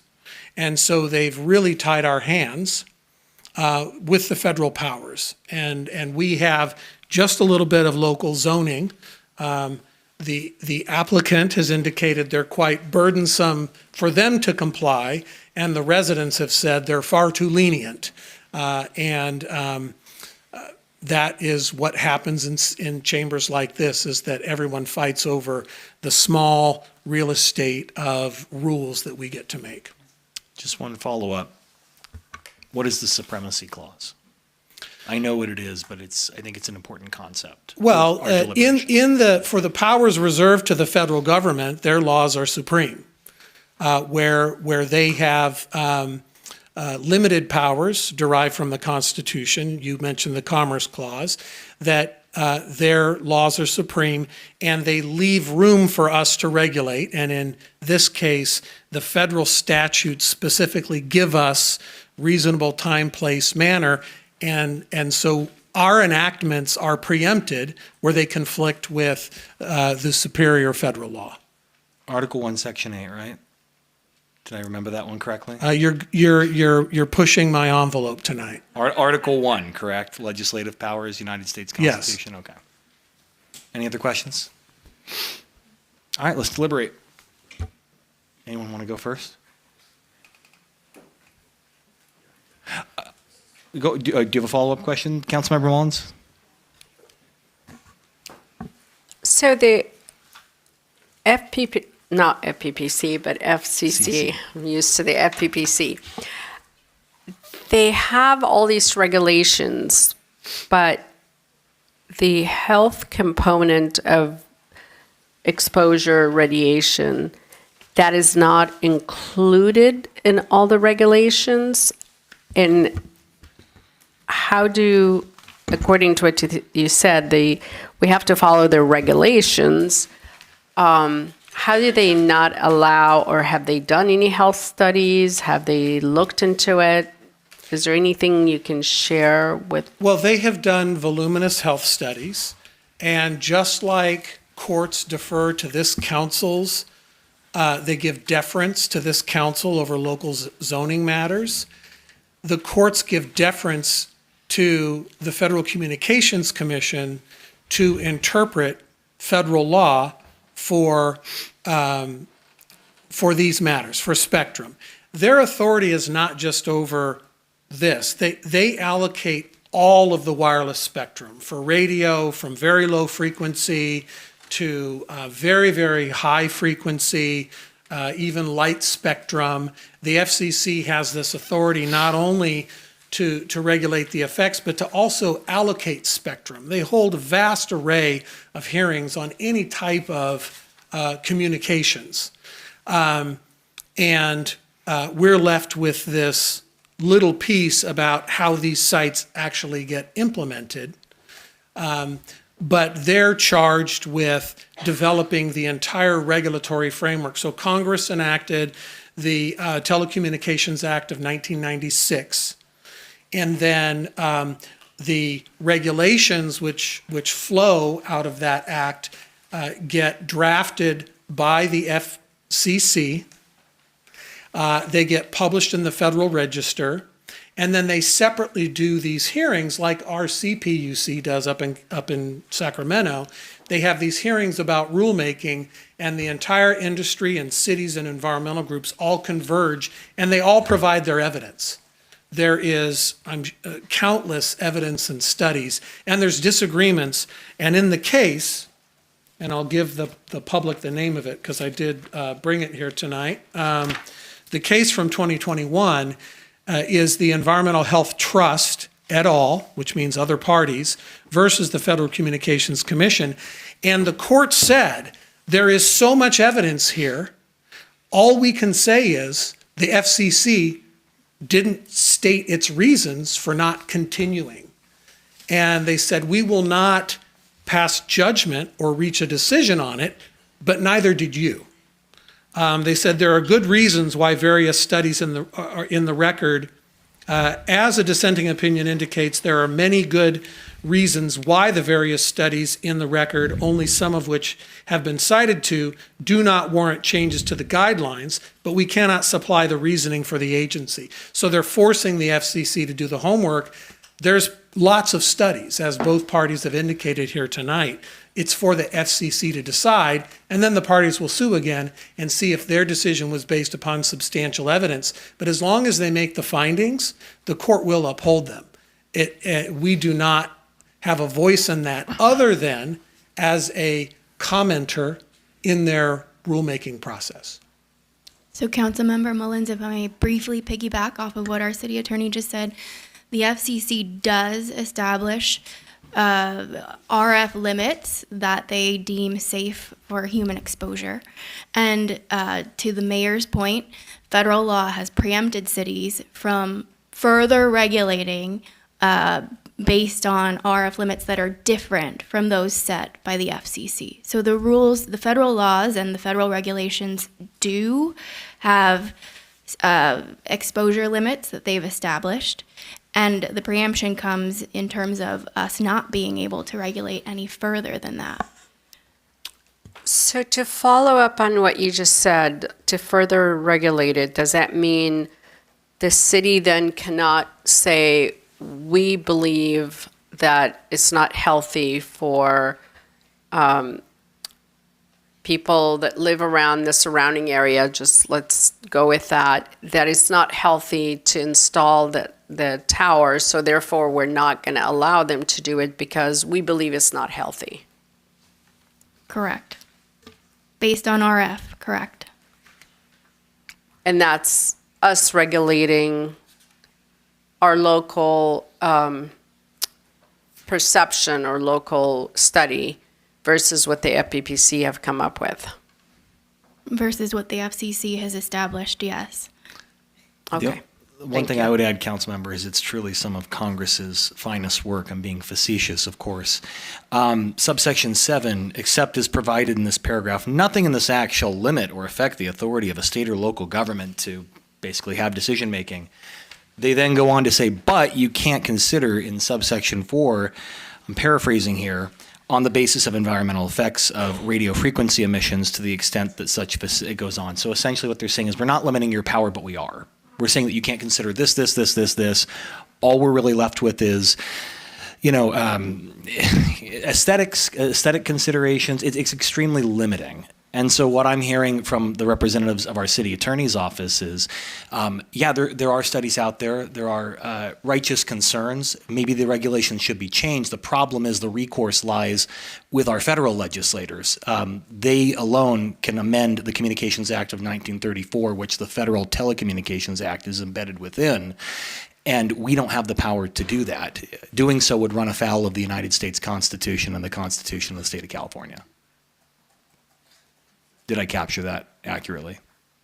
Yes, thank you. Okay. Back to you.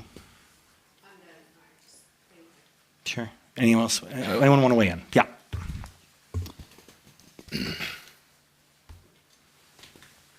So Mr. Mayor, I appreciate all that, and I understand that there's a lot of layers to this, well above our heads. I keep looking back, though, at This is not a Actually, standalone. Councilman, I'm sorry to Yeah. interrupt you, but in accordance with Oh. council policy, I do need to consult with Yeah, you're Mr. right. Hess. It's about 11. Mr. Hess, I think we obviously should press on with the public hearing. How do you feel about the other two items tonight? Yeah, you have two fairly straightforward staff reports after this, so I would advise that you finish deliberating this item, and I think we could, depending on how it goes, I'm pretty confident we could finish the other two items as well. So it would be a little bit late night, but I think we could do both of them. I don't especially have the anything permit. better to do. I'm comfortable with that. Y'all good? Sounds Make like a we're going. motion to move to 11 o'clock. House 11. Second. Motion and second, show of hands. Unanimous. Sorry to interrupt you, council member. Please go on. That's all right. Thank you. So I keep looking back at that coverage map. We've had a dozen applications come through. None of them have presented any problems except for this one. And moving a tower, east or west a couple hundred feet doesn't seem to be a disruption in that kind of coverage. And so my understanding of this is that we have all of these findings to go through our system that we've had for years to say, yes, everyone dotted the I's and crossed the T's. But at the end of the day, I have seen prior projects come through that dotted I's and crossed T's and didn't work out. I mean, just raising canes off the top of my head. And so for me, when I look at our current notification process, when I look at our lack of understanding of all of the guidelines that the courts have put forth with the health effects and what the technology is, there's still a lot to be delegated and determined. So for me, I think this is just an understanding of the broader concept of what is happening in our city. We have, a ton of wireless providers already. We have a new provider coming in, and we've approved, almost a dozen of their towers already. No problems there. And so this one sticking point here, the ability for council to find a determination to simply say, let's look at some alternatives, let's look at something close by that could still get you your coverage, but not necessarily right next to 3 schools? 4? I think there's an opportunity to simply have a different discussion. And so that seems to me that we have a few things that we could move forward on. So I'm just starting that conversation and see where everybody else is. What exactly are you proposing, council member? So you said a lot there, but I'm not sure. The appeal to the project, they list out 15 items here. Now, granted, I've gone through a number of these, and some of them seem far-fetched, obviously. But there's a handful here that seem like there could be a basis. The first one, and they list it first as well, and it seems to me like it's the most appropriate one, is the notification. Now, that's not to say that staff didn't do their due diligence and didn't do exactly what we were asking them to do, but in the spirit of the notification, the fact that we don't treat preschools that are separate from the Unified School District differently, where we treat it as just simply a business, which is fine, and I understand why we do that, but not notifying the people who participate at the school and the attendees, I think is a misstep. Coming down to Notice is presumed properly given if mailed. So the That's- no, I understand standard that. I for, understand for that. finding that to be an error in this decision, I hear you. I hear you on that. I just have a follow-up question to that. Assuming for excuse me, we're going to keep this to just deliberation among the council, everyone. Thank you. Assume for a moment, Mr. McDougall, that Councilmember Anthony was correct, and we could make the finding that there was some sort of deficient notice. My question is, under the law, what's the remedy for that? Is it denial of the appeal, or granting of the appeal, or is there some lesser means that the law provides as a remedy for deficient notice? So historically, deficient notice has resulted in simply renoticing the hearing and holding a new hearing. And not adjudicating the appeal conclusively one way, not making a final determination. Well, what you're saying, if you believe notice was improper, what you're saying is the people concerned with this matter aren't here. Not all of them anyway. And that you can't make a fair decision unless they're here because you don't think the city substantially complied with its notice requirement. Okay. With the notice requirement adopted by the council and codified in the BMC, not your personal preferences about different types of owners of property. Sure. No, I understand that. And then the remedy would be to renotice. I see. The other issue I was looking at is, this was one I couldn't wrap my head around here. The appellant gave an item here, number 6, about providing proof to find an alternative placement.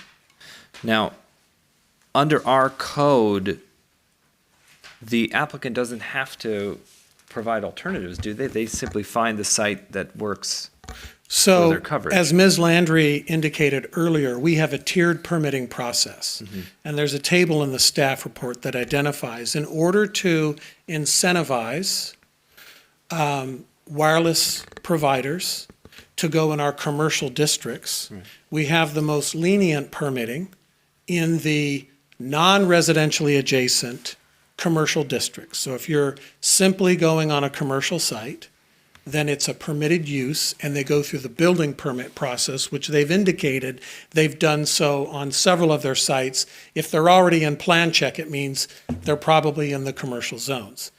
The next tier, and there's more boxes than I'm going to describe, but you can decide whether my answer is detailed enough, is residentially adjacent commercial, for lack of more specific terms, requires an administrative use permit and findings to go through. And if they were going to be in an R1 zone, that would require a conditional use permit, which has even more findings.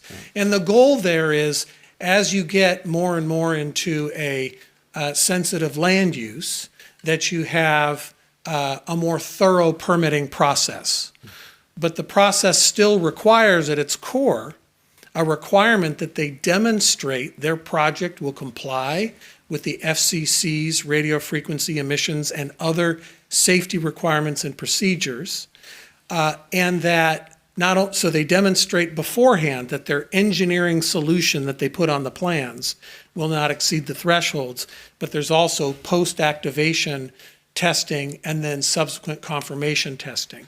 That's as much as we do on the health side.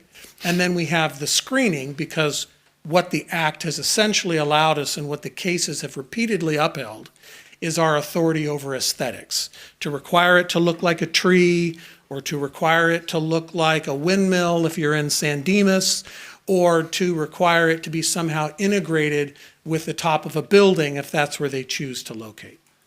Councilmember, would you mind if, I know where you're trying to go with this, I'd like to assist you if I might. Sure, yeah.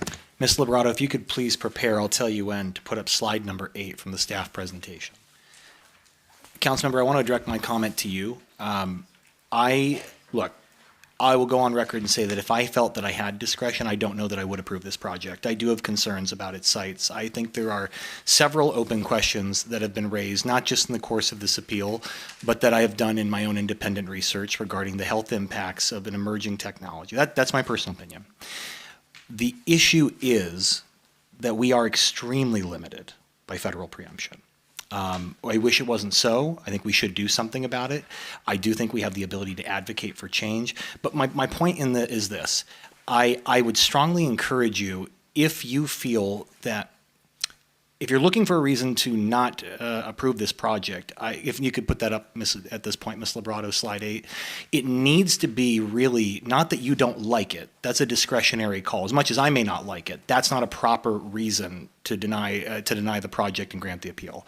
These are the findings that we have to make under the Burbank Municipal Code. So I just structure I'm trying to help you in terms of how you want to explore your thought process. You really need to be able to point to one of these things and say, I can't make this finding because. That needs to be the reason that the council denies a project, not because I don't like how close it is to school. And I'm just going to say one more thing.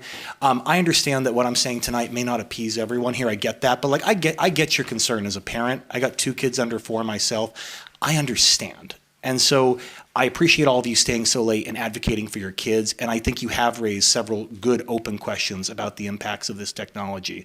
My only point to you, council member, is that we are limited by federal law. So looking at that slide and everything else, if you feel that you can't make a finding, I would strongly encourage you to take a moment, gather your thoughts, voice what you think you can't find, and maybe that could be the basis for continued conversation. Sure.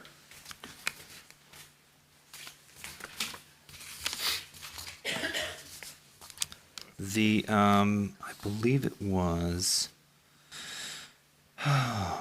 If I could, Number Mr. 4. Mayor Oh, and yeah. Councilmember Anthony, I would also refer you to attachment 1, page 3 of your staff materials.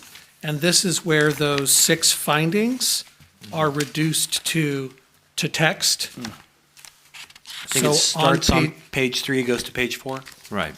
And it goes all the way to page 8. 8, yeah.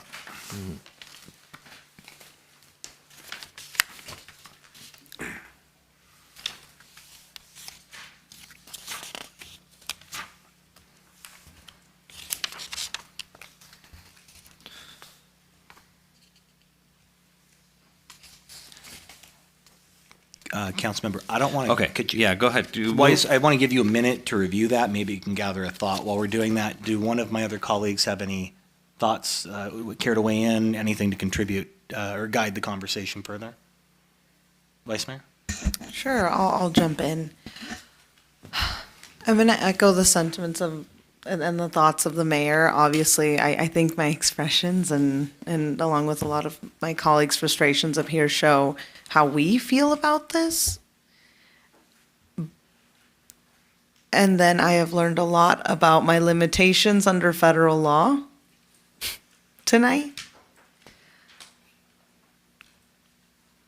I would love to find something that a finding here, but the reality is under our code, under federal law, under everything that we have, we're extremely limited. I know you're doing this with the height, that doesn't count. It doesn't. We have explored this question over and over under our current municipal code. And one of the things I also want to share with all of you, because I've had this frustration in other matters, is, and I'll frame it in a question, Mr. City Attorney, if we were to pass, hypothetically, an ordinance regulating setbacks, I know that there's a bunch of other issues that would happen, but let's say we pass something like that hypothetically, would it apply to this project? A new ordinance would not apply to this application because it wouldn't happen in time. And as I previously indicated, it could be that if 12 other sites are already approved, that while they don't yet have the coverage activated, that a site in this area, to the applicant's point, this is a coverage area and they may need the site to fill a coverage gap. And again, those facts aren't in front of us, but it may limit their ability to move it far from where they've proposed it. And they did indicate that they did look at several alternative sites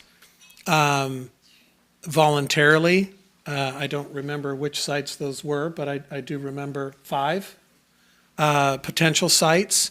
And also, one of the applicant representatives said it's a 3-dimensional analysis. So it depends. But basically, for what we're discussing tonight, the answer is You need to consider this application with the rules that are on the books today. I just say that because, quite frankly, I forgot to ask it earlier because I was in shock on all the other things. But one thing I always like to do is be completely honest and not give false hope. And I think a lot of you came to this microphone and asked for an ordinance or something for us to put in place higher regulations.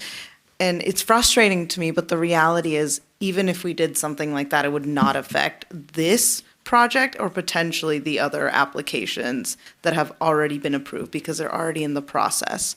So that's just one reason amongst the other reasons why we are not able to do that under federal law.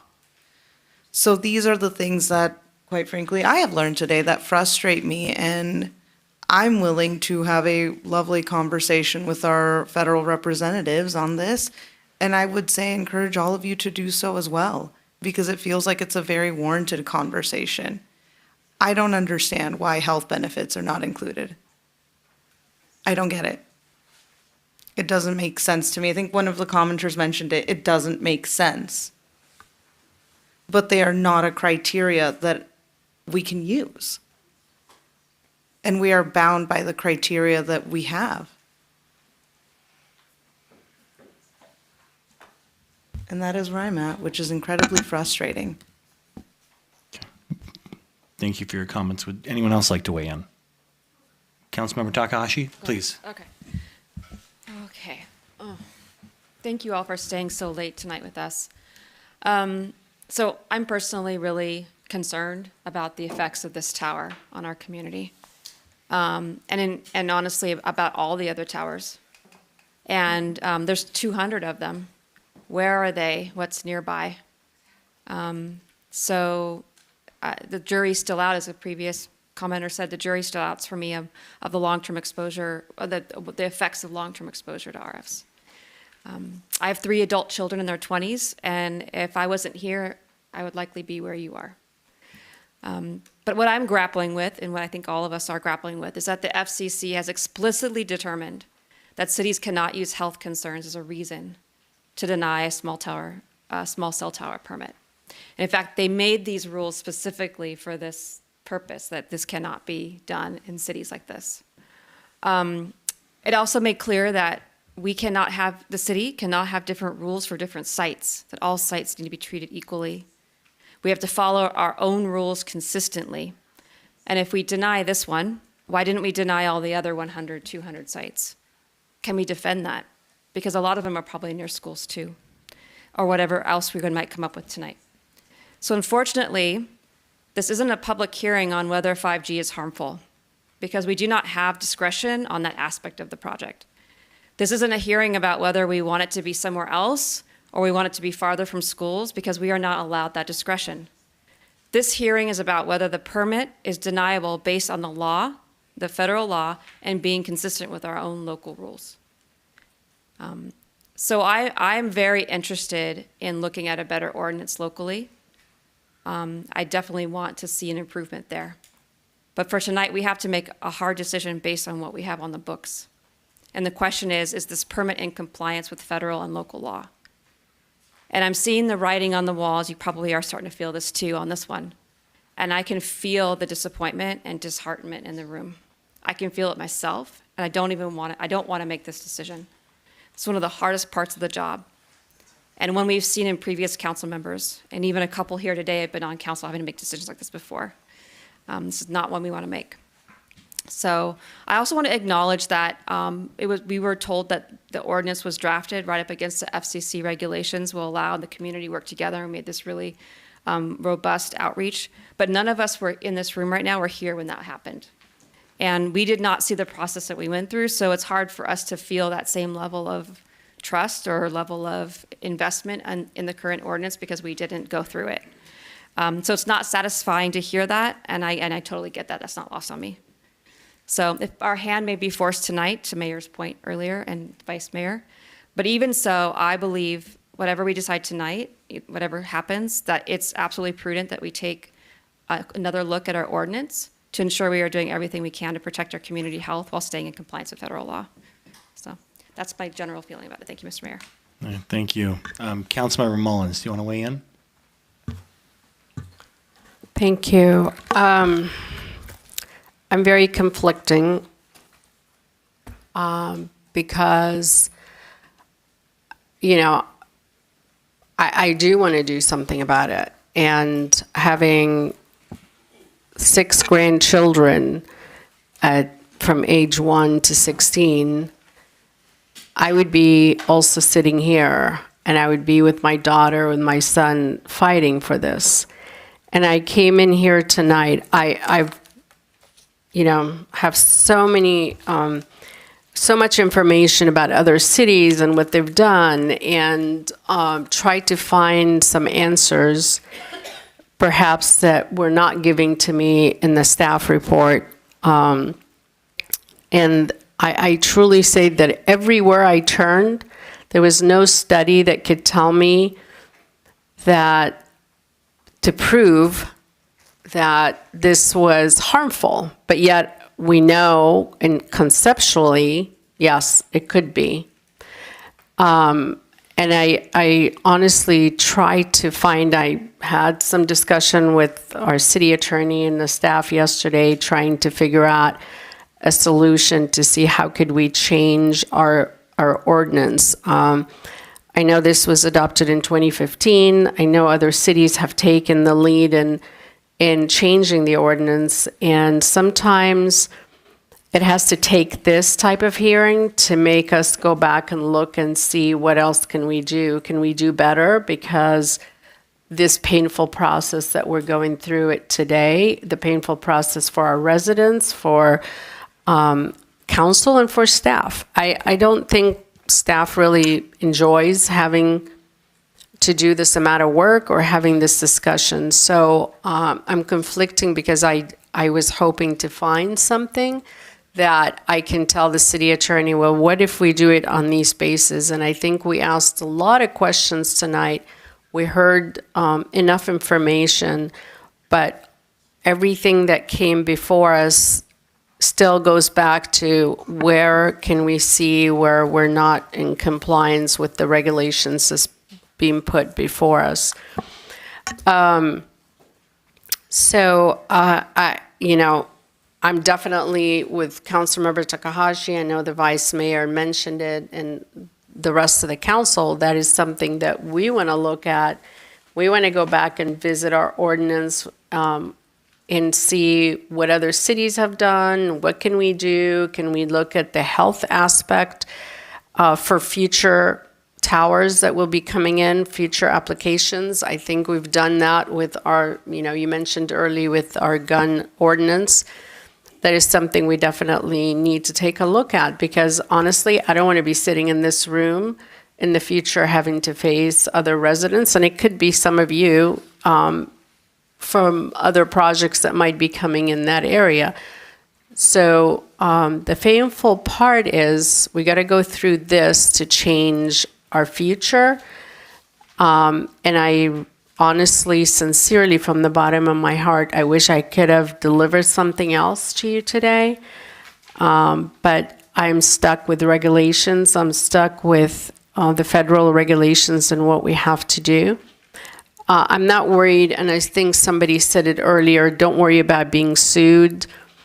It's really not something that was, and I read it somewhere else in the reports, it wasn't something that driven me to, like, I'm worried about it. But what I'm concerned about, have we been fair throughout the process? Did we have a check mark with all these regulations that we have? Have we met them? Has staff done a good job to identify areas perhaps that they weren't thinking about? And we, tonight, obviously, we couldn't find any of these things. So don't know what to say except for the regulations are the regulations, but I promise you that we will come back, and will be discussed for future projects, that we need to come back and we need to take a look at our language and see what other cities have done and what can we do to protect our community from anything that would happen in the future. So with that, thank you. Councilmember Anthony, do you have anything you want to say? Yeah. Thank you, Mr. Mayor. I just want to go quickly through these 6 findings. And this is to approve the permit, the administrative use permit. I'll go backwards through them. Number 6, the findings, the conditions imposed are necessary to protect the public health, convenience, safety, and welfare. We have to make the findings that these are above, the findings above are true and correct. So the conditions imposed are necessary to protect the public health, convenience, safety, and welfare, where we're not allowed to use any of the health aspects to make that determination. And it does provide for all that other listings there. Then going backwards, number 5, the site is proposed. It uses relates to the streets and highways properly designed.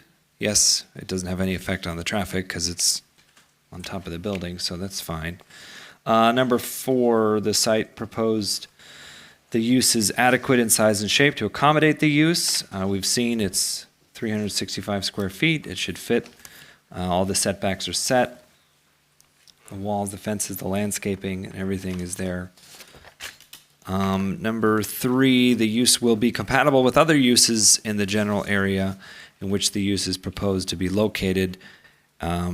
We talked a little bit about the zoning. So it is in a commercial space, even though it is residentially adjacent. So it is compatible, and that's according to our code. I'm going to skip number 2 real quick. And then the number 1, the first finding here, the use is applied at the location set forth in the application is properly for which an administrative use permit is authorized by the BMC, which is basically what we've done this whole time. I do want to narrow in a little bit on the second finding, number 2 here. The use is not detrimental to existing uses or to uses specifically permitted in the zone. It goes on here in the staff report to talk about it's not detrimental to the visual or aesthetic impact. It doesn't generate any noise that exceeds city regulations. It doesn't generate any traffic or waste or other adverse impacts that's not typical of that area. And that's all fine and true. I see all of that.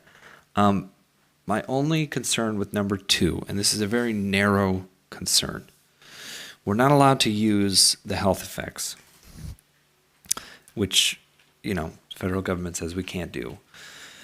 My issue is that we've permitted a number of these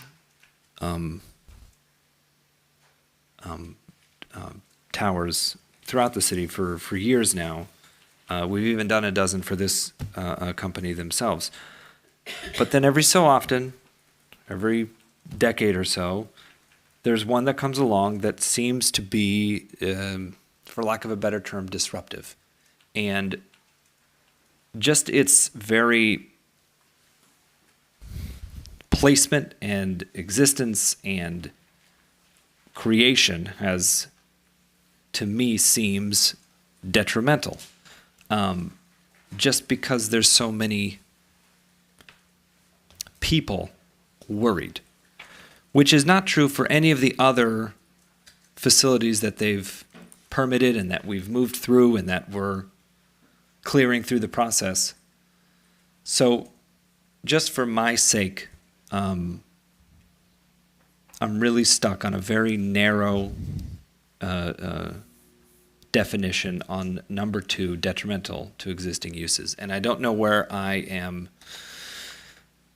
going to end up with that, but it is seemingly impossible to get through the rest of this without being pretty frustrated with the entire process. Mm-hmm. Ms. McDougall, does the Burbank Municipal Code offer any clarity or light on detrimental impact to other properties? Well, the way that we've codified the standard is that, and half the room or 2/3 of it isn't going to like this answer, you do regulate health. You just do it by the FCC standard. So we have conditions that go to health. They require that they provide this is condition of approval number 10 on attachment 1, page 11, and it's also 9, that they ensure that they meet the requirements, the exposure requirements that you heard about from both the appellant and the applicant tonight, and that they assure us that the project will meet the requirements, and then that afterward they have to demonstrate that they did meet the requirements, and then they have to demonstrate continuing that they will meet the requirements. There's also protocols that we require that they adhere to.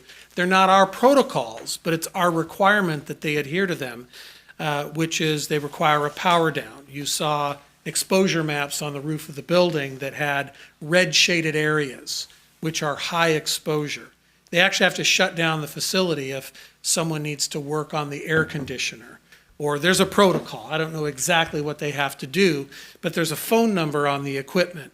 And so you do regulate health, but it's someone else's health standard. It's the FCC's health standard. And that's how the two, so the FCC would say, oh no, you regulate health, because in your very code, you require them to demonstrate to you, your building division, that they will comply. That's kind of how it works, but I know that may not have been your exact question there. Well, Councilmember, let me just weigh in here. I am mindful of the hour. I actually appreciate you going through the findings, and I actually agree with your assessment. I couldn't really make the finding as it related to 1, 3, 4, 5, or 6. For me, the analysis really turned on number 2.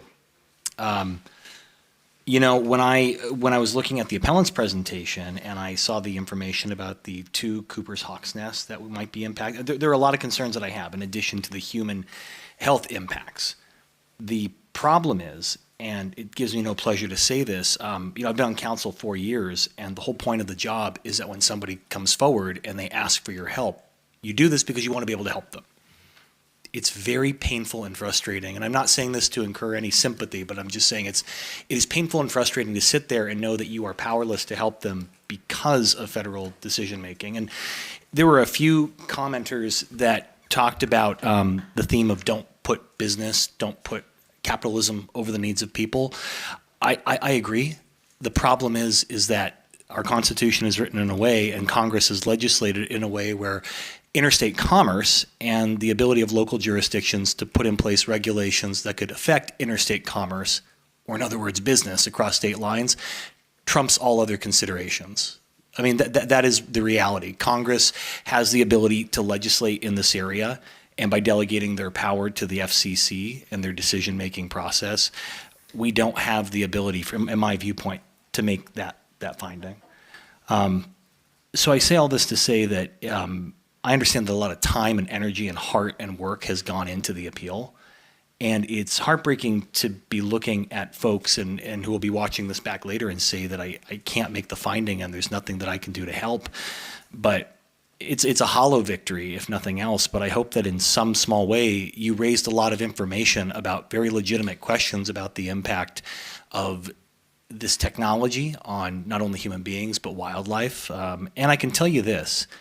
All 5 of us up here have relationships with our federal legislators, our state legislators, and baked deep but throughout our legislative platform as a city is the idea of local control, that the best decisions come from moments like this when local decision makers can hear all the concerns and decide what's best for a community. I can't say that I was an expert on any of this before you all shared that information with me. So it's a hollow victory, I admit that. But in some small way, I can tell you that in whatever my future holds, when I have an opportunity to speak with our federal legislators and our state regulators for that matter, this is a good reminder to me about the best of intentions in trying to streamline and standardize everything can also really limit the ability of local government to have nuance and find the right decision for communities. And so, I don't know if that adds, if anyone else wants to jump in, but all I will say is to our appellants is I do appreciate all the work that you put into this, and I feel in some small way better informed because of it. And if I could make the finding that I would. I just can't lie to you and say that I can make that finding. I can't. And the last thing I will say is that I brought up the whole constitutional thing, not because I like to talk about the Constitution, although I do, but when we're sworn in, we are bound to uphold the Constitution. And I understand the Constitution pretty darn well, and I can't do a decision that would violate not only the state and federal Constitution. So it's regrettable, but that's where I'm at. Anyone else have anything to add? Yeah, sure, I'll chime in. I fully understand why the League of Cities took this on, 100%. We always love to talk about local control, and we usually apply it to housing or other types of regulations. This is the most egregious violation of local control I have ever seen, quite frankly. It is telling us that we have the power to regulate something when in essence we really don't. If you read the FCC's regulations on this, it's a joke. Like, we don't have the power to regulate this. And I'm going to stress it again. I speak with your Congress member. Really. And I'm happy to join you in that, in speaking with our congressman. And I think everybody here is looking forward to a discussion with our elected Congress member. The other piece I want to ask, Mr. City Manager, under our current legislative platform, would we be able to send something to our current Congress member sharing our concerns on this? I mean, you could just direct, we're going to come back with our federal, with our legislative platform soon, but certainly you could direct us as part of any motion tonight if you all agree. Great. I want to say there might be something in there. I'm just not, I haven't looked at it recently. I have a feeling there is, just given like local control. So I would love to see that personally. And then the other thing I will say is that I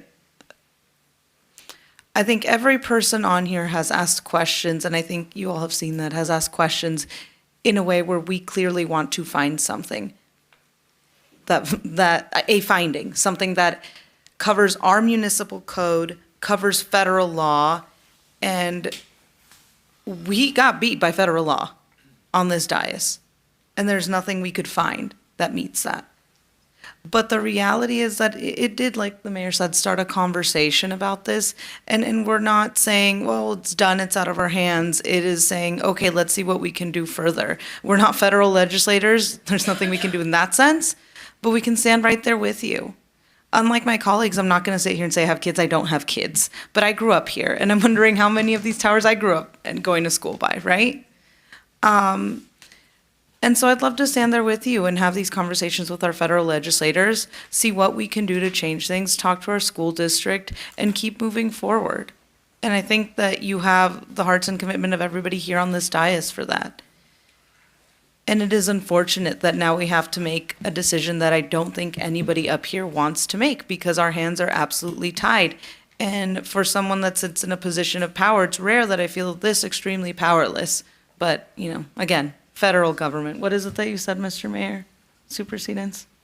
Supremacy clause. Supremacy. Thank you. So that is where we are. And I hope you all know that we're not happy right there with you. And to the applicant, nothing personal. It's not against you. It's not against your company, but rather it's trying to protect the best interest of our families and our children here in the community. And the only thing I will say to you is, I know our colleague here alluded to it many times, that there are other sites. All I can say is that there are other sites, and there's a consideration. And I'm just appealing to you as a fellow resident. And that's about it. And again, I'm so sorry with all of you. I think you all know we wish we could do more. And thank you for being here until this hour. Your presence here speaks volumes. Thank you. Councilmember Mullins. Yes, I wanted to add to what the vice mayor said in regards, and the mayor, talking to our federal representatives, and we're all going to be looking at the city manager when we look at the platform and what we need to do. But I also want to make sure that we as a council have staff go back and what you did in 2015 and get a group together, discuss, find out what we need to change in our ordinance. If there's anything that we're in control of, that we can talk about it. And let's have this discussion again, that in addition to that, let's find out what we're in control of here that we can actually do. And let's take a look at all these other cities that have been mentioned in the reports to see what they did and how they did it. Couple things, if I could. Or Yes, yes. Okay, so for the, as far as re-looking at the ordinance, I would like that to come back as a first step, just because that's a big undertaking, and we need to figure out how to best prioritize that. They have 4 specific plans. They have a lot of other things going on. I'd love to get it done soon, but there are there's a lot of things we'd like to get done soon. So we got to kind of factor that in and figure out a plan of attack for that, but we could bring that back. Sounds like someone could ask for that at the end of the meeting, Mr. Hess, if Yeah, they're interested. and I'm kind of good now. Planning on it, but I yeah, figure since yeah. we're on the topic, let it be, and I'm sure. I don't think I got it.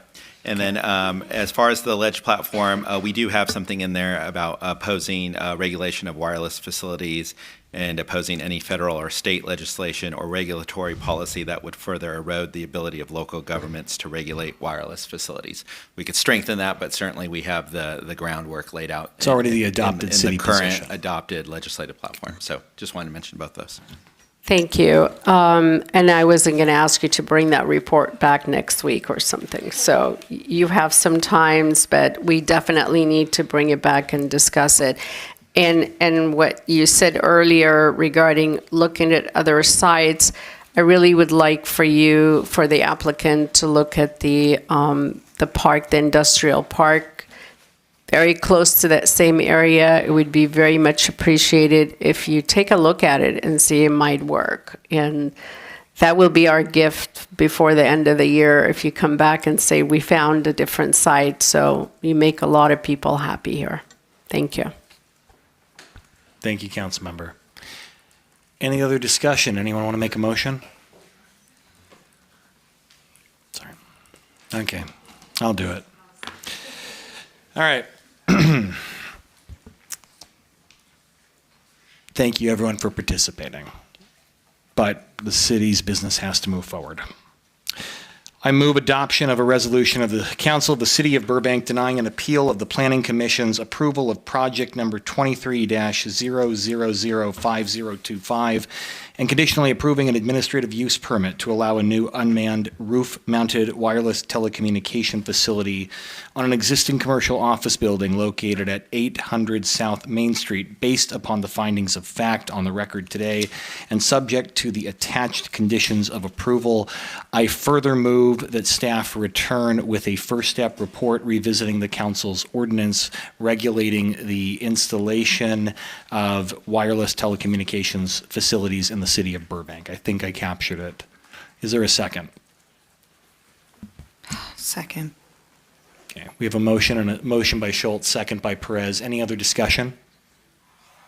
Okay, let's do a roll call vote. Councilmember Anthony. So I may not be here in a couple of weeks, depending on what happens. I firmly believe that what is legal is not always right, and what is right is not always legal. No. Okay. Councilmember Mullins.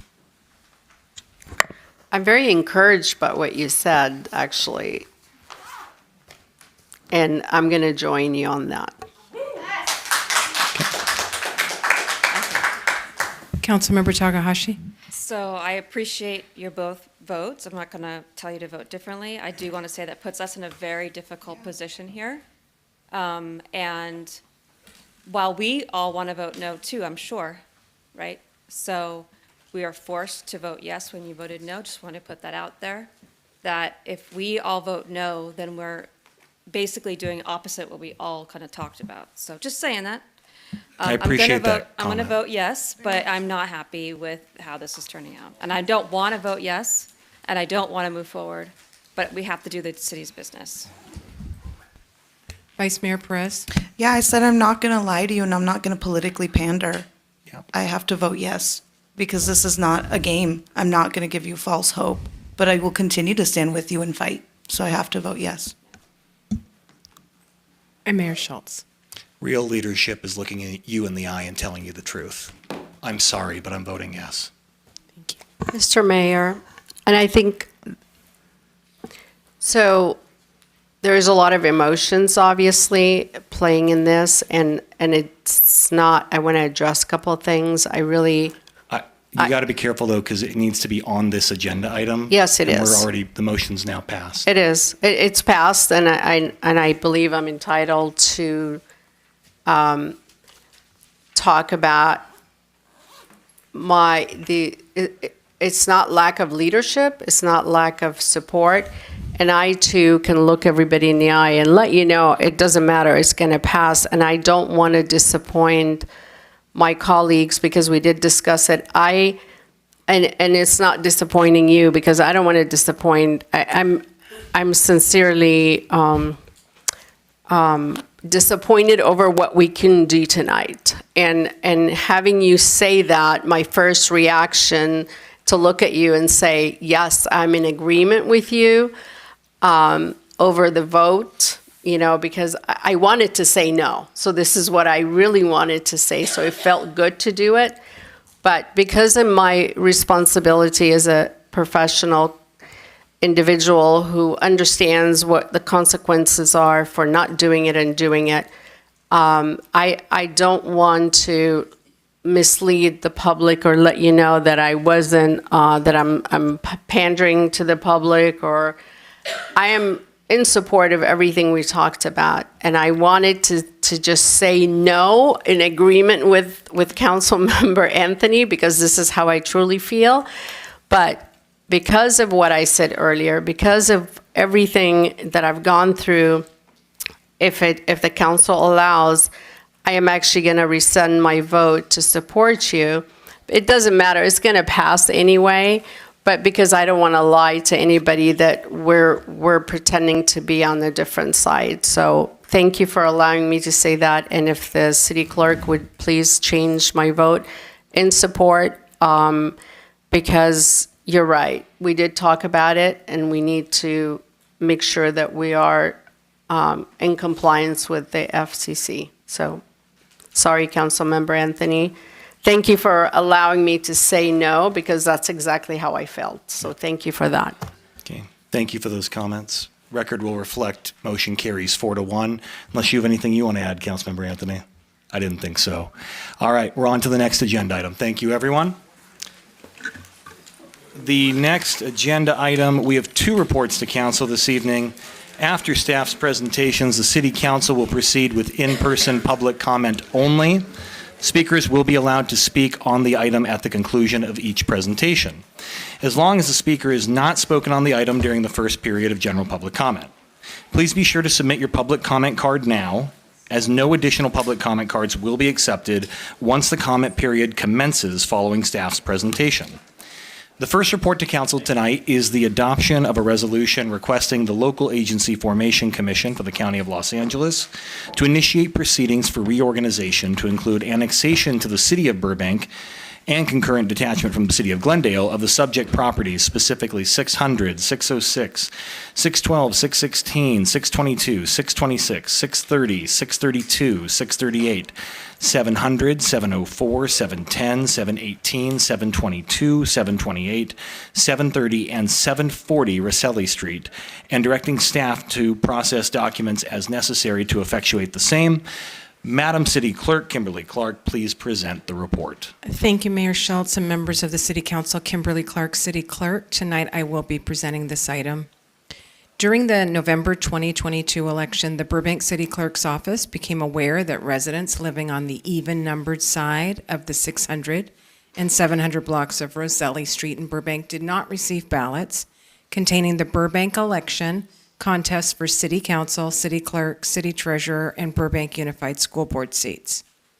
We determined that this occurred because the precinct boundary for these addresses was changed during the 2021 census redistricting. Residents receive election materials based on the tax rate area in which they reside. And because these residents' tax payments are being erroneously credited to Glendale, they began receiving Glendale ballots instead of Burbank ballots. The boundary between the city of Burbank and the city of Glendale bisects 17 single-family homes, leaving approximately 10 feet of these properties in the city of Glendale, while the remainder of the parcels are located within the city of Burbank. After consultation with and agreement from the city of Glendale, the city of Burbank has begun the process through which the Los Angeles Local Agency Formation Commission, also known as LAFCO, will redraw the property boundaries for the subject properties for tax and voting purposes. I conducted a comprehensive outreach effort consisting of multiple letters and phone calls to the residents explaining the situation and advising them that until this situation is rectified, they would be unable to vote for Burbank candidates and measures. In October 2024, consent letters were mailed to the owners of the subject properties, asking for their agreement to proceed. Although gaining permission from the residents is not required under law, the city clerk's office has already received consent from 6 of the property owners. The city clerk's office estimates the cost of completing this project to be $50,000, comprised of legal fees, LAFCO application fees, community outreach, etc., with the funding coming from the city clerk's office, city attorney's office, and the community development department. These costs are anticipated to be recovered over time in the form of increased property tax revenue. For example, this would amount to approximately $24,000 for fiscal year 2024-2025 in tax revenue returned to the city. I am requesting council's consent for LAFCO to correct the bisecting boundaries so that the 17 subject properties fall entirely within the city of Burbank's jurisdiction. At this time, I'm happy to answer any questions you might have. Thank you, Ms. Clark. Do we have any public comment? We do not. Okay, there being no public comment. Any questions from members of the council? Yes, Councilmember Mullins, then Anthony. No questions. I was going to say it's about time that we get those properties back here in Burbank and get our tax monies and get them to vote for our election for a change. So I'm excited because it's been going on for way too long. So thank you, Madam City Clerk. Thank you. Okay, Councilmember Anthony. 2 questions. One, do we get the property taxes back? We do. So, But like no, backdated? we don't get back to it. Will only be forward looking. It's not about the taxes. It's sure it's not. It's Okay. about giving people their vote. My interest in this is the disenfranchisement of Okay, these. okay. It's 41 residents I actually sent letters to, advising them of how this was affecting their voting rights. So here's my second question. In 2020, we had the census and we redrew all the districts and all of that. This is the first time that Burbank and Glendale weren't in the same Assembly, Senate, and congressional district for as long as we can remember, right? Because we have the same half Assembly, but not the same Senate district now. Anyway, do we know, is it specifically because there was a disjointed drawing? Do we have any idea why this happened? We don't actually know. There's anecdotal evidence that this problem was hanging around further back. It wasn't discovered until recently because we used to mail our own ballots and we conducted our own standalone elections. We mailed ballots out based on Burbank water and power bills. It's only recently, and I believe it's because a couple of the people who live on that street are friends with one of our council members, that they said, hang on a second, why am I not able to vote for you? So let me ask you this, because we had our first consolidated election in 2020. Was it a problem in 2020? I couldn't speak to that because I It wasn't was the after city clerk 2020. then. Okay, so it was But consolidation revealed the Yeah, error. may I jump in? And it did happen, Madam City Clerk, you're correct, in 2022, in canvassing, when the individual said, we don't vote because we're in the city of Glendale. When we went back and looked into it, sure enough, we found out those addresses, everything that was mentioned in the report actually was under the city of Glendale. And so therefore, they can't vote for any individuals here in the city of Burbank. So this is how the process started. So in 2020, we weren't even aware of it because these people didn't come up and let us know back then too. I have to say, 2020, they were able to vote in Burbank. In Burbank? Yep.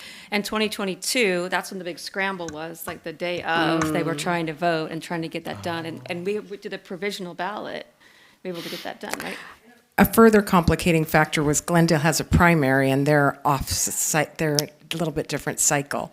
The rest of the ballot looks exactly the same except for the local races and local measures. So these folks have been paying for Glendale school bonds. They have been receiving Burbank services. Their students, their children attend Burbank schools. They're not able to vote on Measure ABC. This is finally going to be corrected. Mr. Mayor, can you just remit them a check and have them pay us an invoice? Is that the motion? Oh, sure. Oh, that's what I wanted to do. Well, before either of you do, I just want to say this is a real cherry on top. I mean, of all the things I get to do as mayor this year, I mean, we get to annex property from Glendale and grow and take it from our competitor. I mean, that's fantastic. Listen, this love is like a weird thing to want, but I think I told the city manager this. I have a checklist of things I want to do on council, and annex territory is one of those, and we are doing that right now. So I'm excited to do that. With the very friendly cooperation of the city of Glendale. Yes, who shares the same interests of giving effect to the voters' preference. We appreciate Mayor Satrian and all of our colleagues for wanting to enfranchise voters. They're fantastic people. But in all seriousness, I think given the last item we just had, this is a wonderful flip. This is a no-brainer. It's great for us, great for Glendale, great for those residents, and ends the confusion. And just before we vote, I just wanted to thank Jennifer Mizrahi, who's in the audience, our outside counsel from Cole Hubert, who has just helped me so much with this item. Wonderful. And thank you for your advocacy, Kimberly. Councilmember Yes, Takahashi. before I make the motion, I do want to recognize the cooperation of Glendale. It was a very complicated, confusing process. It was going back and forth, and everyone involved was patient, persistent, tenacious, and I really appreciate all of the hard work that you've done, that folks in Glendale have done, that anyone involved has done, the patience of the residents, the 17 houses, and I'm so glad to see it get to this point. And this is not the end of the process, but it is definitely a huge turning point to make, I'm very confident now after tonight that we'll be able to get there. So I would like to make the motion to get those houses back in Burbank. Is that an official motion? Can I count that? Okay. That works. There's more words in the recommendation. Yeah, as stated in item 8, described here. Second. Okay. Motion by Takahashi, second by Perez. Any other discussion? No, let's do a roll call vote. Councilmember Anthony? Yes. Councilmember Mullins? Yes. Councilmember Takahashi? Yes. Vice Mayor Perez? Yes. And Mayor Schultz? Yes, motion carries. Thank you all and good luck with the next step of the process. The second report to council tonight is the selection of a member of the City Council as a nominee for consideration by the American Public Power Association to serve on the Policymakers Council. I would like to welcome Jason Maruca, Legislative Analyst with Burbank Water and Power, to present the report. Good evening, Mayor, Vice Mayor, members of the Council. My name is Jason Maruca, Legislative Analyst with Burbank Water and Power. I'm here tonight to present on nominating a council member for consideration by the American Public Power Association to serve on the Policymakers Council. The Policymakers Council is comprised of locally elected officials from public power utilities who serve on the Public Power Utilities Governing Board. Burbank has had a representative on the Policymakers Council since 2020. Former council member Bob Frutos served in 2022. Mayor Schultz currently serves on the Policymakers Council since 2023.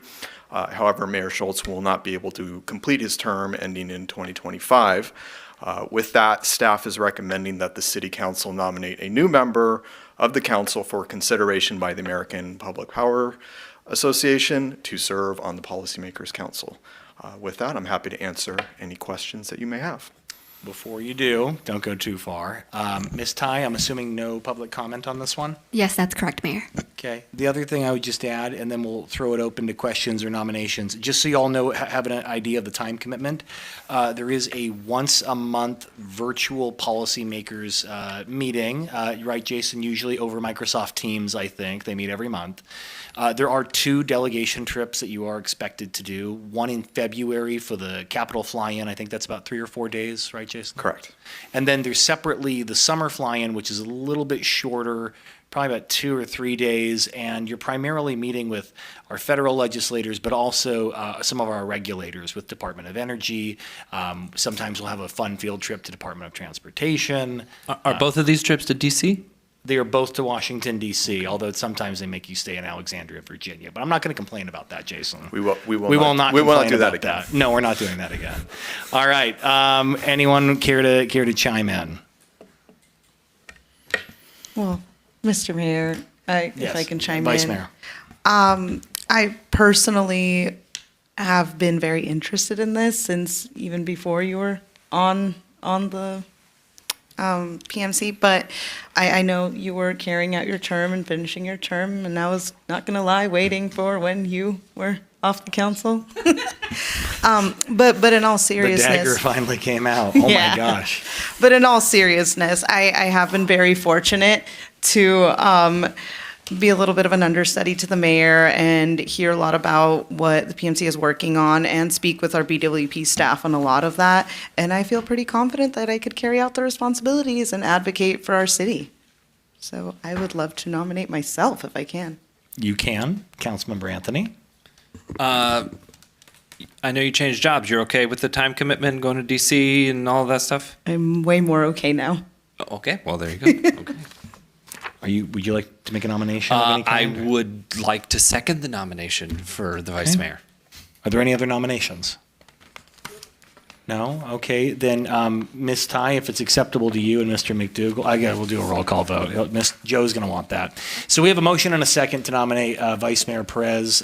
Let's do the roll call. Sure. Councilmember Anthony? Yes. Councilmember Mullins? Yes. Councilmember Takahashi? Yes. Vice Mayor Perez? Yes. And Mayor Schultz? No. I mean, yes. Congratulations. I'm not ready to give it up yet. I know. That was more of a don't come at me. Mr. Mayor. Oh. Yes, Mr. Hess. No, I wanted to, before Mr., well, I'm going to call you Jason since it's already 12 o'clock at night.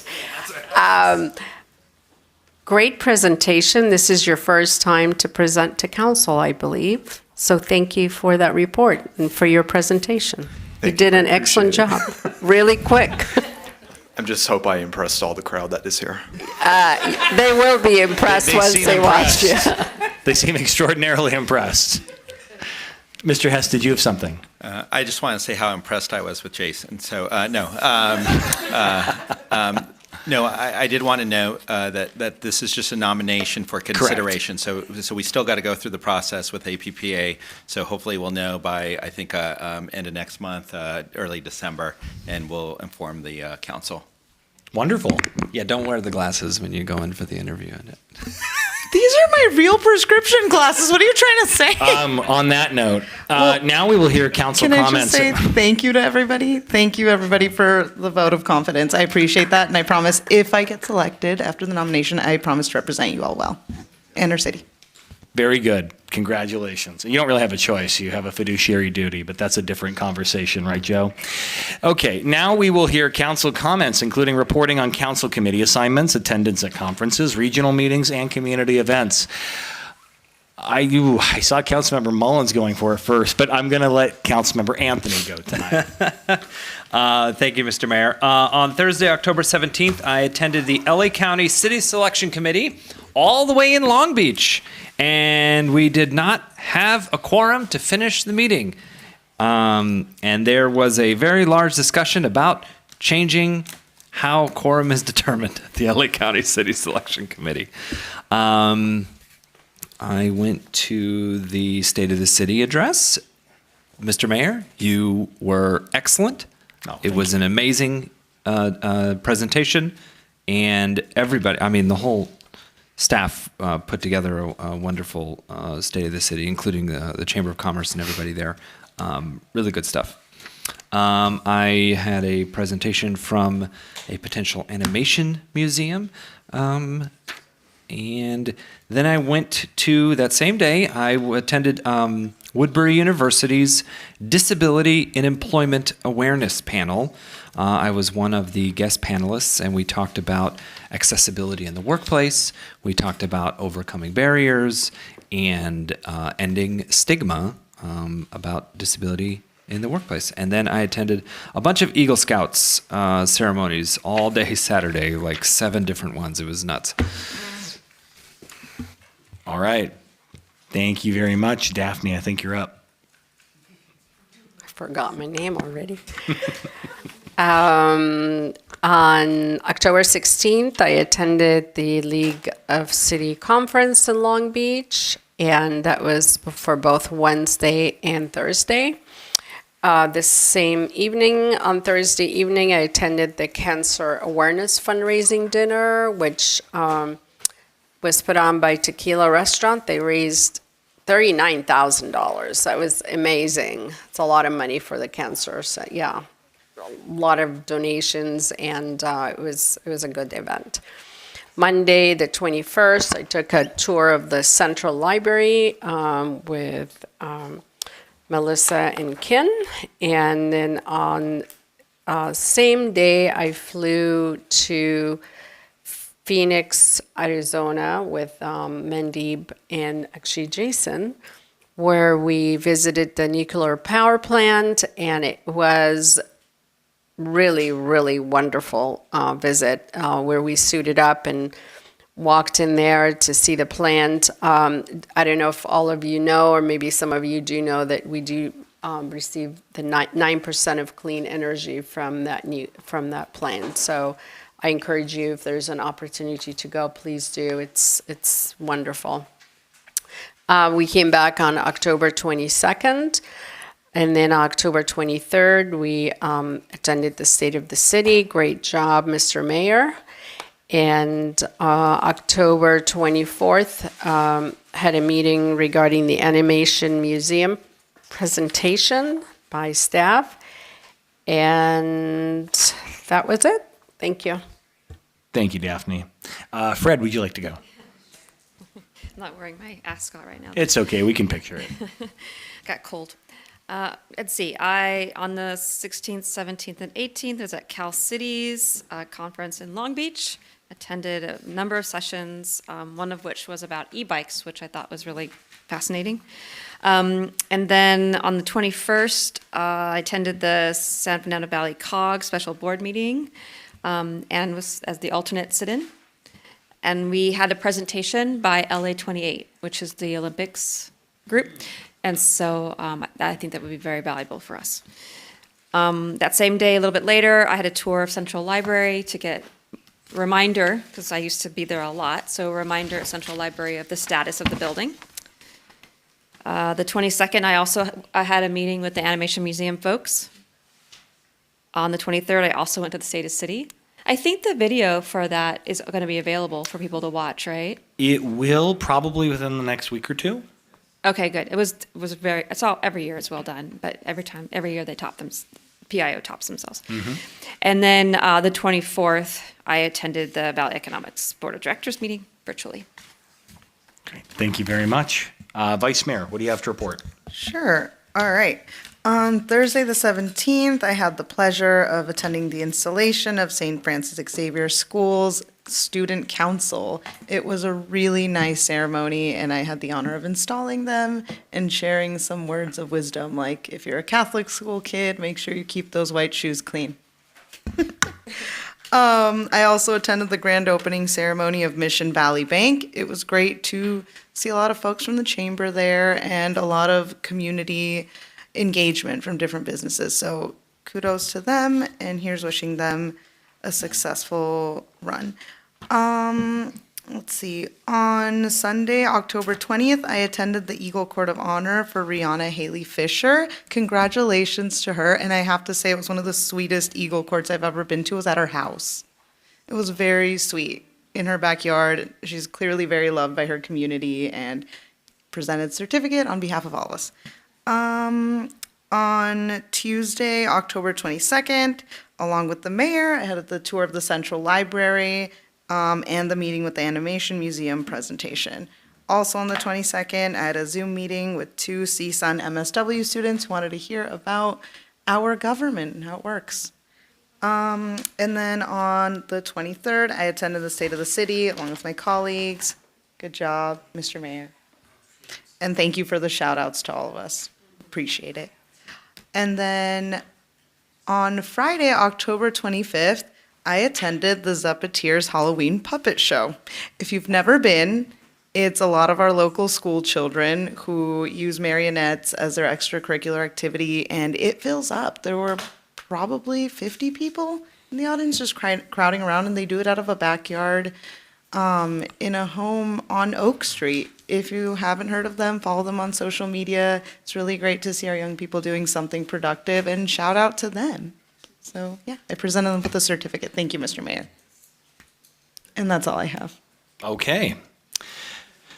Thursday, October 17th, gave my monthly update to the Burbank Chamber of Commerce Board. Friday, October 18th, attended the Boys and Girls Club of Burbank and Greater East Valley's 19th annual Casino Night event.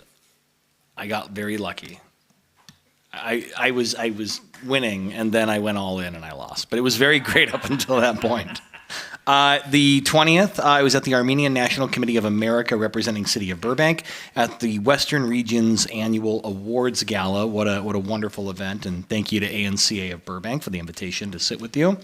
The 22nd, as the Vice Mayor mentioned, tour of the Central Library and a presentation on the Animation Museum, hopefully coming to Burbank. Wednesday, October 23rd, State of the City address. Thank you so much to PIO and all of our staff for doing all the hard work and making me look good and putting on a really wonderful event. And thank you to the Chamber of Commerce for hosting yet again. I agree with you, Councilmember Takahashi. Every year, it seems to get better and better. October 26th, Eagle Court of Honor for Morgan Wright. Congratulations, Morgan. Yesterday, the 28th, had a chance to meet with representatives from Hope Incorporated, who are advocates for finding housing solutions for those with intellectual and developmental disabilities in our community. Hopefully, we'll see more of them in Burbank. And then today, had a pair of meetings, one regarding the owner of a music conservatory in Burbank, hoping to be more involved, and another concerned resident asking about the status of the Dick Clark Dog Park. I do have 2 other things, one of which I think Ms. Librato is going to help me with regarding a certain Burbank City employee whose last meeting it might be. And while we're waiting on that, I also want to note that we won't be meeting again until mid-November, so this is our only chance to embarrass our colleague, the Vice Mayor. So why don't we all sing her happy birthday, because it's embarrassing and it's past midnight. Shall we? It's going to be November 4th? November 4th. So we're going to sing for her birthday prematurely. On the count, Scooby, you ready? Let's go for it. You lead us out, Scoob. 3, 2, 1. Happy birthday to you. Happy birthday to you. Happy birthday, dear Nikki. Vice Mayor. Happy birthday to you. We were Thank looking you, for Velma everybody. on that answer, but excellent job. And Thank you, everyone. So I also worked on that today, just to fit the agenda item. And then the last thing is, it was brought to my attention that Walter, this is his last meeting here after, is it 26 years, Walter? 6 years. I hate to put you on the spot. Can I put you on the spot and have you come up and just say anything for your family at home? Thank you very much. I think I retired 15 minutes ago, so so long. It's been an honor. Walter, I know you're not old enough to retire. You have to stick around. Classic employee, so it's nice.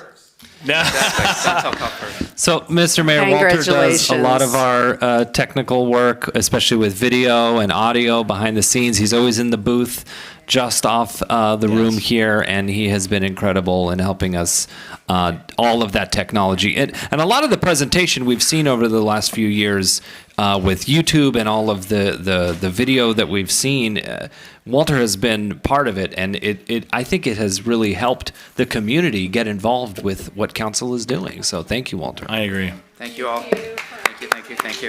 I'm going to pull off my mask and reveal on the Wait. Walter, before you go, this is where you say, I would have gotten away with it, but for you the line darn I'm looking kids. for. I couldn't remember the line. Thank you. Walter, thank you for your service. We Thank you, can't guys. tell you how much you mean to us. Good work. All right, go home because I think you're retired now, so we shouldn't keep you. Okay, now is the time for the introduction of additional agenda items. Do members of the council have any items to introduce? Okay. I heard Councilmember Takahashi first, then I heard Councilmember Anthony. Great. Thank you. I have a few things. So none of them are agenda items, but maybe one of them is. So the first one is Assemblymember Friedman mentioned AB 2801, which is the security deposit requirement for pictures for the security deposit. If we could get that added in something in the future with housing so that we have a local version that we can enforce locally. So that's not just at the state, but it's also local. Understand? Okay. And then the second thing is that one of the commenters talked about the Providencia bike bridge. And I have actually wondered about that too. So I wonder if we can get an update. The next time we have a complete streets or bike network presentation, that bridge be included in the update so that we can understand how that's being used and what that is. And then the last thing is that I really did enjoy that presentation from LA 28 and wondering if there's any way we can get, it was like maybe 10 minutes, a presentation from LA 28 would be great. Thank you. I'm hearing that as an invitation to maybe present to the council. Is that the request? The presenter from LA 28 coming to present, yeah. Okay. All right, great. Councilmember Anthony, what do you got? Oh, thank you. Just from our legislative update, if I could get a white paper on AB 1886 and AB 1893. Doesn't have to be too in-depth, just a quick analysis. Are you talking about a take-home report of some kind? Yeah, just a white Memo. paper sent home. A memo. Yeah. Memo, please, yeah. We could do that. And then we do have Councilmember Mullins from, as far as first step report on related to the wireless telecommunications update. You're right, we have that. Anyone else? Yes, Vice Mayor. I would like to request, in accordance with our legislative platform, a letter on behalf of the council to our congressional representative about the wireless towers, sharing our position. Yeah, we could do that, and we could have all 5 of you sign it. Yeah, thank you. There we go. Last things for me, but they're very, very tiny because of the obvious reason. When the item comes back, I know it's been requested by other council members about the eviction protection ordinance, the next iteration. I just wanted to clarify, for the sake of the record, that I may not be here, but I would be interested in learning more about fair market value of relocation assistance. So that's, for what it's worth, that would be my outgoing request, that be included in whatever comes back from staff at the time. And then second of all, just a take-home memo about the city's code enforcement approach in dealing with street vendors and some of the personnel and staffing issues we've encountered with that. Anything else? All right, with that, we now adjourn the meeting in memory of former Burbank City employee and Key to the City recipient Gerald McCarty to Tuesday, November 19th. You heard that correct, November 19th, 2024, for a joint meeting in the council chamber located at 275 East Olive Avenue, second floor. Thank you, Burbank. Stay classy and good night.